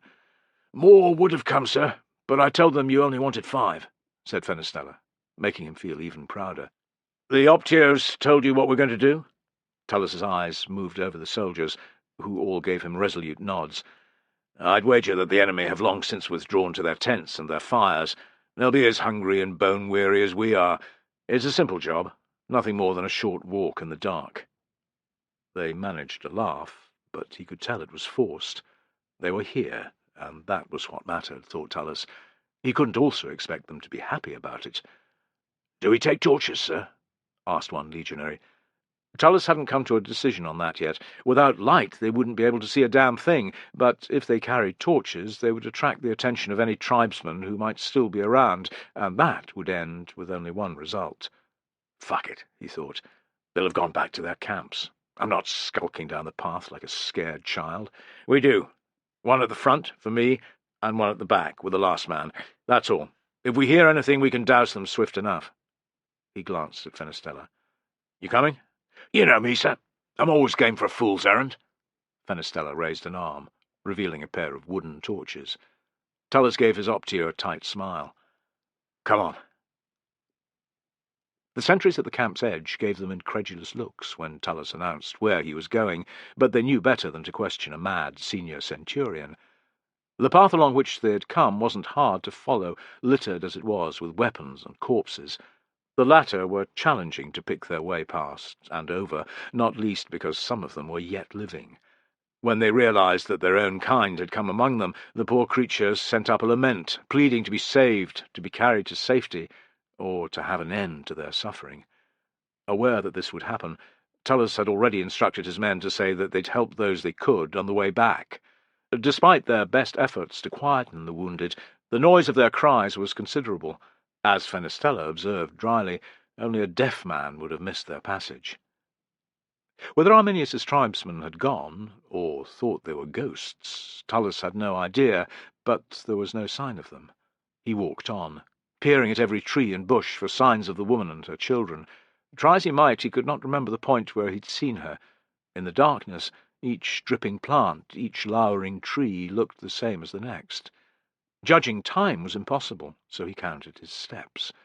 At 1,000, the point at which he'd told himself they would turn back, there had been no sign or sound of his quarry. They had to return, Tullus thought, weariness blurring his vision. Sooner or later a fucking warrior who'd come to pillage the dead would hear them. He would fetch his friends, and then— An image of the woman, cradling her living child, while her other one's corpse cooled beside them, filled Tullus's mind. If they survived the night, the tribesmen would find them the next day. Slavery, or worse, would be their fate. "God damn it," he whispered to himself, and then, over his shoulder at Fenestella, 250 paces more. 300 paces later, Tullus came to a reluctant halt. To continue was madness. It was a miracle that they'd come this far without any problems. "Fuck you, Fortuna," he thought. "I'm never offering to you again, you heartless bitch." He turned. "Back to the camp," he said to Fenestella. Fenestella didn't obey, which rankled Tullus. "Back, I said. Listen, sir." Fenestella leaned forward. "I hear something." Tullus pricked his ears, held his breath. For 10 heartbeats he discerned nothing other than the moaning of some poor bastard nearby. But then, beyond belief, he heard the whimper of a child, quickly hushed. It was coming from under the trees a short distance away. Tullus's spirits rose, but he had to be careful. If the woman took fright, she might run off into the forest, where they'd never find her. "There's nothing to fear," he called out in Latin. "I'm a senior centurion of the Roman army. I seek a woman and child." There was no reply. Indicating to Fenestella that he and the rest stay put, Tullus walked towards where he thought the sound had come from. After 15 paces, he stopped and repeated what he'd said. Still there was no response, but nor was there a panicked departure into the dark. Either he had misheard the noise, or the woman wasn't moving. 10 steps more, and he tried again to get her to answer. This time there was a sob, which was stifled at once, but it gave Tullus heart. He extended his arm, letting his torch shine deeper into the gloom before him. Then he saw her, a huddled figure under a fallen trunk, a natural place to seek shelter. It was the woman he'd seen, and in her arms was a little shape, a child. To Tullus's delight, the pup was there, too, curled up at the woman's feet. "My name is Lucius Cominius Tullus," he said, in a low, reassuring voice. "I saw you earlier. Come, you'll be safe with me." She rose and stumbled towards him, the sleepy pup following. "My other child, he—" Her voice broke. "I know," said Tullus. "Where is he?" "I buried him as best I could before dark. Just here." There was a small grave at Tullus's feet, which he hadn't spotted. The woman had covered it with rocks, which would be enough, he thought. The wolves and other predators would have more than they could eat for days to come. Had you a coin to place in his mouth? She nodded. Let us commend his soul to the gods, and go. Now that he'd found her, Tullis's unease was taking control. This grim forest, among the dead, and quite possibly the enemy, was no place for the living. He scooped up the pup, which tried to lick his face. Is your child unharmed? She is, thank the gods. The poor mite has been asleep for hours. We'll find her a blanket in the camp. And you. He made to go, but she caught his arm. I had given up all hope. You came to save us. Thank you. Well, said Tullis, feeling pleased and awkward.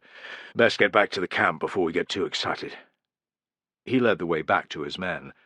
He was still bone-jarringly tired, and grieving for the soldiers he'd lost, and unsure what terrors the next day would hold. Yet finding this still unnamed woman and her child, and the pup, felt good. Maybe the gods hadn't abandoned him altogether. Chapter 27.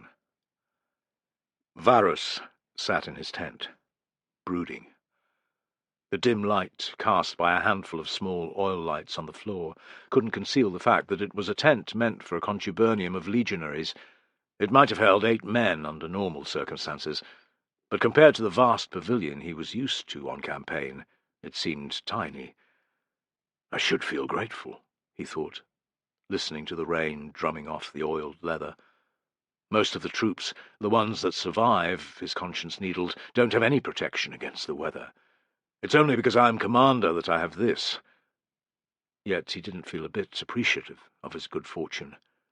He raised his hands, studied the dirt under his fingernails, and the mud splatters that covered every exposed part of his flesh. What he felt was dirty, wet, hungry. These feelings paled before his humiliation, however.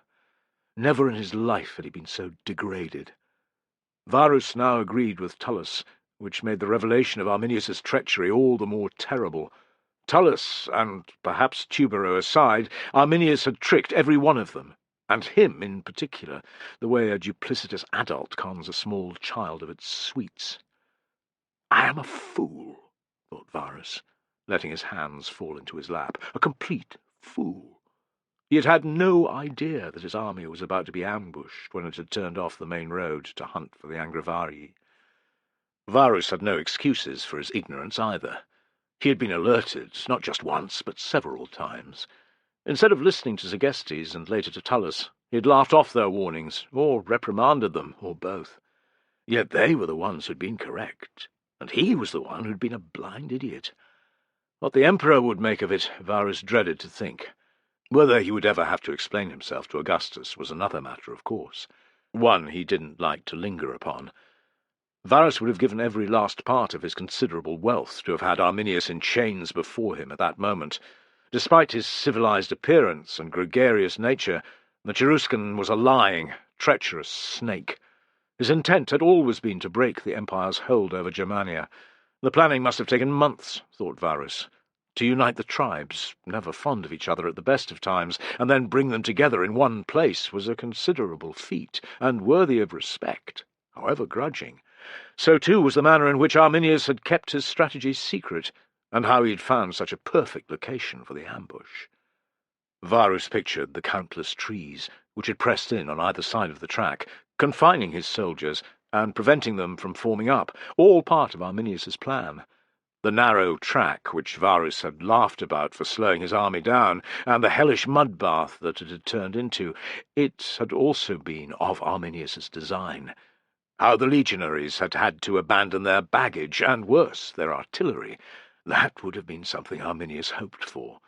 The damnable hill, and the earthen embankments, which must have taken at least a month to build, planned in advance, too, the bog on one side, cutting off retreat in that direction, yet another part of Arminius's devilish enterprise. A sour smile found its way onto Varus's face. Only the weather could be described as being outside Arminius's control. His smile didn't last. Perhaps the Cheruscan's gods, the thunder god Donar being one of them, had intervened on the tribesmen's behalf. After the lashing rains and the thunder and lightning of the previous 2 days, the case could be argued. "Master?" It was Aristide's voice, right outside the tent. "Enter." Varus had been surprised and relieved to find that his servant had somehow made it through the day's slaughter. Aristides unlaced the flap and ducked inside, balancing a tray in one hand. "I've brought you some food, master." Whatever it was he bore, a stew of some kind, smelt good. Despite his misery and his shame, Varus's belly rumbled. "You're a miracle worker. Where did you get that?" "You're the governor, master. If anyone's going to eat, even in a place like this, it will be you." Varus reached out for the bowl and spoon.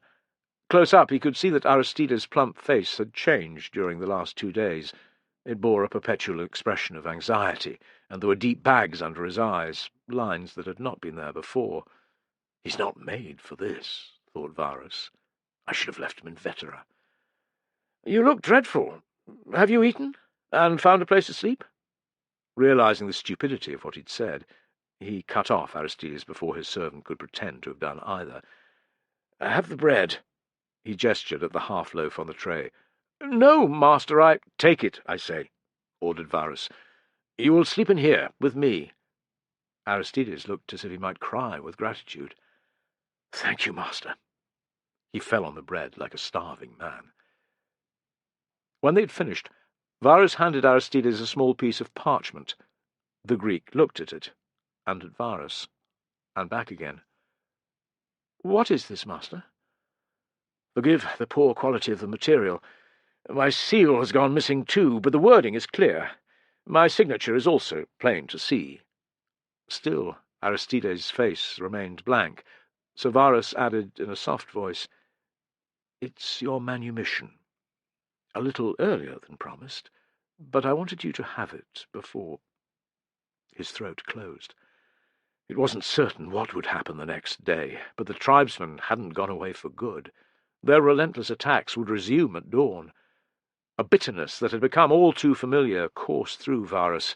If the reports were to be believed, half his army had been slain or wounded in the previous 2 days. The safety offered by the forts along the river Lupia still lay many miles away. What chance would his demoralized, soaking legionaries have tomorrow, against superior numbers of enemies, men with the taste of victory already in their mouths? In all probability, the fate of Aristides, old, fat, unable to fight, was even more certain. For that, Varus felt huge guilt. As the Greek stuttered his thanks, Varus replied, "I wish I could have done more. I advise that you find Centurion Tullus in the morning. Tell him that I sent you. Stick by his side, as if you were a limpet on a rock. If anyone makes it out of this hellhole, it will be him." "It's that bad?" Aristides' eyes were wide. "Aye," grated Varus. "You saw what it was like today. More than half the army is dead or injured, Aristides, and we're a long way from the river. Arminius's warriors are like a flock of vultures about to pick the flesh from a corpse, except that in this case the corpse hasn't yet died." "Could we get away on some of the cavalry's horses?" It was unfair to say that only a Greek would consider fleeing, thought Varus, yet that had been the first thing to enter his mind. "No, we couldn't. I ordered Vala to take what riders remained earlier on." It had seemed a good idea in the middle of the battle, with his cavalry powerless to help in any way. Horsemen were useless in woodland, and on narrow paths, in particular when they were mixed with infantry. A word reached me as soon after we set up camp that they had been ambushed and killed to a man. Fear filled Aristides' eyes. "We're doomed," he whispered. "Find Tullus." "He's a survivor," Varus repeated. "And a better man than I," he thought. "If I had listened to him, thousands of men would yet be alive, and thousands more would not die tomorrow." The last realization tasted as bitter as hemlock, and Varus came to a sudden decision. "What use is this to me if we're going to die?" Aristides' fear had been subsumed by anger, and he was waving his manumission under Varus's nose. Despite the fact that Aristides had never done such a thing during his entire service, this was an offence that merited severe punishment, thought Varus, in a detached way. In this moment he wasn't angered. If anything, Aristides' show of spirit amused him. Maybe the Greek would use a sword if he had to. "Tullus is your man. That is my only advice to you," he said. Aristides seemed about to say more, but the arrival of Varus's surviving senior officers put an end to their conversation. With Vala dead and another legate injured, but one legion commander remained. Somehow he and the 8 remaining tribunes, the 2 camp prefects and 1 primus pilus, squeezed into Varus's tent. Soon the space was warm and snug, and the smell of damp wool, leather, and stale sweat overpowering. Varus bid them a sombre welcome. "I have no wine to offer you, or food. I apologize, too, for my quarters, which are a little smaller than usual." 3 men managed to chuckle, but the rest just stared at him, dull-eyed, unshaven, as mud-covered as he. They looked beaten, thought Varus. With an effort he rallied his strength. Things were bad, but it had to be possible that they could still smash through the encircling tribesmen. Roman armies had come through situations as dire as this in the past. Think of Julius Caesar at Alesia, he told himself. With an image of that stirring victory against overwhelming odds in his mind, he regarded his assembled officers, trying to appear determined, undefeated. "How stand my legions tonight?" One by one, Varus's subordinates made their reports, most of which had to do with their casualty estimates. This was bad enough, but an audible groan greeted the news of the loss of an eagle, that of the 18th. More than half the soldiers in his army had been killed or wounded. The losses among the centurionate had also been fearful, which was a mark of the savagery of the day's fighting. Of the 180 centurions in the 3 legions, 95 were dead or incapacitated. Although many of the injured had been left behind, there were perhaps 2,000 in their camp. A good proportion of these men could march, but not fast, and the majority would need to be carried or helped to walk. Perhaps 6,000 combat-ready legionaries remained, along with about 500 auxiliaries. These figures were made even starker when spoken out loud. No one mentioned how many warriors they faced, but everyone knew that they were now outnumbered by some degree. When the last officer fell silent, Varus pinched the bridge of his nose, trying to banish his exhaustion and fear. He racked his brains. "What shall we do, sir?" asked Tubero, who was present, despite a reddened bandage on his left arm. His officer's gaze felt like a physical weight, a large one made of lead, on Varus's shoulders. "Would Arminius be open to negotiation, sir?" This was Sionius, who looked scrawnier than ever. Up to this point, no one had dared to mention Arminius, which needled Varus as much as if they'd all been bandying his name about. They were tiptoeing around him, because he was the one who had taken Arminius at his word about the supposed Angrivari rebellion. Well, the cat was out of the bag now, he thought. "Arminius is a treacherous son of a pox-ridden whore. He's given us no signs thus far that he's interested in talking. Why do you ask?" Sionius hesitated, then blurted, "We could surrender, sir. Maybe he'd think about ransoming us." Several officers hissed with displeasure, but none shouted Sionius down. Instead, all eyes returned to Varus. It was odd, but Sionius's weakness rallied Varus's strength. "Romans do not capitulate to savages or barbarians. It is beneath us. We are little more than animals. We fight on, to the end, if necessary." As the rest agreed loudly with Varus, Sionius hung his head. "What are your orders, sir?" Lucius Eggius still had some fire in his eyes. "The wounded who cannot walk are to be given a choice," said Varus. "They can die at their comrades' hands, or be left behind in the morning. The rest of the injured will have to keep up, or suffer the same fate. Regroup the most weakened centuries to form complete units, using men from the same legion where possible. I want an inventory made of every sword, spear, and shield. Before we march out, every whole-bodied legionary is to be fully equipped." "Which way shall we march, sir?" asked Tubero. "We can't go back, or into the bog, and the savages will prevent us from going up the hill. That leaves us one choice. The same route we took today, south-southwest, towards the Lupia," said Varus, seeing the disappointment rise in their faces. Fools, he thought. Did they expect me to magic a way for us to escape? Or to bring down the aid of the gods? "Clear?" The responses were muted, but they came. "Yes, sir." "Very well, sir." "Understood, sir." "It's the turn of the 19th to form the vanguard tomorrow, sir," said the last legate. "But they took a heavier battering than most. I thought perhaps one of the other legions should take their place instead." Varus thought at once of Tullus, whom he had wronged, and the 18th. As far as he knew, Tullus was still alive. The next day's fighting might be heaviest at the front of the column, but the soldiers there would also possess the best chance of breaking away of anyone in the army. If Fortuna or Mars were of a mind, a valiant soldier such as Tullus might survive. There was no other way that Varus could make amends, and no way of knowing if the gesture would even make any difference. "Fine. The 18th will form the vanguard." "As you wish, sir." "Back to your tents." Varus wanted to be alone, not to sleep, because he knew that would elude him, but to plead with the gods, to make a case that some of his soldiers would avoid the slaughter on the morrow. Without their help, he feared that every one of them would be killed. The bitter taste of hemlock, it seemed again, returned to his mouth. "Not for me the death of Socrates," thought Varus, gripping his sword hilt. "If it comes to it, I will depart this life as a soldier."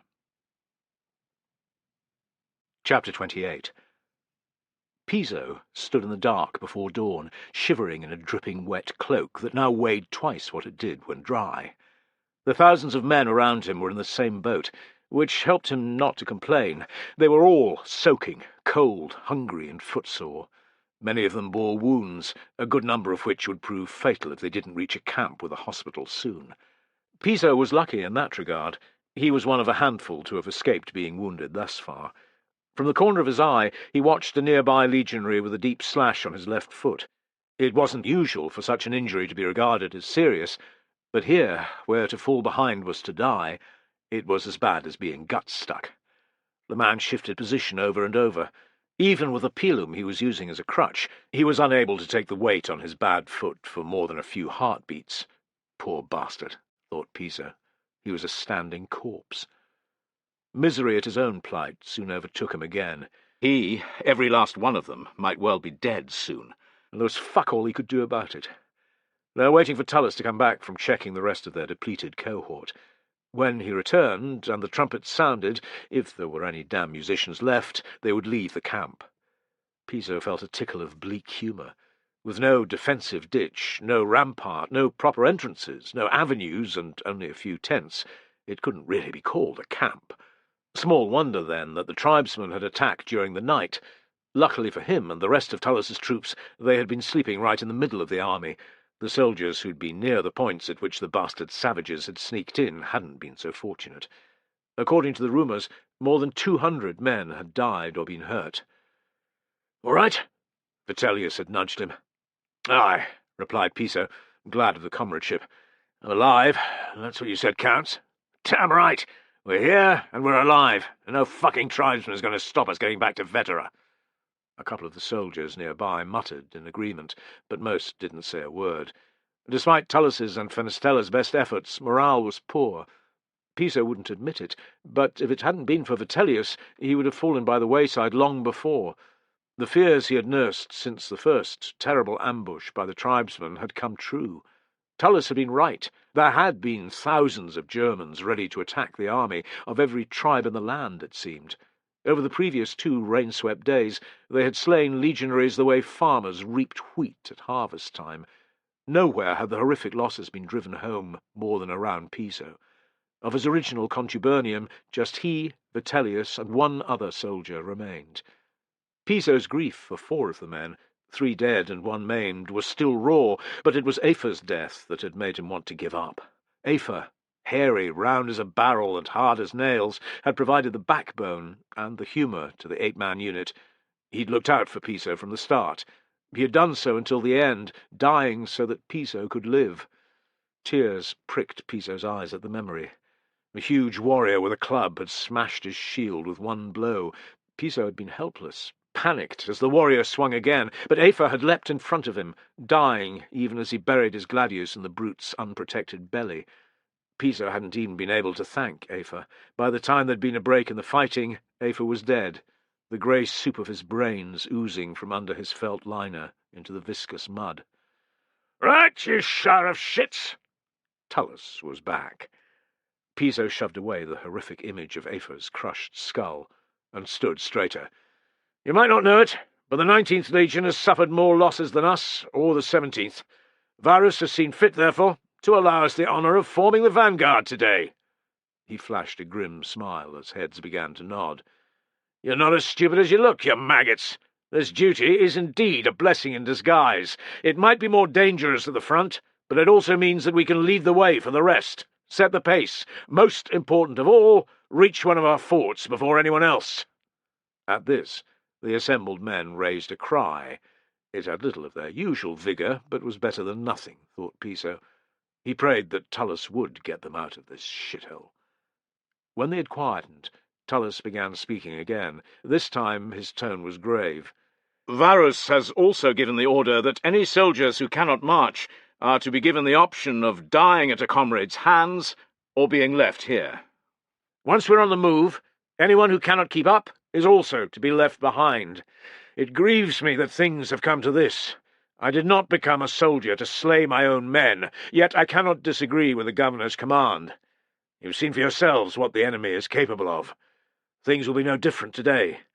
Those bastards will come at us in even greater numbers than before, or I'm no judge. Men who cannot stay with us will hinder our progress, and we can't let that happen, or we'll all fucking die." There was an uncomfortable silence, during which men tried not to look at their injured comrades. Piso's gaze wandered to the legionary with the injured foot. Receiving a ferocious scowl, he was quick to turn his head away. "The trumpets will sound any moment," Tullus went on. "It doesn't grant much time for a man to make up his mind on such a heavy matter. I'll therefore turn a blind eye to any of the injured who try to march. Keep up, and you'll reach safety with the rest of us. Fall behind, and I'll finish you myself. It's your choice, brothers." Piso didn't look at the lame soldier as the trumpets sounded. "May the gods be with us," he said to Vitellius. "We'll bloody need their help," muttered Vitellius. "I've sworn a donation to Mars worth a month's pay if I make it." "You can have my entire quarter's pay," said Piso with feeling. "You can't take coins to Hades, my father used to say, but for the one they put in your mouth, and that's not much fucking use." "Except to the ferryman," replied Vitellius with a sour chuckle. With the remnants of the first cohort leading the way, they began to march. The Baratus was being sung, even before they cleared the edge of their temporary camp. Hum, hum. Around Piso, soldiers quailed and cursed again. Braver individuals spat their contempt on the ground. More prayed and rubbed their phallic amulets. At least one man started to weep. His comrades soon shut him up, but the crying had an instantaneous effect, dragging their morale further towards the mud that their feet were already sinking into. Hum, hum. Piso might have been imagining it, but it seemed that the noise had a keener, hungrier timbre to it than it had before. It wouldn't be surprising if it had, he thought. Savages they might be, but they're damned clever, using sound to intimidate, as Hannibal's Gauls did at Lake Trasimene. The story of how the Gaulish had sounded their calyxes, or vertical trumpets, in the fog at the start of the battle was renowned. The unearthly sound had panicked the legionaries they'd faced, and helped the Carthaginians to inflict a crushing defeat on Rome. 1,000 paces out, and the soldier with the leg wound was struggling, Baratus or no. Grunting with pain, he hobbled out of formation. "Mars protect you, brothers," he said, holding his head low. Blessings rained down on him, but no one intervened. No one offered to help him walk. To do so would risk their own lives. "Have a swift journey, brother," said Piso, feeling like a coward for not doing something. The soldier made no acknowledgment. "Centurion," he shouted, "a moment of your time." It was as if Tullus had been expecting the summons. Wheeling out of position at the front of the century, he came striding down the line. Piso and Vitellius had gone past the lame soldier, so they couldn't see what happened next. They shared a glance, full of foreboding, but neither said a word. Tullus came past them again, not long after, marching back to his place. He was wiping his sword clean on the hem of his tunic. The friends shared another look, but still neither spoke. There was no damn point. No one fell out of rank after that, in part because the tribesmen's attack had begun. To constant renditions of the Baratus, dense volleys of framii and stones rained down on the Roman column. The legionaries used their scuta as defence as best they could, but there were still casualties. Stones found the gaps, however small, and framii injured men or lodged in shields so that they had to be discarded. Those who tried to pull the spears from their scuta became instant targets for the enemy's slingers. It was safer to hide in the middle of the column and grab a shield from the next man who was slain. The first assault came soon after. A tide of warriors poured out from behind the earthen ramparts, led by a dozen naked berserkers. Lucky for Piso and Vitellius, the berserkers hit the unit behind them, where they wreaked fearful casualties.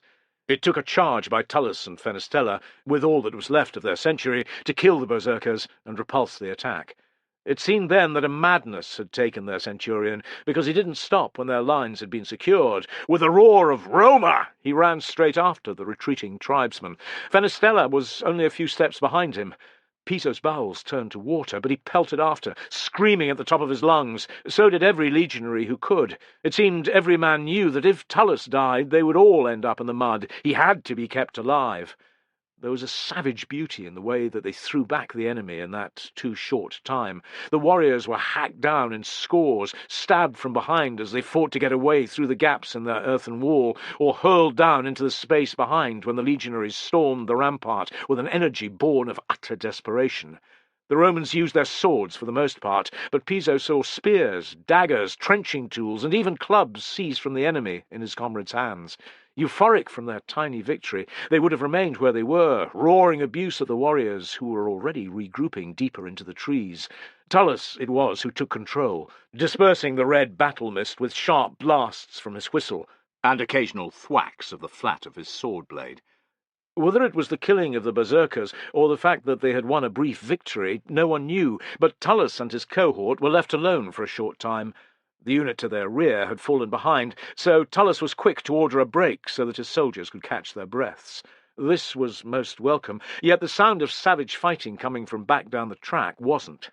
To further dampen the rise in their spirits, the rain that had plagued them returned with a vengeance, pouring from the heavens in such quantities that any notion of being dry vanished forever. As drenched as rats in a drain, as weary as oarsmen who've rowed at ramming speed for a mile, as fearful as criminals in the arena before the wild beasts are released, the legionaries were glad when Tullus gave the order to get moving.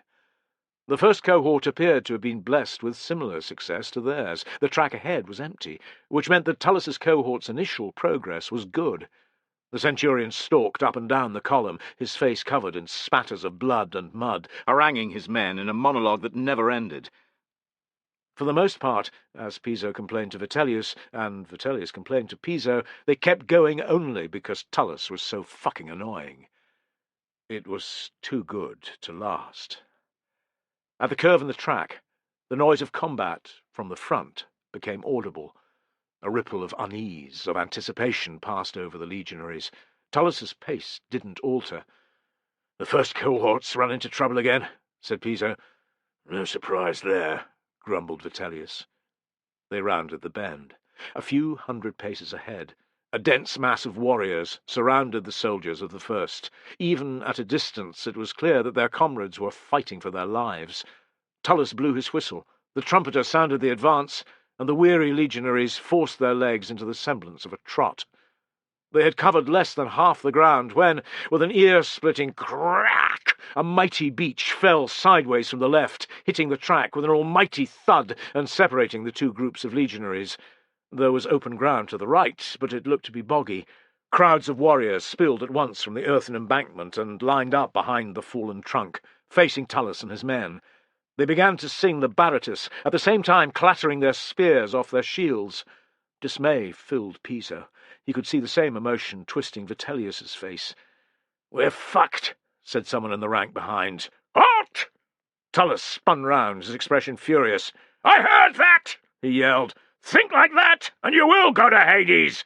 Decide that you'll fight until the last breath leaves your body, though, and you could make it out of this stinking shithole. Think of that tree as the low wall of a town. All we've got to do is get over it, and we can keep going. You maggots can scale a little thing like that, surely!" No one laughed. They groaned back at him, but it was the sound of assent rather than refusal.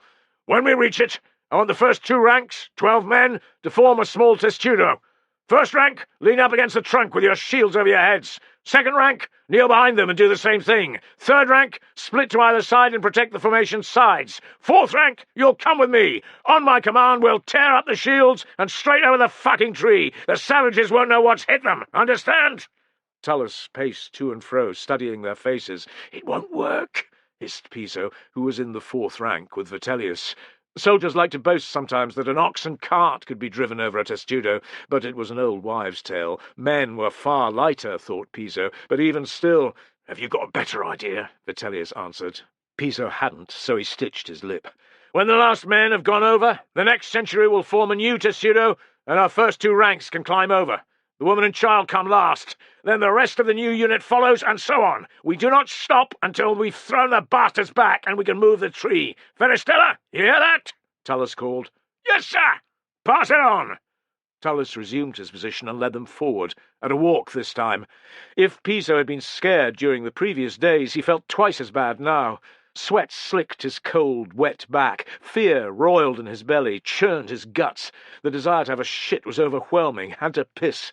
From the foul smells assailing his nostrils, some men had already done both. Piso gathered the last shreds of his self-respect. Tullus had muscled in beside him, and Vitellius was on his other side, and managed not to do the same. It was about 200 paces to the hacked-down tree.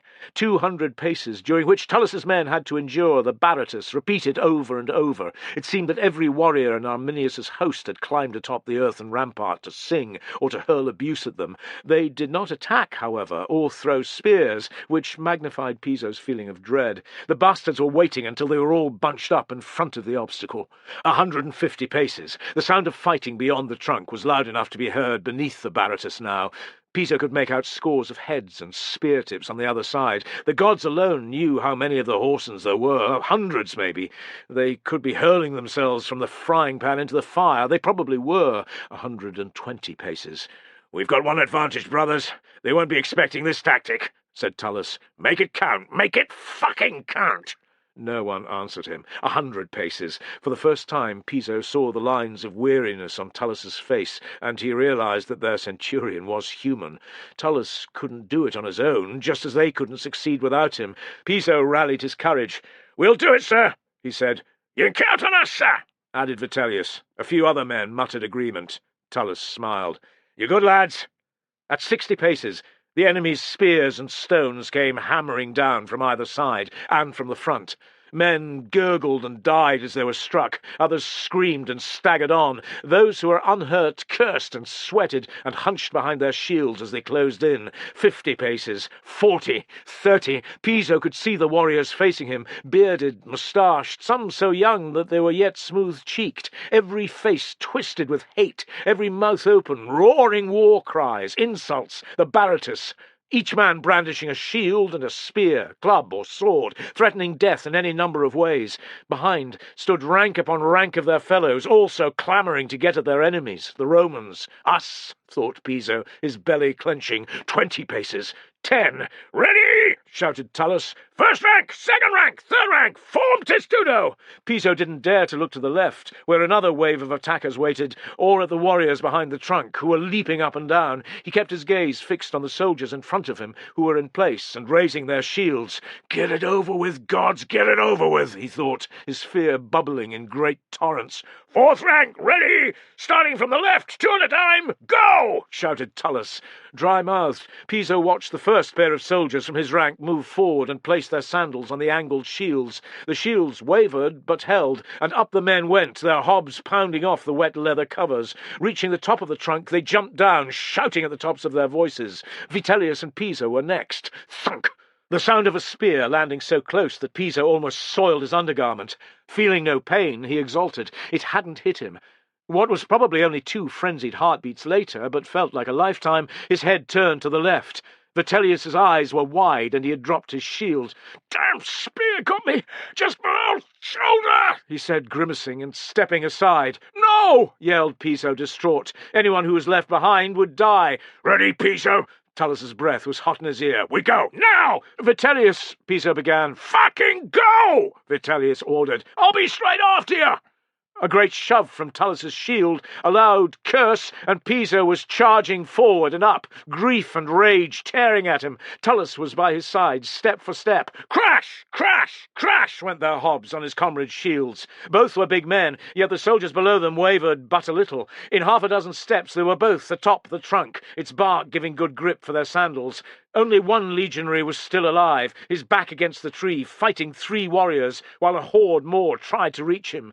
Guilt stabbed at Piso. Had he caused the death of the other soldier by delaying? "Robber!" bellowed Tullus, and jumped, smashing the bottom rim of his shield off a warrior's head. Piso followed, before the fear paralyzed him. Trying to take a less risky approach, he still collided with a tribesman's shoulder. The warrior went down under Piso, who landed partly on him and partly on his arse. Lucky for Piso, another legionary was hard on his heels. He landed in front of them both, and was able to take on, for a moment at least, the enemies who were swarming forward. The warrior under Piso reared up his head, and, releasing his shield, Piso managed to punch him hard in the face. Piso scrambled to his feet, aware that if he didn't do so fast, he'd be dead. Stab! From close range, he thrust his blade into the upturned face of the warrior beneath his feet. The blade entered via the left eye socket. There was a little spurt of vitreous fluid, and the iron ran on into the man's brain. He let out a grunt of what might have been surprise, and dropped to the mud, floppy-limbed, dead. Retrieving his scutum, Piso pushed forward to stand beside the legionary who'd just arrived. Shoulder to shoulder, shields as close as they could hold them, they fought like men possessed. To their good fortune, the press of enemy warriors was so great that the majority could not reach them.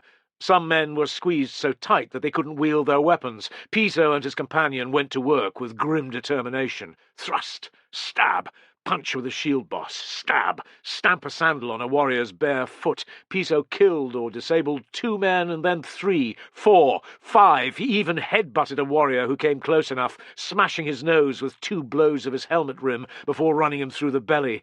That opponent went down, screaming, and the next warrior hung back. For the first time, Piso had time to breathe, to glance to either side. His heart lifted. There were 3 legionaries on his left. By some miracle, the first soldier over the trunk was still alive. To his right, and beyond him, Piso was overjoyed to see Tullus's helmet bobbing up and down. The thuds behind told him more soldiers were arriving with every heartbeat. Punch, stab, advance, punch, stab, advance. Step by bloody step they pushed on, bowing outward from the trunk in a half-moon shape. The warriors pulled back after a time, giving the legionaries a chance to count their casualties. 5 dead, the same number injured, and rest. Close combat was exhausting work, and the men sagged on their shields, letting the sweat stream from their faces onto the crimson-soaked mud. Those who had a wineskin drank and passed it around. More than one man had a piss, and there were loud curses from the unfortunate whose calves got splashed from the result. The woman stood with her back against the tree, eyes closed, rocking her child. The pup, which she had tied up in a sling around her chest, kept silent. Tullus walked among the little group, slapping backs, telling his men they had balls of iron, and waving fresh legionaries into the front line. Rather than relax, Piso left his shield behind and clambered back over the fallen tree. He swore as his purse caught on a jutting twig and opened. Out fell Aias's bronze fasteners and a few coins. Piso made no effort to retrieve them. Too much was going on. His annoyance at the loss of his possessions vanished on the other side, however, when he found Vitellius alive. His friend was leaning against the great trunk, teeth gritted, shoulder half wrapped in a strip of dirty linen. How he would manage without a shield, Piso didn't know or care. He was alive. Piso helped Vitellius over the tree, cursing at the soldiers who made comments about leaving the wounded behind. The respite their fierce attack had earned them was sufficient to get what remained of Tullus's unit over the fallen tree. The next cohort was lining up to cross it, even as they were being attacked by warriors on their side.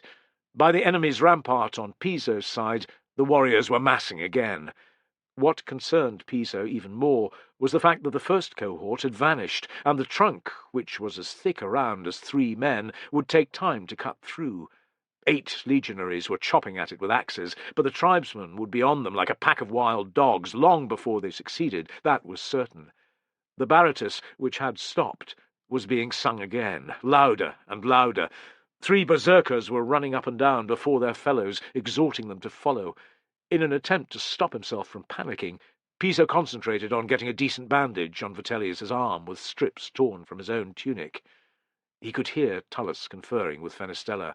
"We'll lose half our men holding this position," said the Optio, grim-faced, "or more. If we don't move this damn tree or hack through it, every cohort will have to fight its way across," said Tullus. "Not if each unit holds its place until the next is coming over." "What are the chances of that? The fucking first have abandoned us. Other cohorts will be no different." "Then why should our lads die for them?" cried Fenestella. "Because removing the obstacle will save lives," snapped Tullus. "So the men should continue cutting the trunk while the rest of us defend them, sir?" demanded Fenestella, laying heavy emphasis on the last word. "That's right, Optio. As you say, sir." "Ready, brothers?" called Tullus. "The savages are coming again. Close order. Second rank, stand in tight against the men in front. The bastards mustn't break our line. The poor fools coming after are relying on us to clear the path." Tullus's words sounded like a death sentence, thought Piso. Hundreds of warriors were charging towards them, and the men with the axes had a lot of work to do yet. Bog lay to their right, and to their rear the track was blocked by thousands of other legionaries. Only to their front did any chance of salvation lie, but they had to stand where they were. "We're all dead," he thought. A glance at Vitellius, who had far less chance of surviving, made him feel ashamed. He took his place in the second rank, and prepared to die. To Piso's surprise, the tribesmen's advance faltered, and slowed right down, 50 paces out. Then it stopped altogether. Confused, the legionaries glanced at one another, at Tullus, and at last behind them, where more soldiers were appearing over the top of the trunk. Their leader, a fierce-looking centurion whose crest had been sheared off his helmet, made a beeline for Tullus. "Well met," said Tullus, grinning. "They'll be sure to hold the filth back now." "Hold them back?" No Crest let out a wild laugh and lowered his voice. "There's no point. The battle is lost." Despite No Crest's attempt to speak quietly, a number of Tullus's soldiers had heard him, not least Piso. "What in Hades are you talking about?" demanded Tullus. "The last legate is dead, slain. So too is Lucius Eggius. All but 2 of the tribunes have been killed or taken prisoner. Fucking Sionius surrendered!" Piso couldn't believe his ears. Vitellius's face had lost the little colour it had. They stared at one another, aghast, their terror rising. "And Varus? What about him?" asked Tullus. "He's wounded," replied No Crest. There was a short pause, and then he added, "The rumour is that he's talking about suicide." "How sure are you of any of this?" hissed Tullus. "The casualties are as bad as I say. A mate of mine who was in the senior officer's escort told me. Thousands of the bastards hit them about an hour back, for the second time, targeting them deliberately, it seemed. They were almost wiped out, soldiers and officers alike. About Varus, I'm not certain, but that's what everyone's saying. It's total chaos back there. Discipline's vanished, except where a few centurions have kept their heads. Men are running into the bog, surrendering, killing one another. A second eagle has been taken. It's over, brother. Time to run." No Crest clapped Tullus on the shoulder, and, marshalling his men, led them forward onto the track. A section of the waiting warriors moved off at once and aimed for this breakaway group. Piso, and those who had overheard, shifted from foot to foot, their willingness to fight soaking away like piss down a sewer. The rest stared after No Crest and his soldiers, dismayed, not understanding what was going on. "You heard him?" Piso heard Fenestella say to Tullus. "Not so loud." "We can't stay," hissed Fenestella. "It's a rumour," replied Tullus, but his voice sounded uncertain. "Are all the men to die while we wait to see if it is or not? It's Varus's bloody fault that we're here in the first place. If he'd listened to you—" "Enough," said Tullus. "Let me think." "Do it fast. They're going to hit us soon." The moments that followed were the longest of Piso's life.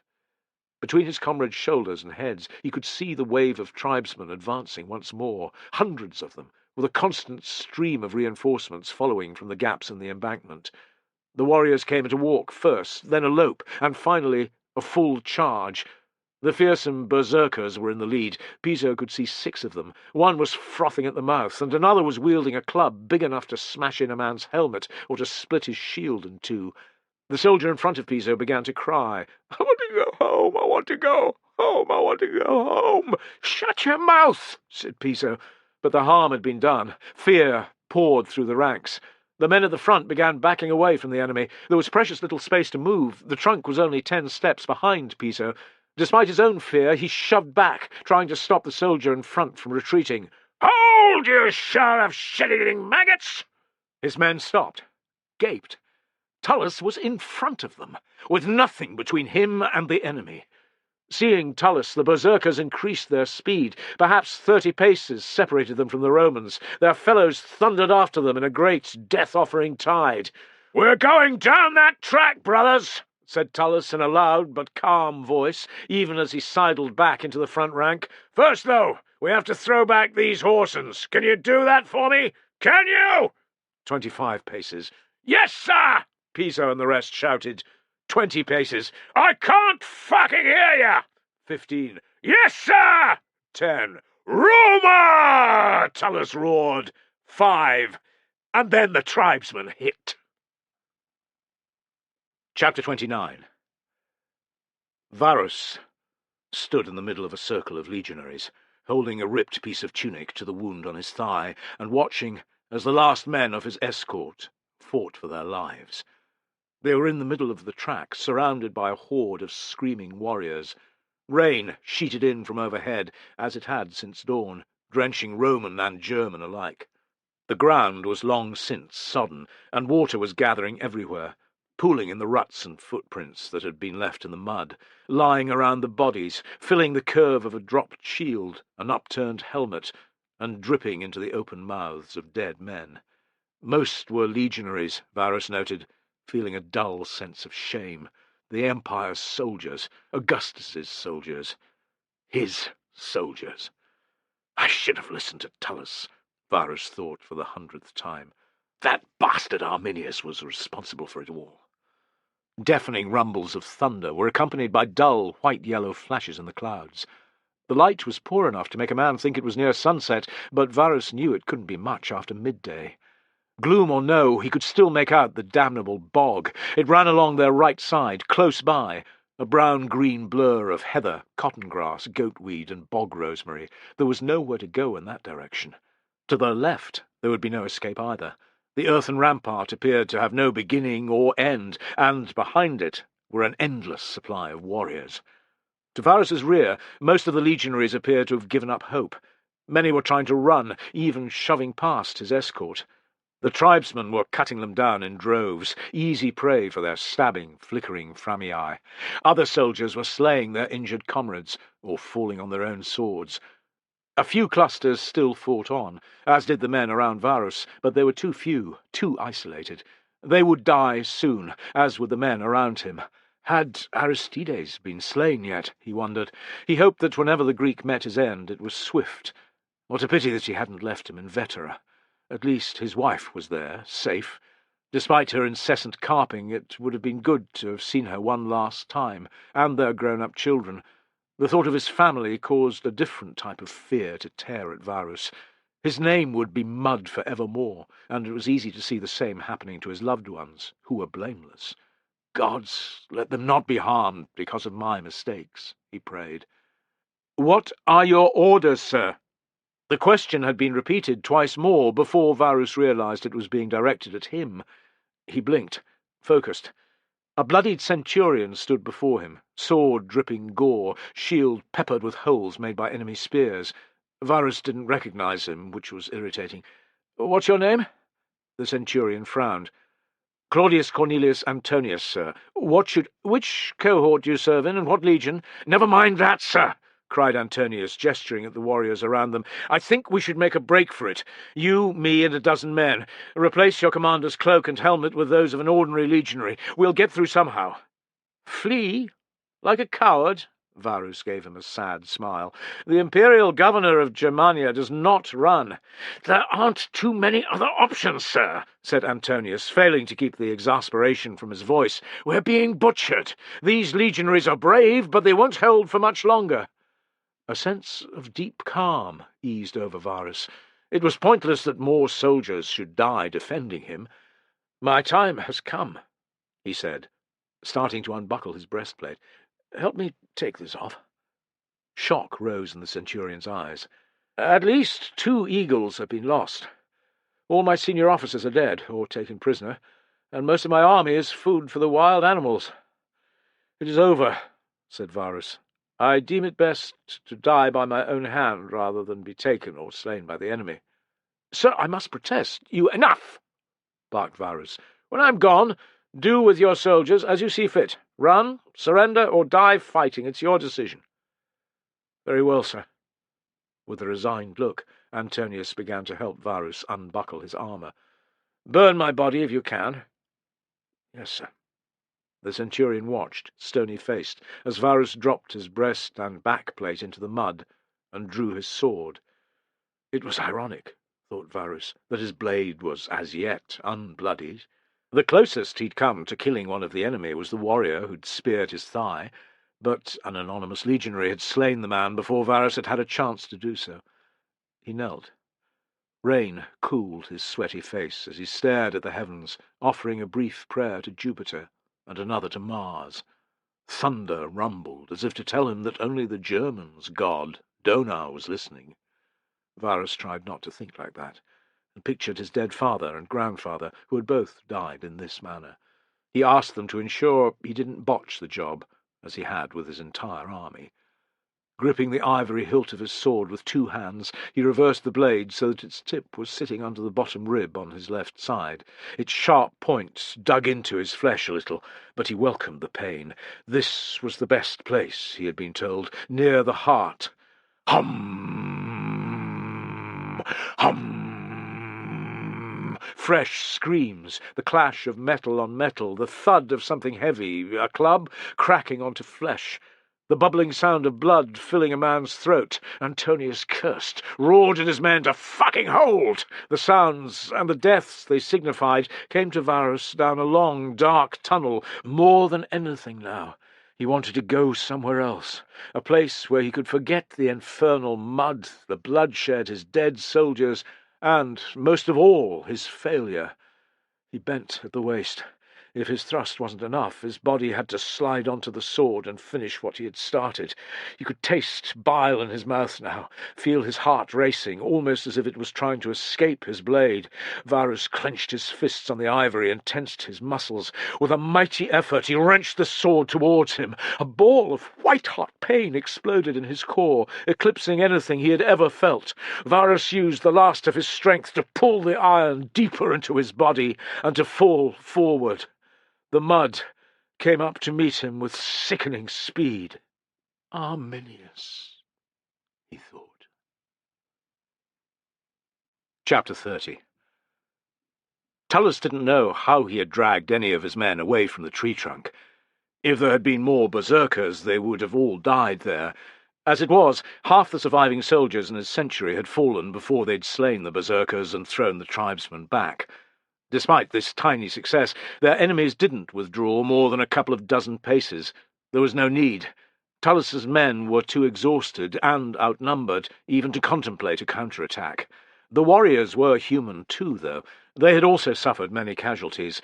When men had survived the storm of iron again, they needed a few moments to catch ragged breath, to let screaming muscles rest, to piss the few drops that felt like an amphora's worth. The tribesmen knew that they had the upper hand, of course. Tullus and his soldiers needed reinforcements, but their enemies required only a break before they swept to the attack again. So, ignoring the watching warriors the way a lame deer tries not to see stalking wolves, Tullus had started out along the muddy track once more, step by weary step. There had been no time to treat the wounded, no time to do anything other than order everyone who could to follow. "If you want to fucking live, come with me," Tullus said.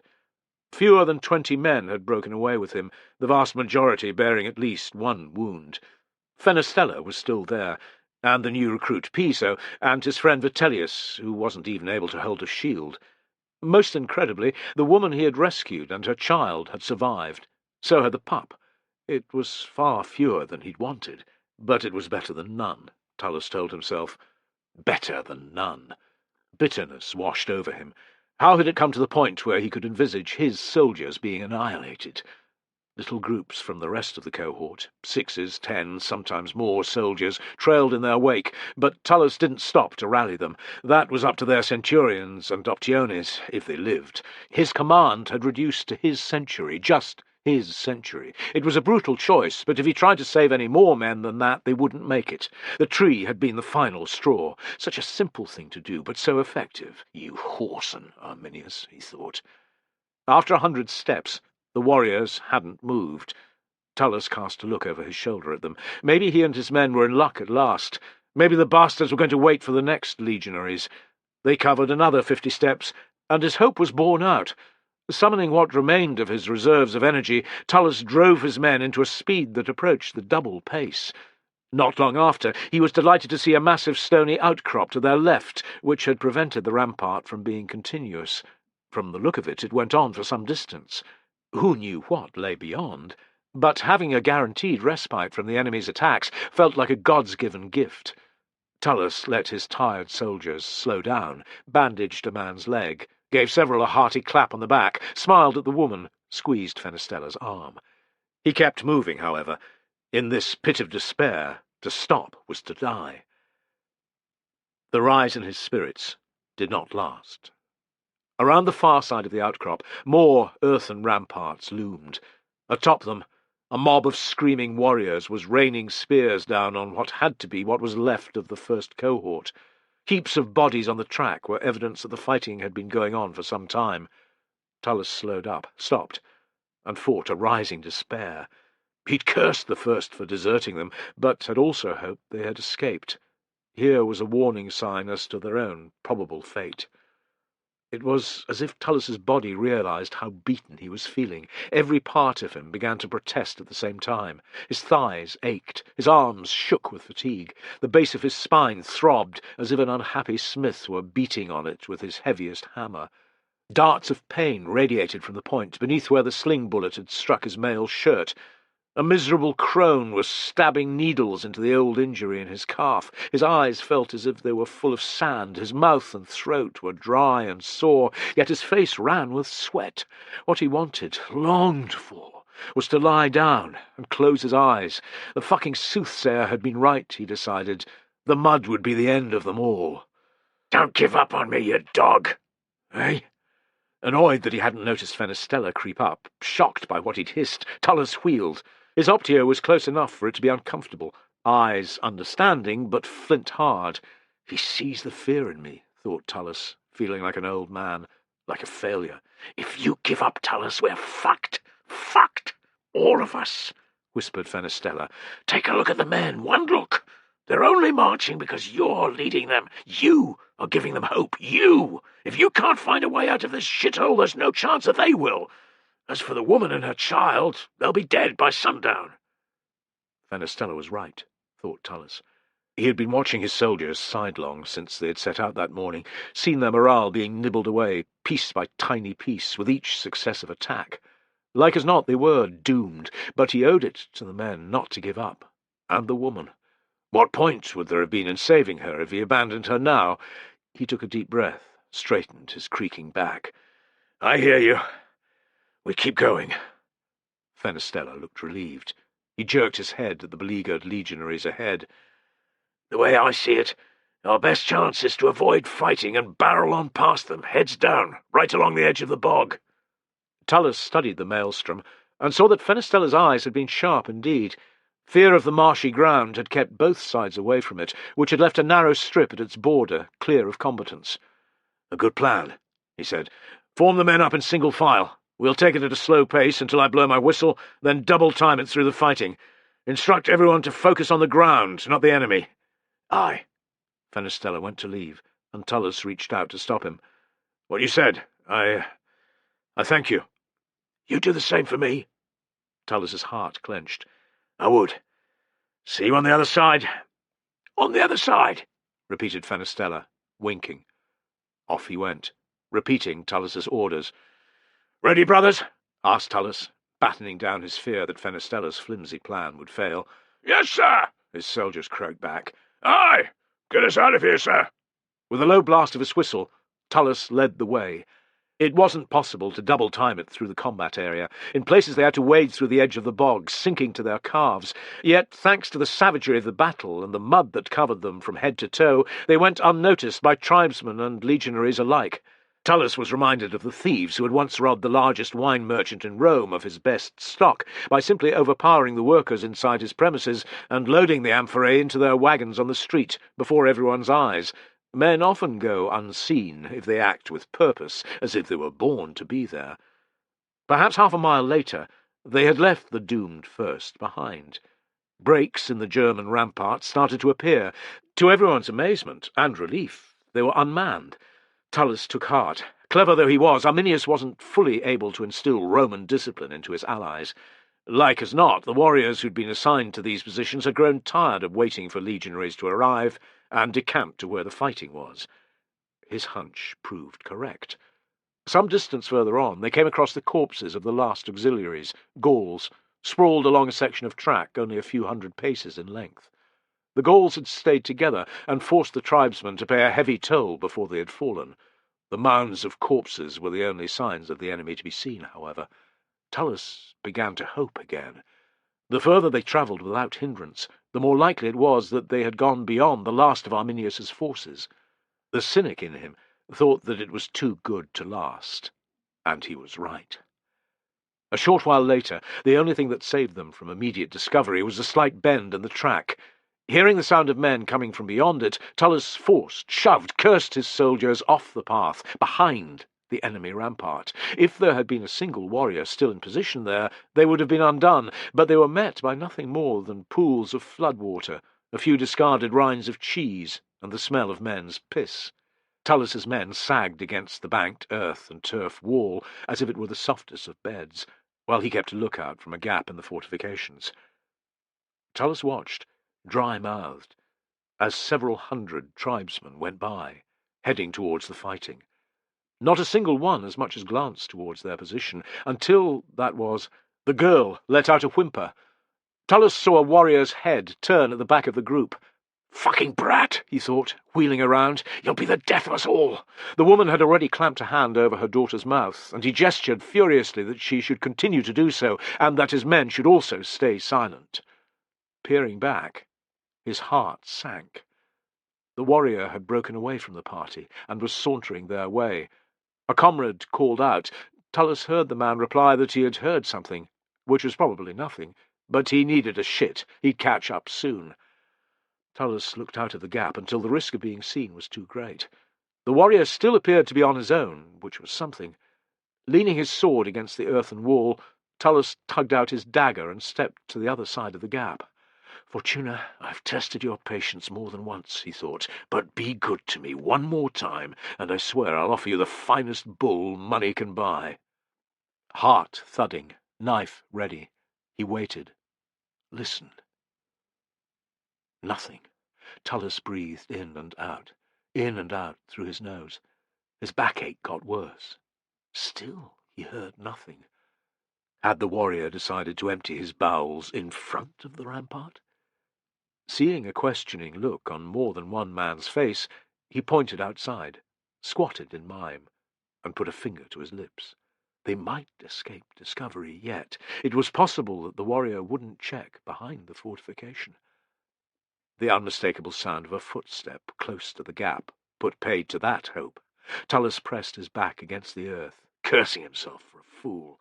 He should have got Fenestella or one of the others to wait opposite, so that there would be someone to kill the warrior, whichever way he looked upon entering.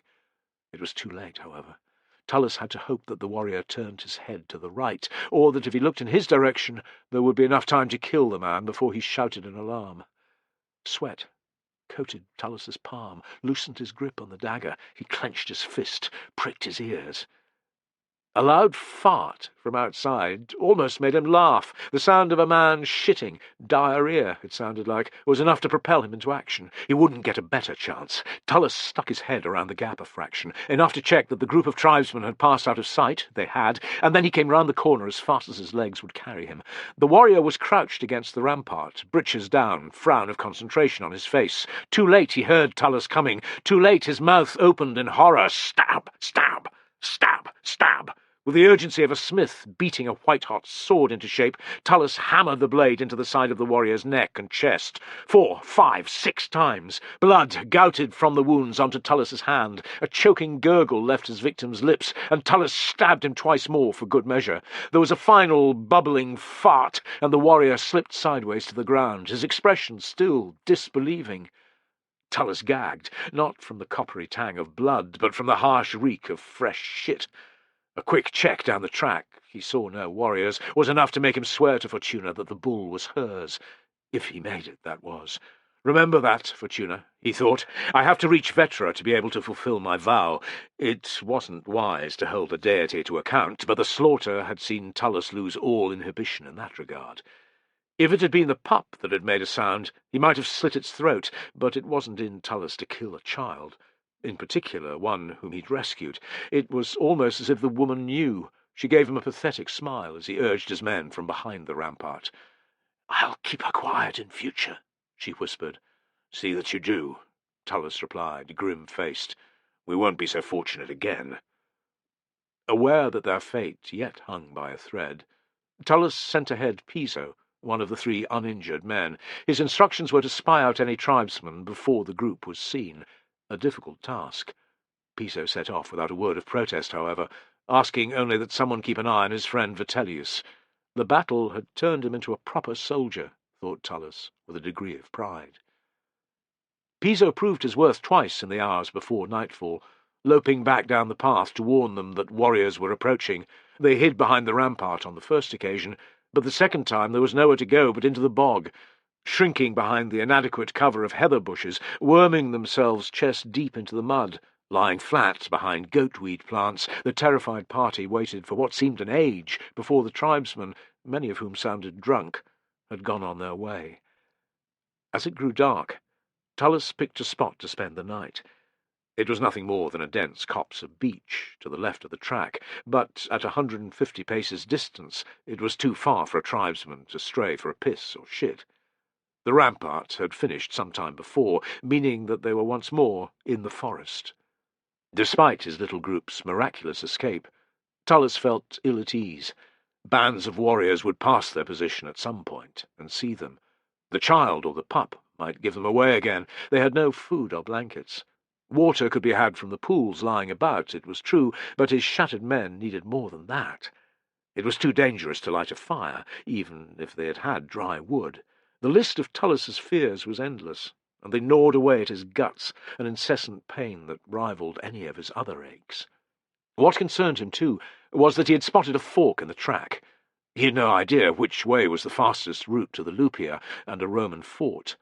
In the morning he would have to choose, and if he made the wrong decision, their survival that day would have meant nothing. In spite of all his worries, Tullus fell asleep the moment he closed his eyes. He dreamed of slaughter. He was fighting for his life against 2 berserkers. Just as they had that day, the pair split up, one attacking Tullus from the front, while the other circled around to his rear. Struggling to hold his own against the first berserker, he could do nothing about the second. As he clashed with the opponent before him, Tullus felt someone grab him by the left arm. Expecting a blade across his throat next, Tullus twisted, tried to turn, spat a curse. Even if he stopped the second berserker, the first would gut him where he stood. A hand was placed across his mouth. "Quiet! It's me, Fenestella." Tullus came awake with an unpleasant jolt. There were no berserkers attacking him. He was lying on his side, chilled to the bone, under a tree. Fenestella was crouched by him, covering his mouth. Tullus shook his head to show he understood, and moved Fenestella's fingers away. "A bad dream. I'm all right," he whispered. "What is it?" "Piso's here, sir. He was on sentry duty. He's got someone with him." Fenestella's tone drove the last woolliness from Tullus's brain. He sat up, wincing at the pain that issued from every part of his body. "Who?" Fenestella leaned in close. "That warrior of yours, sir. Degmar." Tullus's heart leapt. "Degmar? Here? Aye, he's just over there with Piso." Fenestella jerked a thumb at the edge of the copse. Tullus hurried over with Fenestella, stumbling over tree roots and the outstretched bodies of his resting men. He spied Degmar squatting on his haunches, chewing on something. Piso stood behind him, half watching the ground that led down to the track, half watching the Marsi warrior. Degmar rose as Tullus drew near. His teeth flashed white in the dim light. "Well met," muttered Tullus, extending a hand. They shook hard. "Well met," Tullus said again, grinning. "It's good to see you, alive." "No surprise that you're still here," replied Degmar, his lips turning upward. "Fortuna has been kind to a few of us, at least," said Tullus, throwing a glance at his soldiers. Degmar let out a sniff. "It was you who got them here, not Fortuna." It was true, thought Tullus. What a pity he had not been able to save more men. "I thought you were dead." He hesitated. Degmar chuckled and said, "Or that I'd run, eh?" "I did wonder that. It wouldn't have been so surprising. I made an oath to you. Arminius's ambush doesn't change that. Until my debt has been repaid, I follow you." Tullus smiled.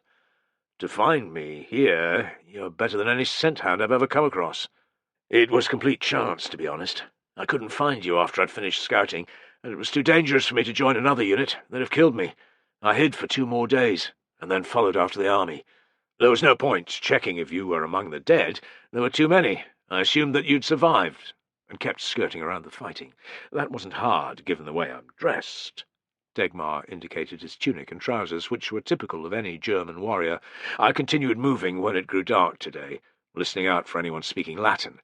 I came across several little groups, but none had any senior officers among them. In the end, I started looking for shelter, and came upon this copse. Your sentry saw me first, and called out a challenge in Latin. Lucky for me, I was able to answer in the same tongue. I gave him my name, and he told me you were here." Degmar shrugged. "You're making for the Lupia, I take it?" "Aye," replied Tullus, thinking of the fork in the track. "Do you know the way?" "I do." Weary or not, Tullus could have done a dance on the spot. "That's more than I could have hoped for. How far is it to Aliso?" 45 miles, maybe 50. Expect a slow journey, 3 days or 4. We'll have to take smaller paths through the forest. The main ways will be too dangerous." Tullus had been expecting this, but he still felt a fresh stab of fear. "Arminius's warriors are going to attack the local forts?"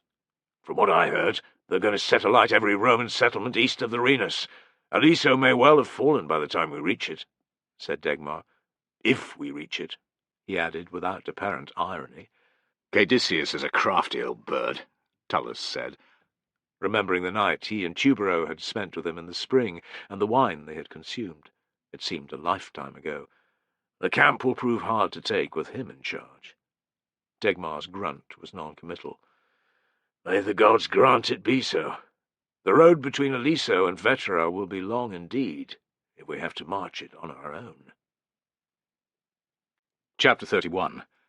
By the end of the 3rd day, Arminius had been aware of the scale of his victory, but the knowledge didn't really sink in until the following morning, when he went to survey the battlefield alone. The contrast between the riotous, drunken atmosphere in the various tribes' camps and the calm of the woodlands beyond was stark, but neither bore any comparison to the staggering scenes of carnage that greeted him on and around the route taken by the ill-fated Romans. His horse, a combat veteran, was first to protest, shying and jinking along the path. Its reaction wasn't altogether surprising, thought Arminius, his nostrils laden with the odour of blood, shit, and the gas that bloats dead men's bellies, his ears full of the buzzing of flies and the harsh cawing of the corpse-feeding ravens and crows. The vast majority of slain warriors had been carried away by their fellows for honourable burial, but the legionaries' bodies lay everywhere, like household rubbish scattered on a midden. Most had been stripped of their armour and weapons, leaving them the indignity of exiting this world in their tunics or undergarments, face down in the bog, half submerged in murky pools, on their backs, staring at the sky, alone, in pairs, in groups, under a speared horse, heaped on top of one another like a pile of toys discarded by a child, back to back, or in circles, where they had fought and died together, or in lines, cut down one by one as they ran. One unfortunate was still on his knees. Several thrusts of a framii had opened his throat, and Arminius wondered if the legionary had been arranged in the position after he died, in mockery of his cowardice. Crushing the heads of the dead had been popular, for in the Germans' minds that prevented a man's soul from leaving his body. Scores of legionaries had had their eyes gouged out, and more had been decapitated, with the severed heads being nailed to trees afterwards, as victory symbols and warnings both. The mutilations didn't stop there. Ears had been bitten off, there were legs missing, and feet, hands, even testicles. Stone altars had been erected in a number of places, and there high-ranking officers had been burned alive. Blackened, twisted shapes were all that remained of their bodies. Arminius's gorge rose at the sight. But he was not sorry that it had happened, nor that the legionaries had died in so many other brutal ways. The innumerable corpses were physical proof of his sacrifice to Donar, the bloody embodiment of his oath, laid out in terms so uncertain that no one could miss their intent. This was Rome's reward for its aggressive role in the region for the past quarter-century, divine justice, delivered by his warriors' spears. Those in the Empire's capital would call what had been done here savagery, Arminius thought, but this was how his people, treated their enemies' dead. Even if that hadn't been their tradition, the Romans were the invaders here, the wrongdoers, not he and his fellow tribesmen. What they had done, what he had done, was to wipe out Varus and his wolves, the ruthless enforcers of Augustus's rule. In the days that followed, obeying Arminius's orders, thousands of warriors would sack and burn every settlement east of the Rhenus, cleansing the land of Roman influence. He wondered how fast news of the initial calamity, his ambush, would reach the emperor. It wouldn't be long. In extremis, the imperial messengers could travel extraordinary distances each day. "Tremble in your palace, old man," he thought. "With a stroke I have wiped out 3 legions. 1/10 of your army, 1/10. It was frustrating that amid such incredible success, only 2 eagles had been taken by the tribes. A third one was missing, and it was this that had taken Arminius from his blankets. His victory, the defeat inflicted on Rome, could not be complete without the last eagle. The gold birds were the ultimate symbol of Rome's power, the beating heart of every legion, and therefore one of the highest battle honours that a leader could bestow on his allies. Varus's head was another, it was true, but that was to be sent to Maroboduus, leader of the Marcomanni tribe, in an effort to win him over to the war against Rome. Arminius had gifted the 19th eagle to the Bructeri, who had inflicted huge casualties on the enemy, and that of the 20th to the Chauci, a tribe that had arrived late, but with 6,000 warriors. Without the last golden standard, he could not give the Marsi the reward he'd promised them. The eagle would do more than cement their alliance. It would recognize the tribe's valiance. Their small numbers had not prevented them from wiping out the senior officers and their escort, a pivotal moment in the ambush, when Roman resistance had crumbled beyond repair. A wailing cry caught Arminius's attention. It wasn't the first time he'd heard such a sound. The women who followed after his warriors were here already, working their way through the dead, searching for money and other treasures. Anyone they found alive received a swift knife between the ribs. This victim was receiving different treatment, for his protest went on and on, a trailing sound of agony and despair. Curious, Arminius urged his horse towards its point of origin, a clearing in the trees hard by a section of the earthen rampart he'd had built. As he drew nearer, sunlight glinted off something metallic at its base, and he saw the facepiece of a Roman cavalry helmet, sitting upright, as a man's decapitated head might. There was no sign of the main body of the helm, and the valuable silver sheeting had been prized away from the facepiece with a blade. The eye-holes in the blackened piece of iron, in the shape of a human face, seemed to watch Arminius, and he found himself averting his gaze. Gods! Let that have belonged to Tubero, he thought. Arminius had retained an intense dislike of the tribune. To his frustration, there had been no word of Tubero among the high rankers who'd been slain or captured. In an odd way, Arminius decided, it would be apt if the young politician-in-waiting had escaped, proving him to be as greasy as he appeared. The man being tortured, by 4 warriors, wasn't Tubero. From the look of his armour and helmet, which lay alongside him, he was just an ordinary legionary. What wounds he'd had from the battle, Arminius couldn't tell, but since being discovered, he had had his tongue cut out. Red-lipped, dripping gore from his mouth, emitting a high-pitched, agonized wail, he knelt before his captors, hands raised in supplication. The warriors were so engrossed that they didn't notice Arminius. They were Eusippites, which didn't surprise him. While other warriors preferred to sleep off their hangovers, they had the youths who'd been in the raiding party to avenge. "I can't understand you," said one of the warriors, sniggering. "I think he wants his tongue back," declared another, a man with a mane of black hair. He waved a blob of red tissue under the legionary's nose. The soldier recoiled, screaming louder, and Black Hair said, "At last, you viper, you have ceased to hiss." His companions fell about, laughing. Black Hair was first to grow serious. "Hold him," he ordered. Two of his fellows seized the legionary by his shoulders and watched as Black Hair pulled a needle and thread from a pouch by his waist. Frowning with concentration, Black Hair began to sew the legionary's lips together. His victim's cries reached new heights, and he struggled so much that Black Hair cuffed him across the head and threatened, "Want me to scoop out your eyeballs as well?" The terrified legionary shook his head in a vehement no. "Stay still, then." Black Hair bent and resumed his handiwork. Incredibly, the legionary managed to steady himself, although he could not refrain from making muffled groans. When Black Hair was done, he put away his needle and rubbed his hands together. "My workmanship's a little crooked, perhaps, but it's not bad, eh?" "Next time there's a hole in my tunic, I know where to come," said one of his comrades, grinning. "Greetings," Arminius called. The warriors turned. Recognizing Arminius, they hailed him as the conquering hero he was. Arminius dismounted, accepted their shoulder-claps and hearty praise. "Been watching us?" asked Black Hair, jerking a thumb at the legionary, who had slumped to the ground. His eyes were glazed with horror, and great sobs were racking his frame. He'd pissed himself as well. "Aye," said Arminius. "I will take his eyes next." Black Hair chuckled as the legionary gurgled a protest and said over his shoulder, "Promises to a Roman mean nothing, you fool." Arminius hid his growing distaste with a broad smile and a promise to deliver more Romans into the Eusippites' hands. They liked that. "I'll leave you to it," said Arminius, as they returned their attention to the legionary. The four were so wrapped up that they barely acknowledged his farewell. A piercing cry shredded the air before Arminius's horse had taken more than a few steps. Unsettled, it skittered to and fro, nickering. Shushing it, Arminius ignored the terrible sound and rode off. The clamour died away at last. Whether it was through distance or the victim's death, Arminius couldn't tell. He didn't care either way. Time passed. An hour, perhaps two, without any sign of the elusive third eagle. Arminius found himself studying the faces of the innumerable dead, wondering if Flavus could have survived. Despite his antipathy towards his brother, Arminius half hoped that that had been the case.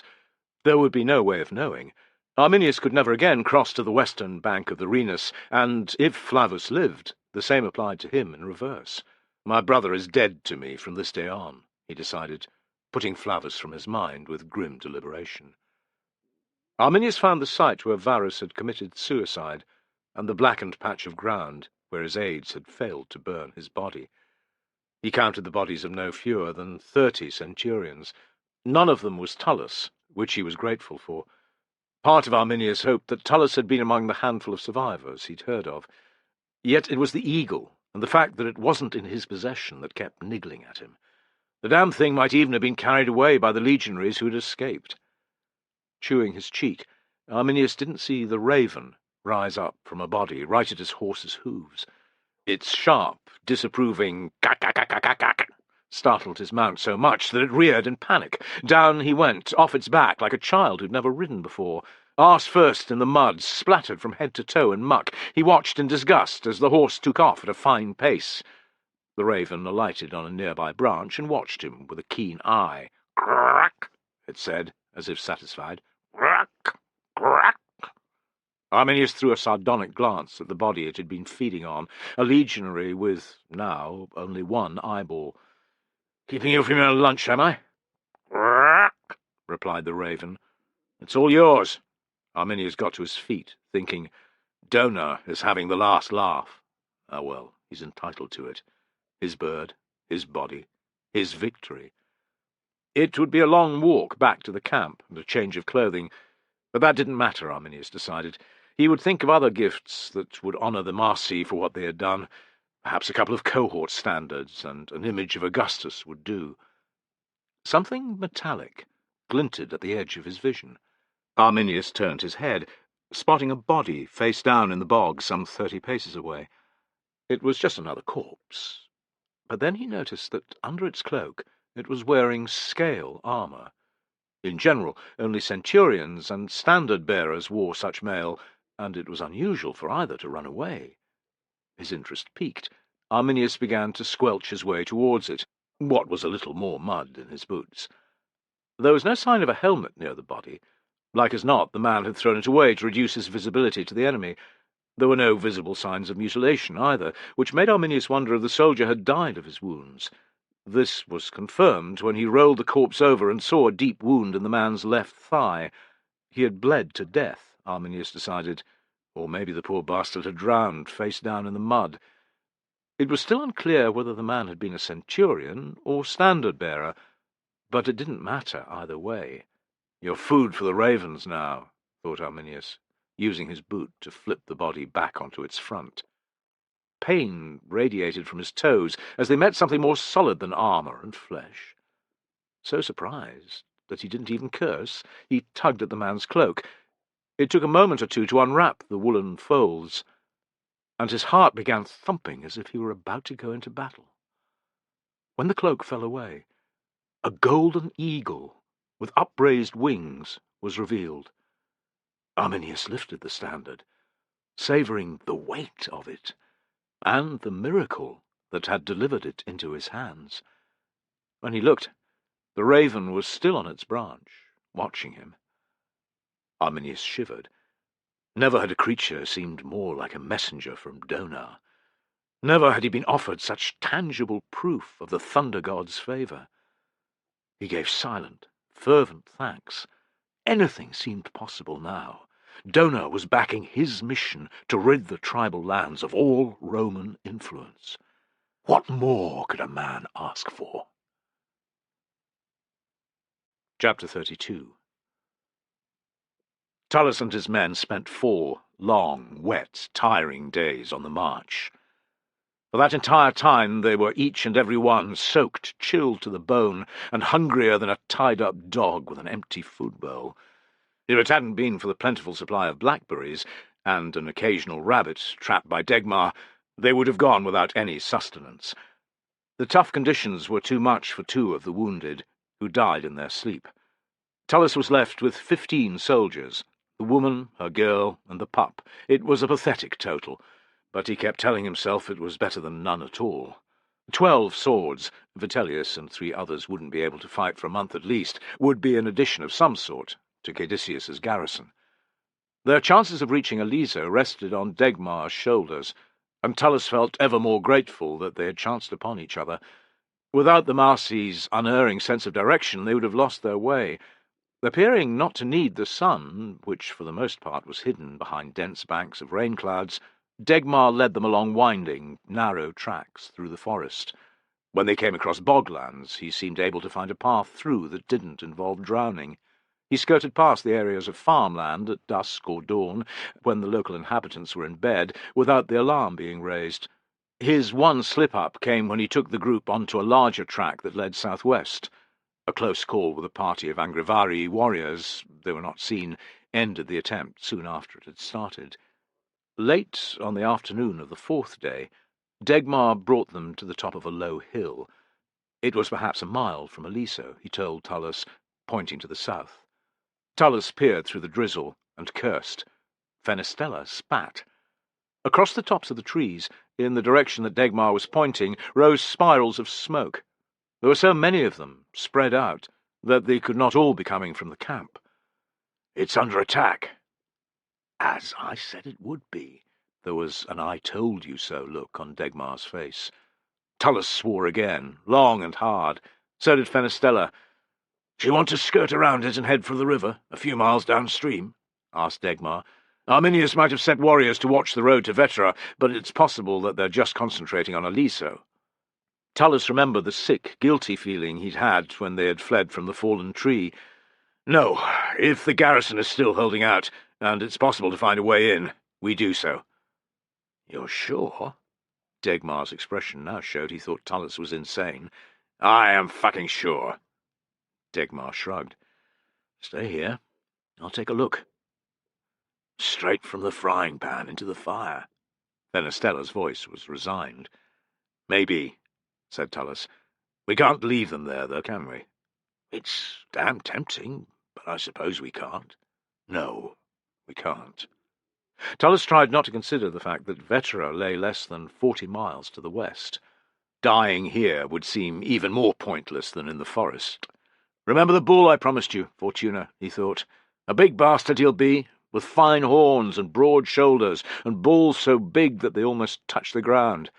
That beast is yours when I cross that bridge. Not a moment before.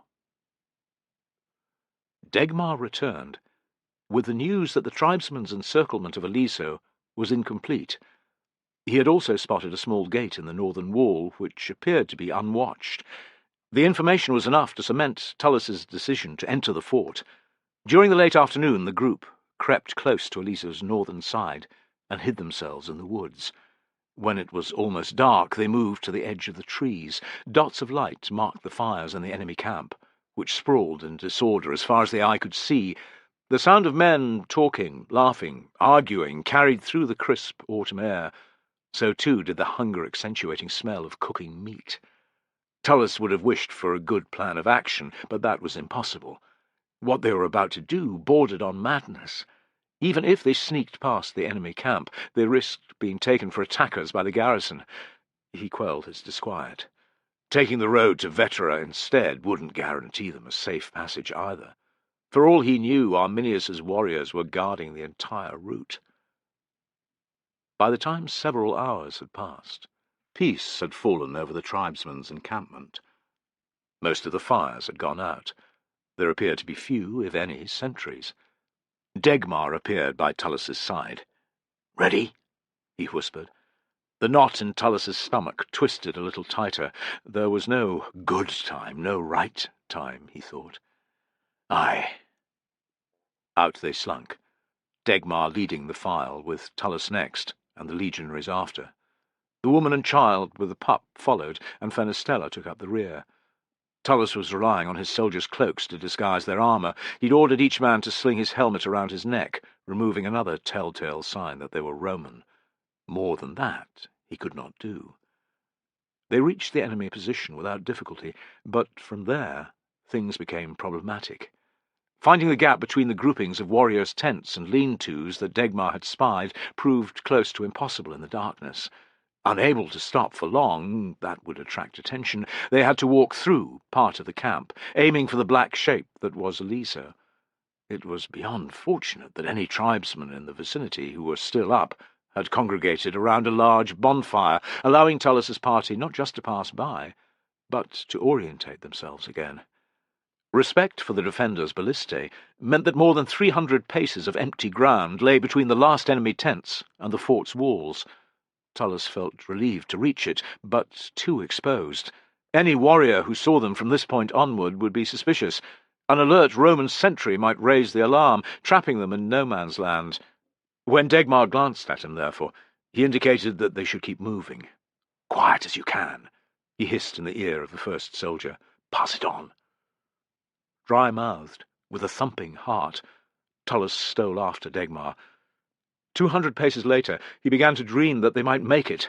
After another 20 steps, though, a muffled curse from the rear gave the lie to that hope. Tullus halted Degmar and the lead soldier, and paced down the line, asking, "Anything wrong?" Every soldier said he was all right, until he reached Fenestella. "What is it?" demanded Tullus. "The woman's gone." Tullus's head jerked around to the final legionary. He hadn't noticed she was absent. "Where is she?"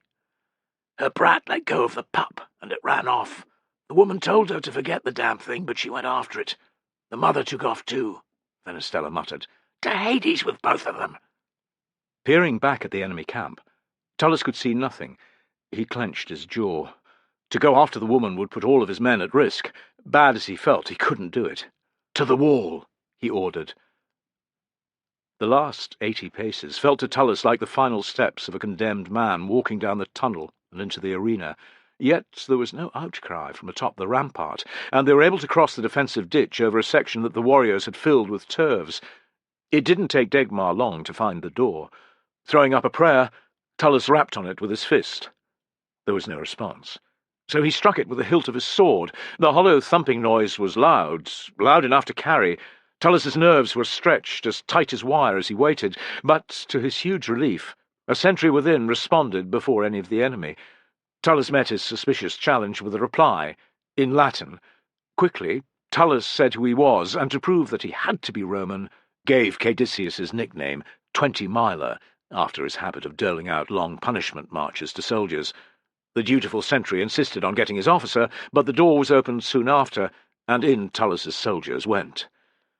Tullus hung back, unable to put the woman and child from his mind. Without being asked, Degmar stayed by his side. Fenistella's teeth flashed in the gloom as he reached the entrance. "We did it," he whispered. "Aye. Stay by the door."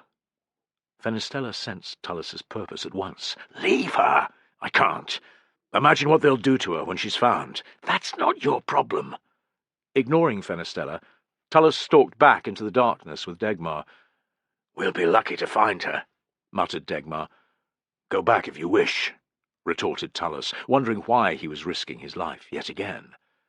But Degmar stayed where he was, and together they sneaked back towards the enemy positions. They reached it without incident, madly enough, yet trying to decide where to search was futile. The woman could have been anywhere in the disorganized and ramshackle camp, and her child somewhere else altogether. Tullus wasn't prepared to return without trying, however. Conscious that each passing moment increased the risk of discovery, he crept up and down several rows of tents, without success. Degmar roved around some distance away, returning now and then to report that he'd found no sign of her either. Tullus had given up hope when, of all things, he heard a dog whine. He pricked his ears. A dozen heartbeats later, there was a stifled cry, that of a woman, and then a slap as someone struck her. A man cursed, and Tullus thought, it has to be them. He'd gone perhaps a dozen steps towards the sound when Degmar appeared, knife already in hand. "You heard that?" he whispered. "Aye." Tullus drew his sword. The scene they came upon was pathetic. A three-sided lean-to with a dying fire before it.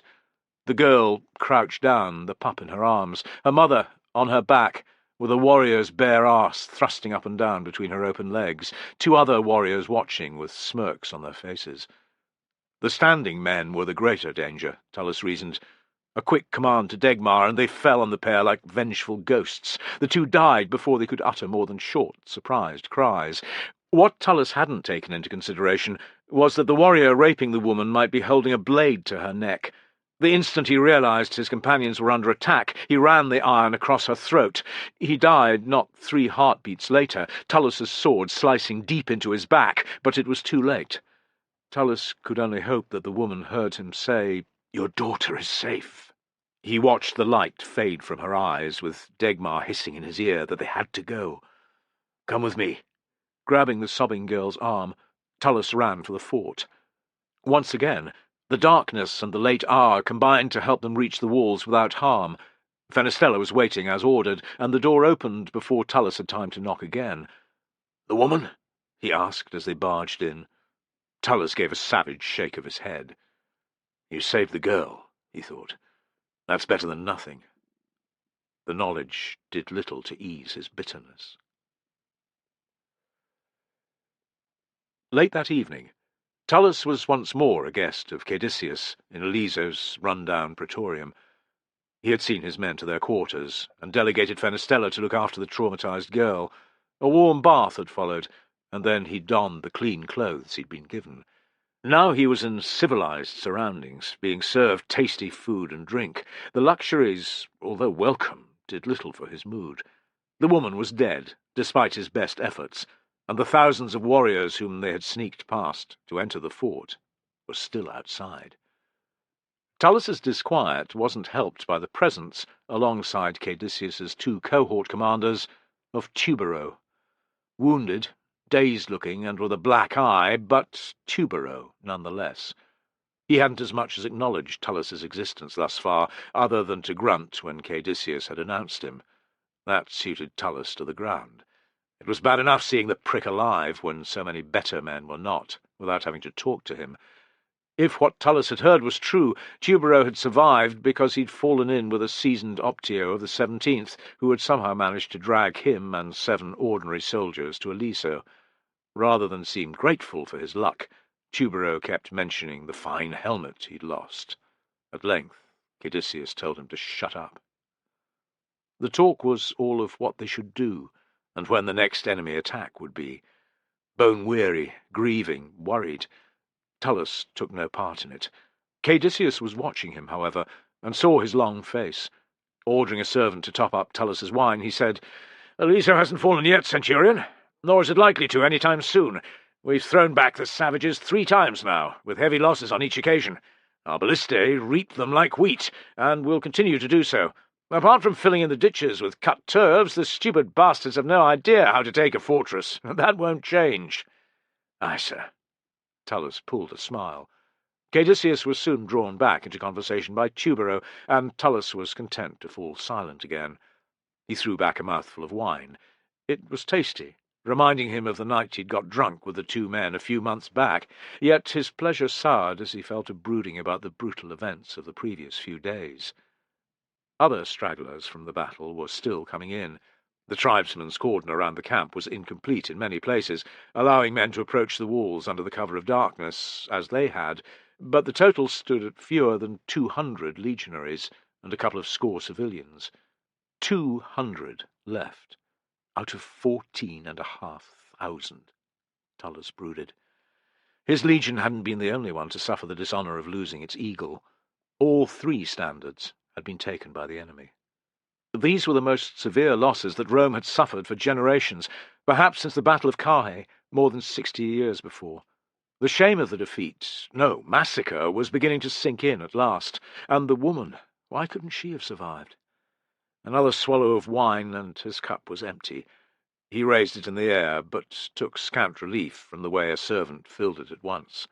Tullus drank the cup back in 2 gulps, and held out his arm again. "Don't get too pissed, Centurion." He looked up. Tubero was regarding him with clear disapproval. "I'm not drunk, sir." "You're heading that way," said Tubero, his lip curling. "We need our wits about us, eh, Caedicius?" "Here we go," thought Tullus. "I've survived a visit to fucking Hades, only to be dressed down by this prick." "Leave him alone," ordered Caedicius. "You heard what Tullus has been through. It is beyond belief." "I was there too," cried Tubero. "Maybe so, but you weren't in charge of a cohort that was wiped off the face of the earth. Many of Tullus's men had served under him for years, and you had been with the 18th for how many months?" Tubero coloured. 3. Need I say more? Let the man drink," ordered Caedicius. "He has many shades to honour. You have the loss of a helm to mourn." Tubero looked furious. Despite his technical seniority over Caedicius, he didn't have the confidence to challenge the veteran officer. Tullus saluted Caedicius, uncaring, pleased even that this further embarrassed Tubero. "May each and every one have a swift passage to Elysium, sir." "I'll raise my cup to that," said Caedicius, glancing at his senior centurions, who were quick to emulate him. Tubero, glowering, followed suit last. When they had drunk, Caedicius eyed Tullus with clear intent. "The camp's walls are strong. There are good stores of ammunition for the ballistae, and our provisions are plentiful. Yet we cannot stay here. I suspect that Arminius will appear before long, or another army sent by him. When that happens, Aliso must fall. You know him better than many, Tullus. What do you say?" "Arminius is a clever bastard, sir," said Tullus, regretting yet again his failure to persuade Varus of the Cheruscan's treachery, and that he hadn't been given a chance to slay Arminius during the ambush. "I think you're right. My servant, the warrior who led us here, heard enemy tribesmen talking about burning the camps east of the Renus." Everyone looked unhappy at this, but unsurprised. Caedicius nodded. "In that case, our decision has already been made. We must break out of here and flee to Vetera as soon as possible. Gods grant that we have rain or even a storm in the next few nights. That would provide a diversion." "What about the civilians, sir?" asked one of the senior centurions. Tullus had seen the barracks that had been given over to the inhabitants of the nearby settlement, but he had no idea how many of them had taken refuge in the camp. "I'm not leaving them to be butchered or enslaved," said Caedicius, frowning. "They come with us." Doing this would make their escape that much harder, but no one protested, least of all Tullus, picturing the nameless woman dying before him, and her child, who yet lived. They listened to Caedicius's plan, which involved departing in the middle of the night, using the same gate through which Tullus had entered Aliso. The 2 turmae of cavalry would lead the way, acting as scouts and vanguard both. One cohort would come next, then the injured and the civilians, guarded by the survivors of the battle, with Caedicius and the second cohort taking up the rear. It was a simple plan, and risky in the extreme. A single enemy sentry could be their undoing, and every man knew it. Yet their other option, to remain behind the camp's walls, awaiting further attacks, had an even more inevitable feel to it. They had to try. "If it's all the same to you, sir, I'd like to march with you, at the back," said Tullus. Caedicius studied him for a moment. "You and your men are exhausted. There's no shame—" "We need to do this, sir," said Tullus. "Please." Caedicius sighed. "Very well. Thank you, sir." This way, thought Tullus, he and his men might be able to salvage a little pride. Dying was yet a distinct possibility. If it were to happen, he would be facing the enemy. He would run no longer. Chapter 33. After the wind and rain that had lashed Varus's army, Tullus had never thought he would welcome such weather again. Late the following afternoon, however, he was grateful to see dark clouds massing on the northern horizon, and to feel a rising wind carry them towards Aliso. Their chance to escape was coming, because Fortuna had sweet-talked Jupiter into conjuring up a storm. That meant the goddess still wanted her bull, Tullus hoped, quelling a sneaking fear that any lightning that resulted could give them away as they crept out of Aliso.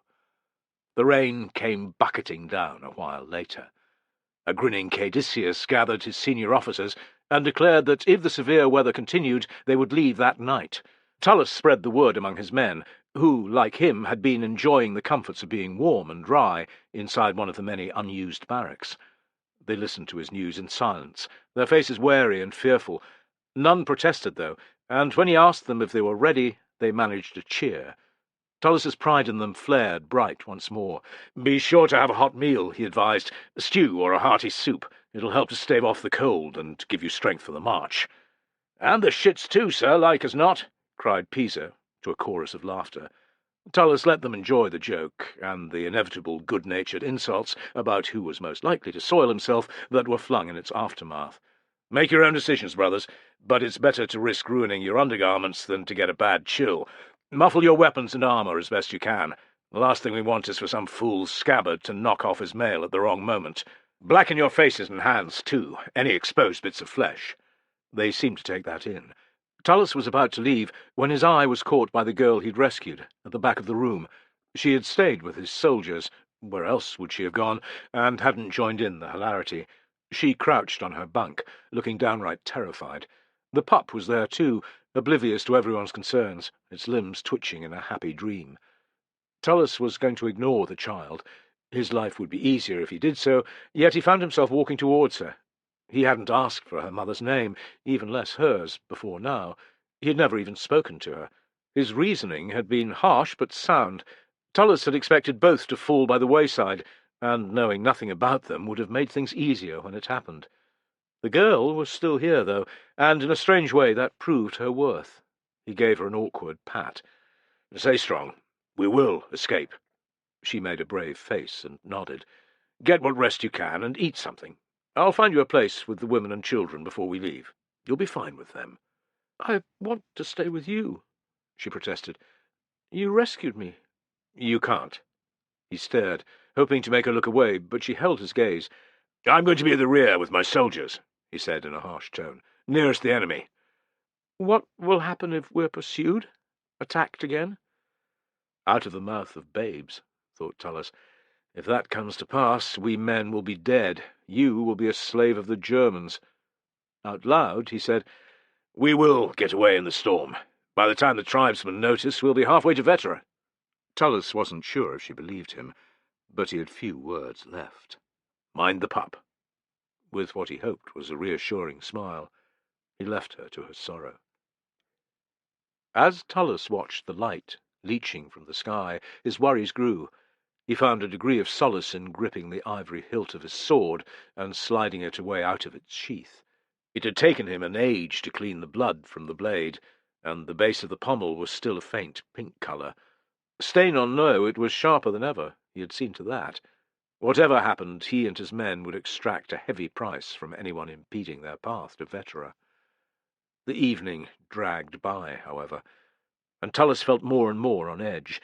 There were only so many times that he could go over his kit and weapons, check on his soldiers, spy on the enemy camp from the fort's ramparts, and check the weather.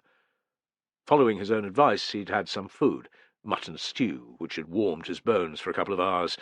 His nerve-racked guts had betrayed him then, and Tullus had been grateful that none of his men were in the latrines when it had poured out. In the end, reluctant for anyone to see his disquiet, he paced up and down inside the great hall of the Principia, like a caged beast before it is sent to its death in the circus.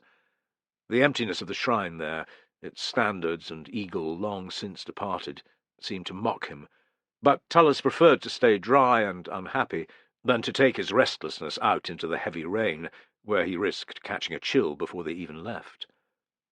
Perhaps 3 hours had passed when Fenestella came to find him.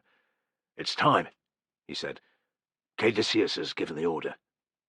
Tullus's guts gave a final lurch, but there was nothing left to be voided. "At last, one more soaking and we'll reach Vetera.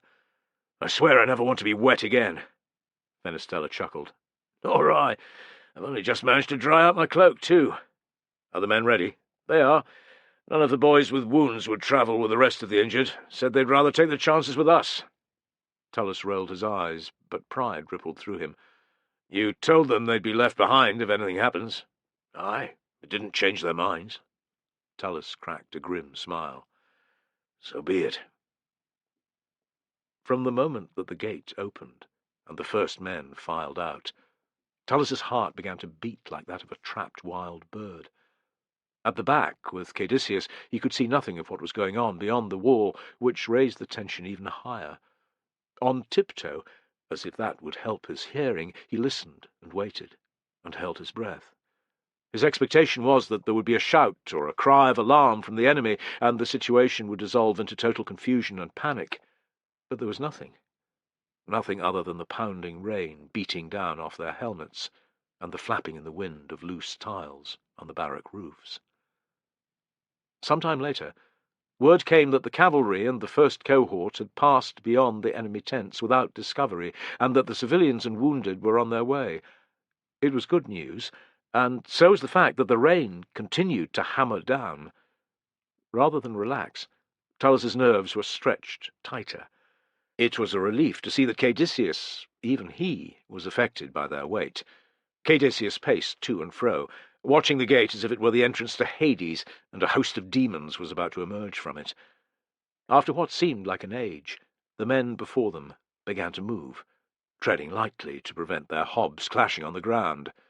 At the back came 2 cavalrymen, leading their horses, messengers, should Caedicius need them. Through the gate the soldiers walked, and over a little pathway that traversed the defensive ditches.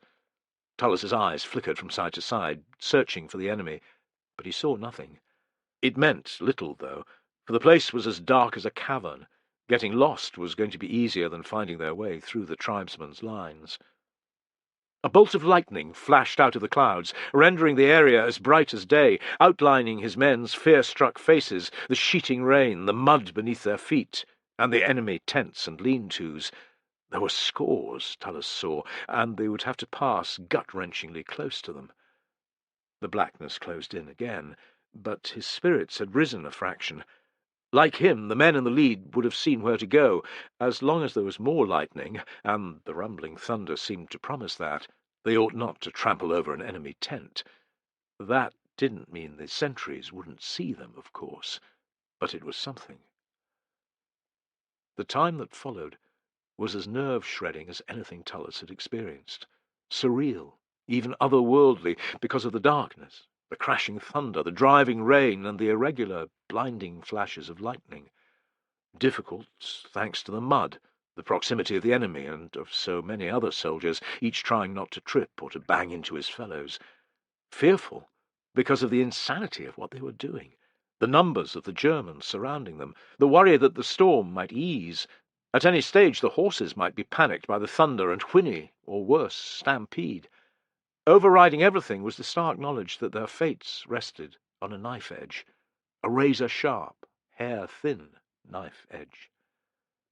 Step by tentative step they pressed forward, past the main body of tents, without glimpsing a single sentry, past the enemy latrines, obvious because of the stench, onto a track that curved around to the front of the fort, and by yet more lean-tos and tents. The gravelled main road out of Aliso came next. A few hundred paces along it, they came upon what had to be a sentry point, a pair of tents by the roadside, and a stone ring fireplace in between. The tents had to be in use, but there was no sign of their occupants, who were, like as not, within, sleeping. Tullis's mouth felt as dry as his skin did wet, but they made it past. No sound came from the tents, no call to arms, nothing. A little further on, a second set of sentries was also dead to the world, and Tullis began to dream that their audacious escape would go unnoticed. It was ironic that when they were seen, it was not by an alert sentry, but by a warrior who needed a piss. Tullis spotted him first, a stooped figure with a cloak over his head, stumbling from a tent by the side of the road, oblivious to the approaching file of Romans not 20 paces away. Once his bladder was empty and the man turned, he could not fail to spot them. "2 of you with me. The rest of you keep moving." Tullis hissed at the soldier to his left. "Pass it on." Drawing his sword, he skidded down off the road, towards the urinating warrior. 2 legionaries pounded after. So did Degmar, lithe as a shadow. They got there a heartbeat too late. Tullis's quarry had finished, shaken himself, and turned. Tullis's blade was ramming straight at his unprotected chest, too swift to prevent his escape, but not fast enough to stop him screaming before he died. There was immediate noise from the nearby tents. Pulse racing, Tullis wondered if there was any chance the 4 of them could kill all the men within. Any hope he had vanished as first 2, then 5 warriors emerged, weapons in their hands. Before Tullis could react, Degmar was among them like a dancer, cutting down 1, 2 men, gutting a 3rd. A shout from the other side of the road announced the presence of more tribesmen Tullis hadn't been aware of. 3 more warriors spilled out of the tents by him.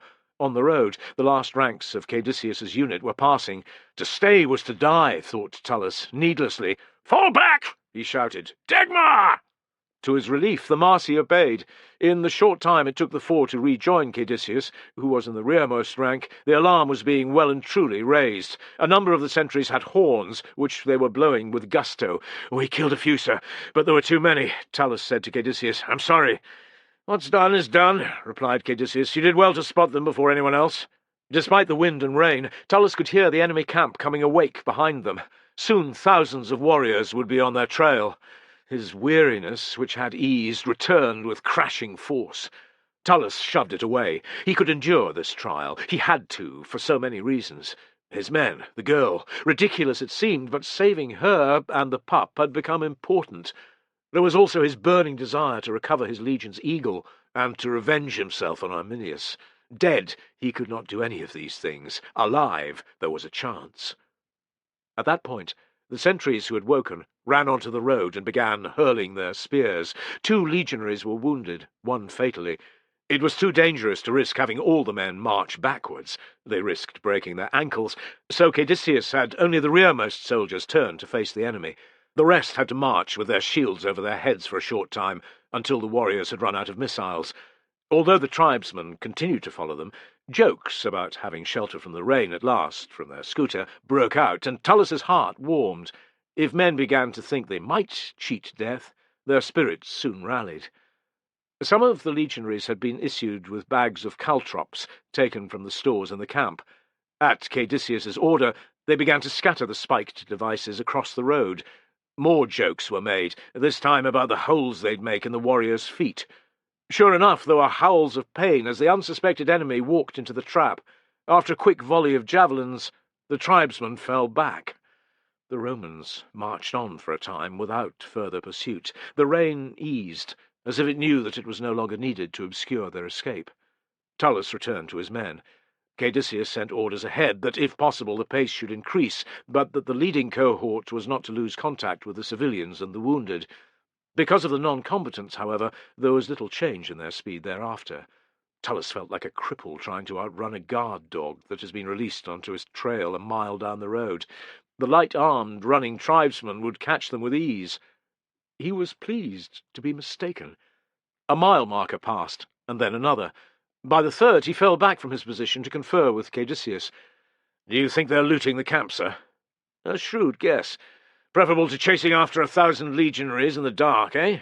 There's plenty in Elisa to keep them busy. Wine, food, weapons, soldiers' savings, if they think to rip up the floorboards in the barracks." "Gods, let them drink themselves stupid," said Tullus, thinking of the enormous barrels he'd seen in one of the storehouses, vessels bound with iron rings almost as tall as 2 men, and as broad. "Some of them will do their best. What man wouldn't if he got the chance?"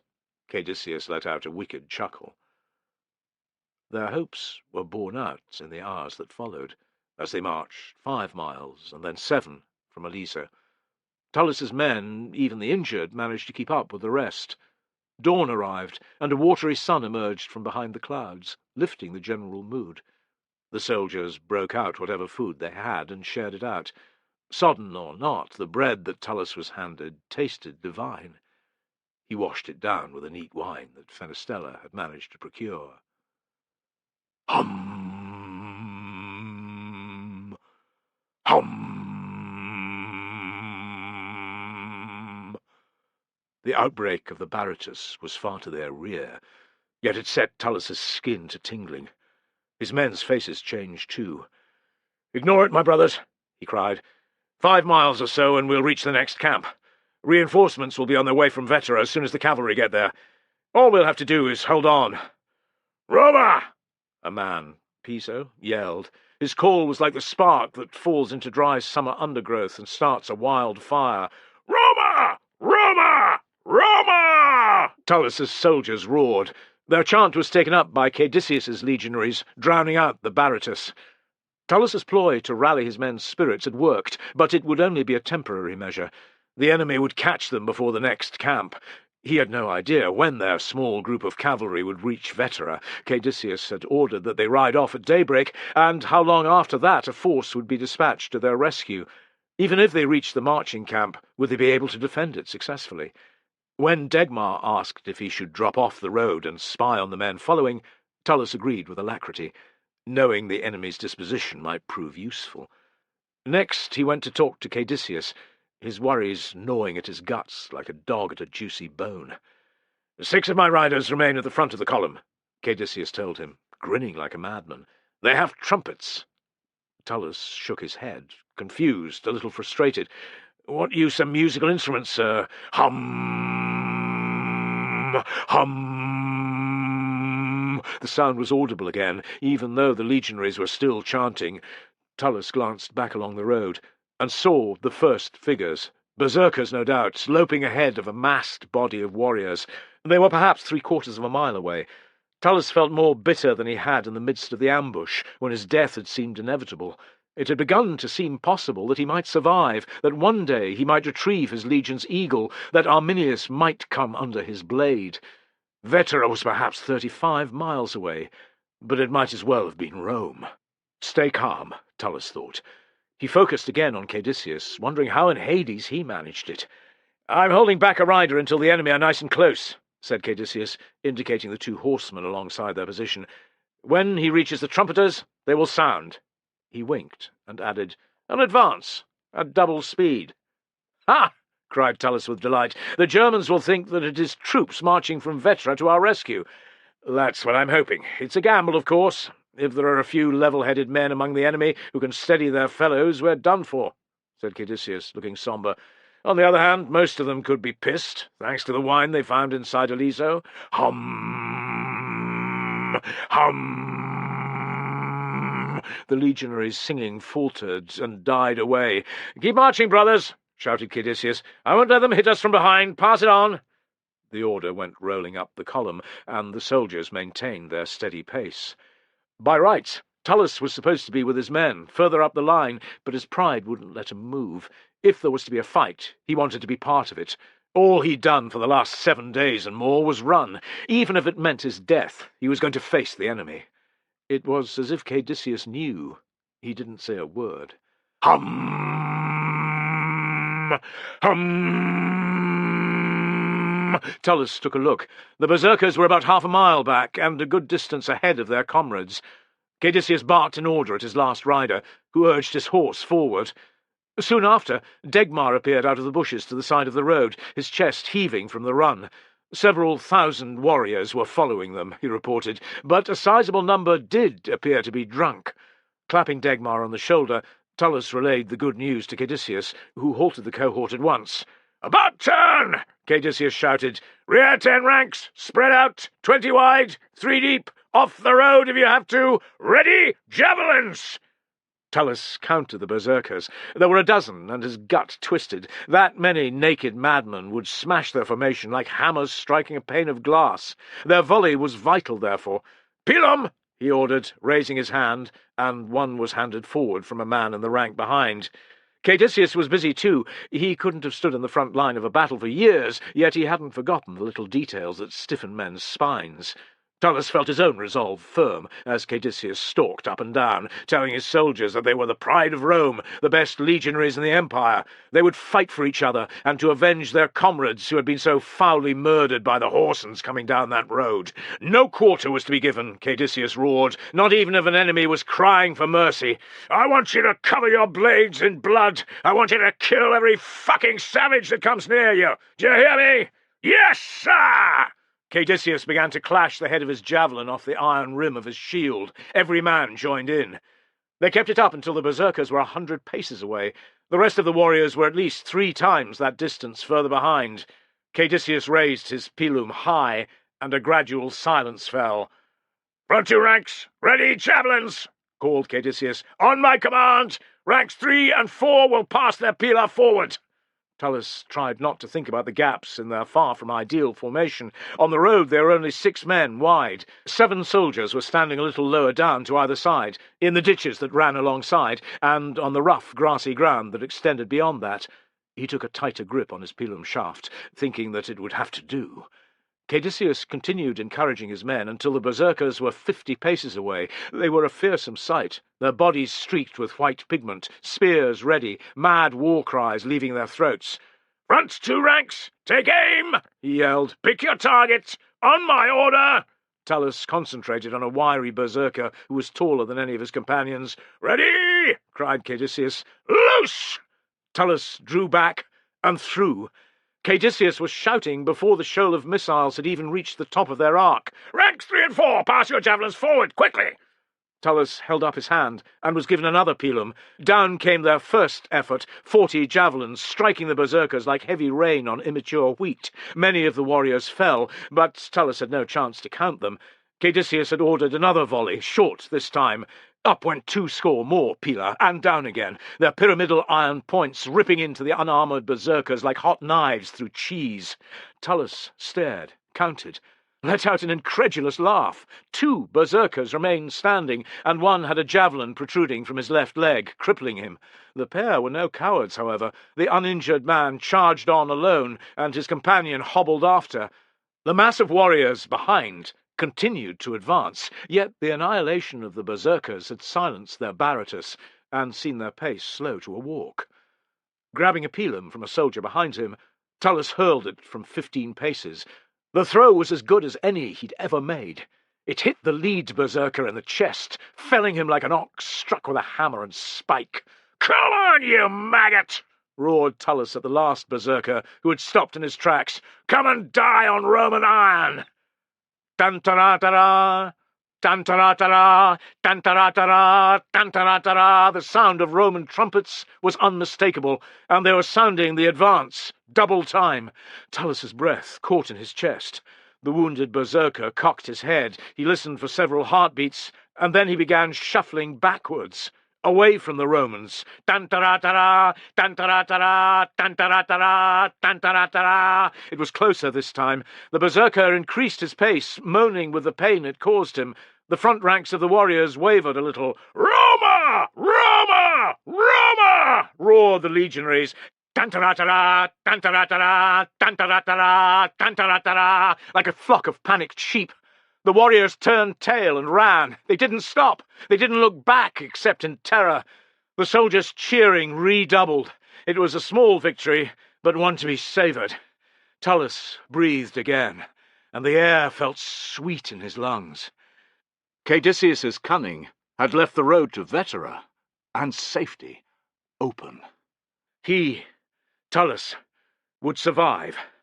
So would Fenestella and his remaining men, and the girl. Even the pup would make it. He laughed as the clouds parted, spilling golden sunlight over the sodden landscape. Author's note. No one can argue that Rome carved an indelible mark on world history, both as republic and empire. During its long and illustrious history, many events stand out, among them the wars against Carthage, the decline of republicanism, and the rise to power of Julius Caesar, the lives of various emperors, Augustus, Marcus Aurelius, and Constantine. Some of its battles are still remembered: the Caudine Forks, Cannae, Zama, Carrhae, Pharsalus, and Adrianopolis, titanic struggles, some of which Rome won, others lost.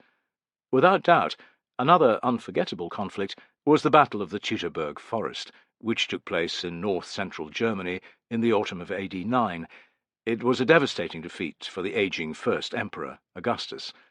It's not well known today, but much of Germany as far as the river Elbe had been pacified by Rome in the 25 years prior to the Teutoburg.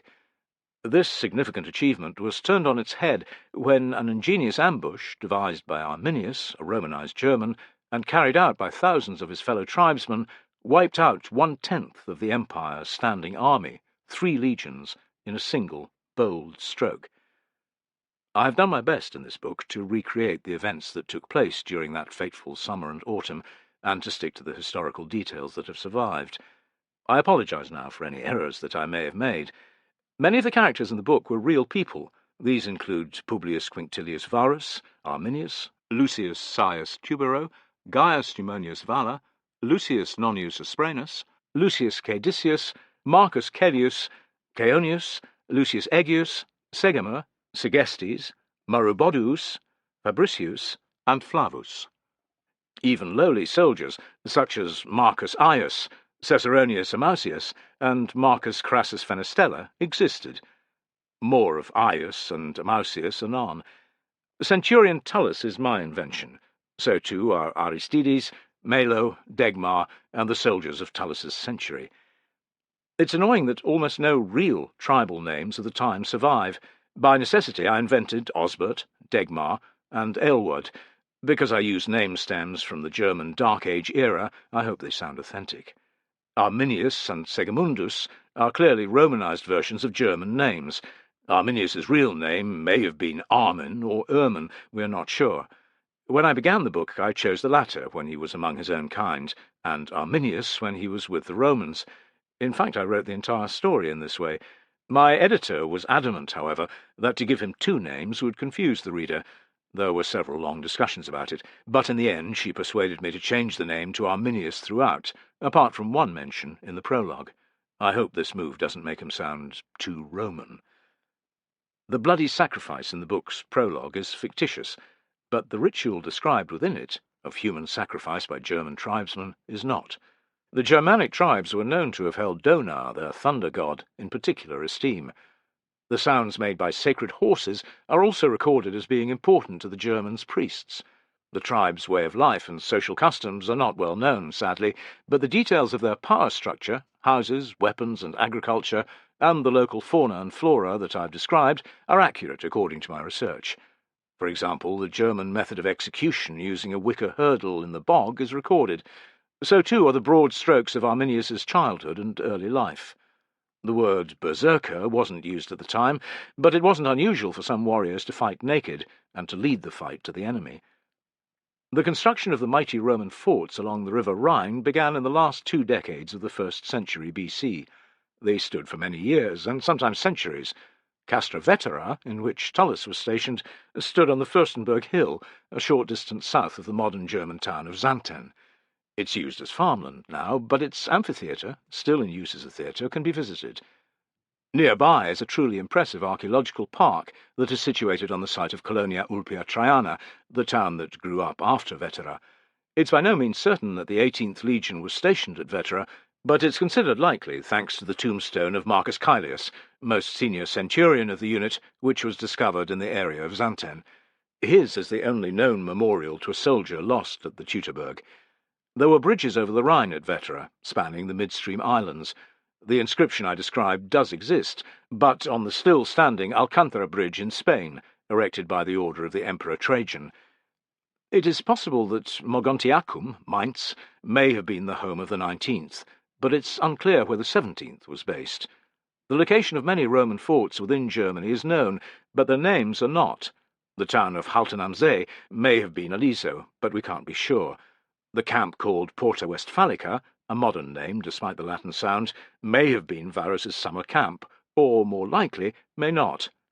The town of Valdgirmes is the site of the Roman settlement with a large forum and municipal buildings mentioned in the book, but my name of Pons Laugona is invented. I thought it apt because the local river was known by the Romans as the Lagona. The priest Segimundus did ally himself with Arminius, who must have been a most charismatic character. We are told that the Romans, and in particular Varus, placed implicit trust in him. However, let's not fall for the age-old perception that Varus was a naive, easily led man with poor judgment. He had a good political and military track record, and had crushed a widespread rebellion in Judea just a few years before. Augustus was not in the habit of putting men he did not trust in positions of power, and the governorship of Germany was one of the empire's most important jobs. Tubero's disastrous attack on the cattle-herding youths and the events that followed are fictitious. Varus's summer campaign into Germany, the main purpose of which being to collect taxes and continue the area's Romanization, was real. He is known to have ignored Segestes' warning about Arminius. The details of the doomed army's march, from the slaughtering of the Roman soldiers at their roadside watchposts to the imagined rebellion by the Angrivarii and the route chosen by Arminius, are as the ancient texts describe. The tribes mentioned as being involved were not all definitively there. Only 3 were, but for Arminius to have had enough warriors, more tribes must have taken part. The terrible weather may have been an invention by the Roman historians who wrote about the battle to make the scene more doom-laden, more dramatic, but northern Germany is prone to severe storms in the autumn, and the drainage ditches found behind the German earthworks at the Kalkriese battlefield, more of which anon, lend weight to this description. If you are curious about the references to Tullus's encounter with a soothsayer 15 years before the battle, go and read The Shrine, my free digital short story, which is available on Amazon and other platforms. As far as I know, there is no evidence for the use of whistles by Roman officers to relay commands. Trumpets of various types were used instead. However, whistles have been found all over the empire, including in the vicinity of the legionary fortress at Regensburg, in Germany. It's not too much of a jump to place one in Tullus's hands during a battle. A whistle could have been very useful in getting the attention of those who were only a few steps away.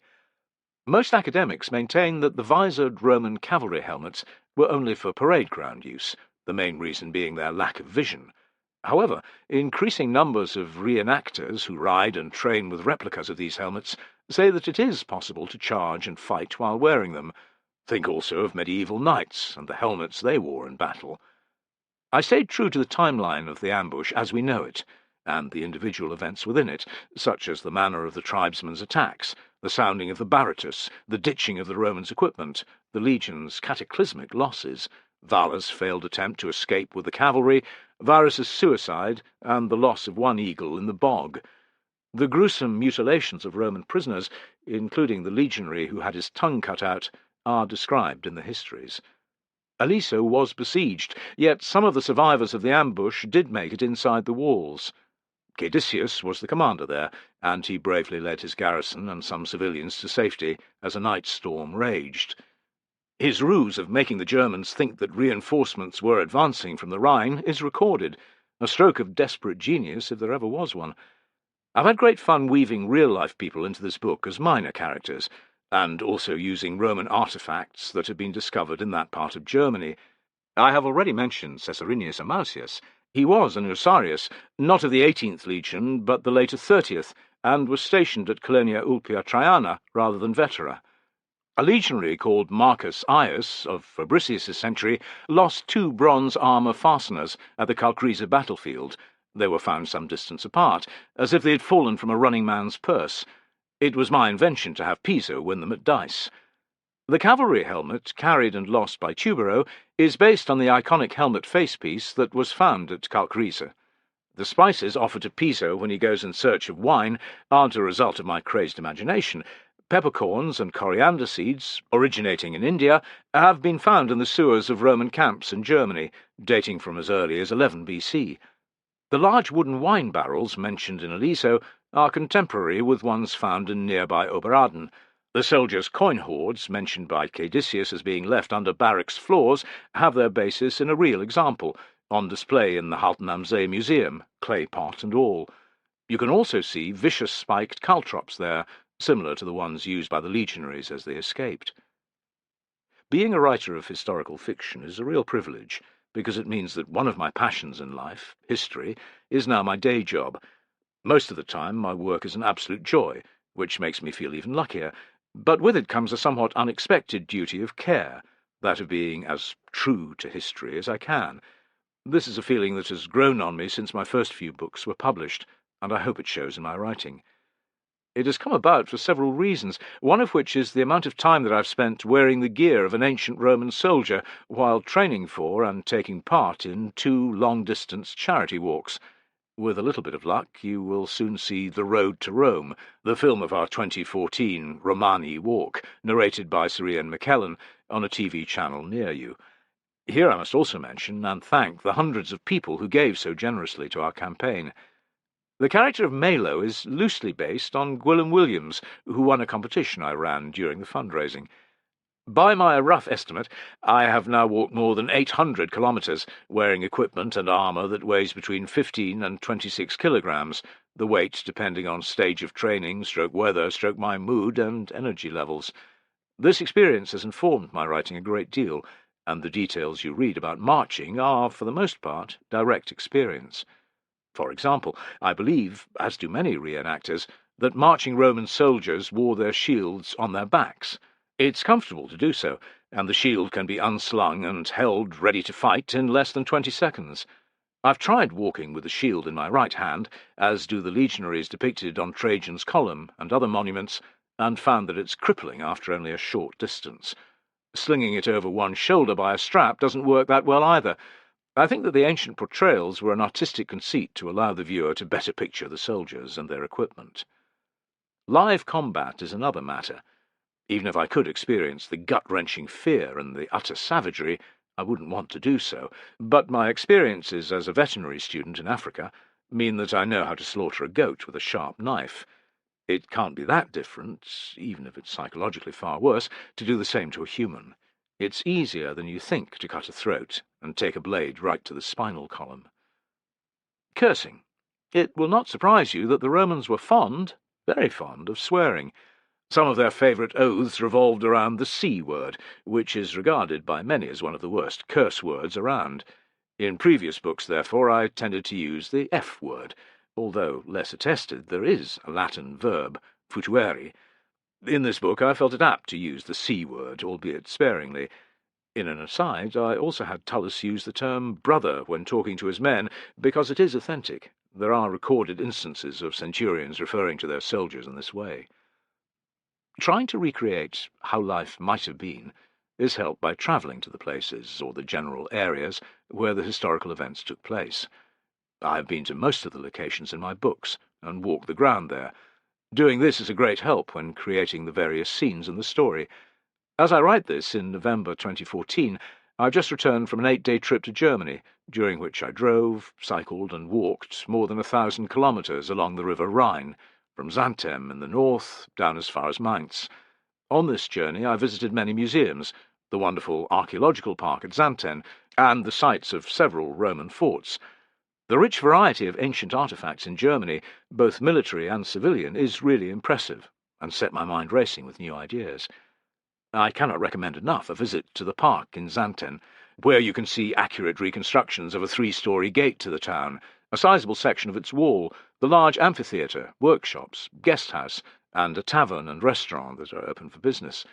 Not far to the east is one of the best Roman museums I have visited, in the town of Halten am See. Some 100 kilometres further inland is the amazing Kalkriese battlefield, thought for some years to be the actual site of the Teutoburg forest. In recent years that theory has fallen away somewhat, thanks to the wealth of coins found there that date to the late 1st century BC. Regardless of this, the location did see a tribal ambush on Roman forces. The reconstructed German fortifications and the wealth of objects in the museum there cannot fail to fire one's imagination about the real battle. The Roman museums in Cologne, Bonn, and Mainz are also excellent, each for their own reasons. I feel the Museum of Ancient Shipbuilding in Mainz deserves a special mention because of its rare finds of Roman river vessels and the extraordinary reconstructions of 2 of them. As for the entirely reconstructed 2nd century AD fort at Zalburg, all I can say is go. If you're into hiking or cycling, you can visit Zalburg on part of the 560-kilometre track that leads along the German Limes, the border defences that linked the Rhine and the Danube for 2 centuries. The ancient texts provide another route to the past. If it weren't for Tacitus, Florus, Velleius, Paterculus, Cassius Dio, and Pliny, I would have been lost when it came to writing this book. Their words, often rather Rome-aggrandizing, have to be taken with a pinch of salt, but they're still of great value when it comes to research and picturing the past. Textbooks are also indispensable. A bibliography of those I used while writing Eagles at War would run to several pages, so I'll only mention the most important, in alphabetical order by author: Handbook to Legionary Fortresses by M.C. Bishop, Roman Military Equipment by M.C. Bishop and J.C.N. Coulston, Greece and Rome at War by Peter Connolly, The Complete Roman Army by Adrian Goldsworthy, Rome's Greatest Defeat, Massacre in the Teutoburg Forest by Adrian Murdoch, Eager for Glory, The Untold Story of Drusus the Elder, Germanicus, and Roman Soldier versus Germanic Warrior, all by Lindsay Powell, The Varian Disaster, multiple authors, a special edition of Ancient Warfare magazine. I'd like to mention the publishers Osprey and Carwansary, whose publications are a frequent help, and the ever-useful Oxford Classical Dictionary. Thanks, as always, to the members of www.romanarmy.com for their rapid answers to my odd questions, and to Paul Harston and the Legionaries of Roman Tours UK for the same, and for agreeing to provide men and materials for the covers of this and the next 2 volumes in the trilogy. Go, Roland! Paul Karamans of the Gemina Project in the Netherlands deserves a special mention too, and huge thanks for the generous loan of his reenactment unit's Eagle. Dank u wel, Paul. I want to thank Adrian Murdoch and Lindsay Powell, mentioned above, for their patience, knowledge, and generosity with their time. Not only did they help me with information during many stages of the writing process and answer my frequent questions, but they were kind enough to read the manuscript when it was done, and to provide further words of wisdom. You're both true gentlemen. I'm also indebted to Jenny Dolphin, the talented German writer and illustrator, for her help with Germanic names. I owe gratitude to a legion of people at my publishers, Random House. Selina Walker, my wonderful editor, possesses an eagle eye quite like no other. This book would be a much lesser creature if it weren't for her. Thank you, Selina. Rose Tremlett, Richard Ogle, Aslan Byrne, Nathaniel Alcaraz Stapleton, Vincent Kelleher, and David Parrish, thank you. You all work so hard to ensure that my books do well. Gratitude also to my foreign publishers, in particular to Carol Paris and her team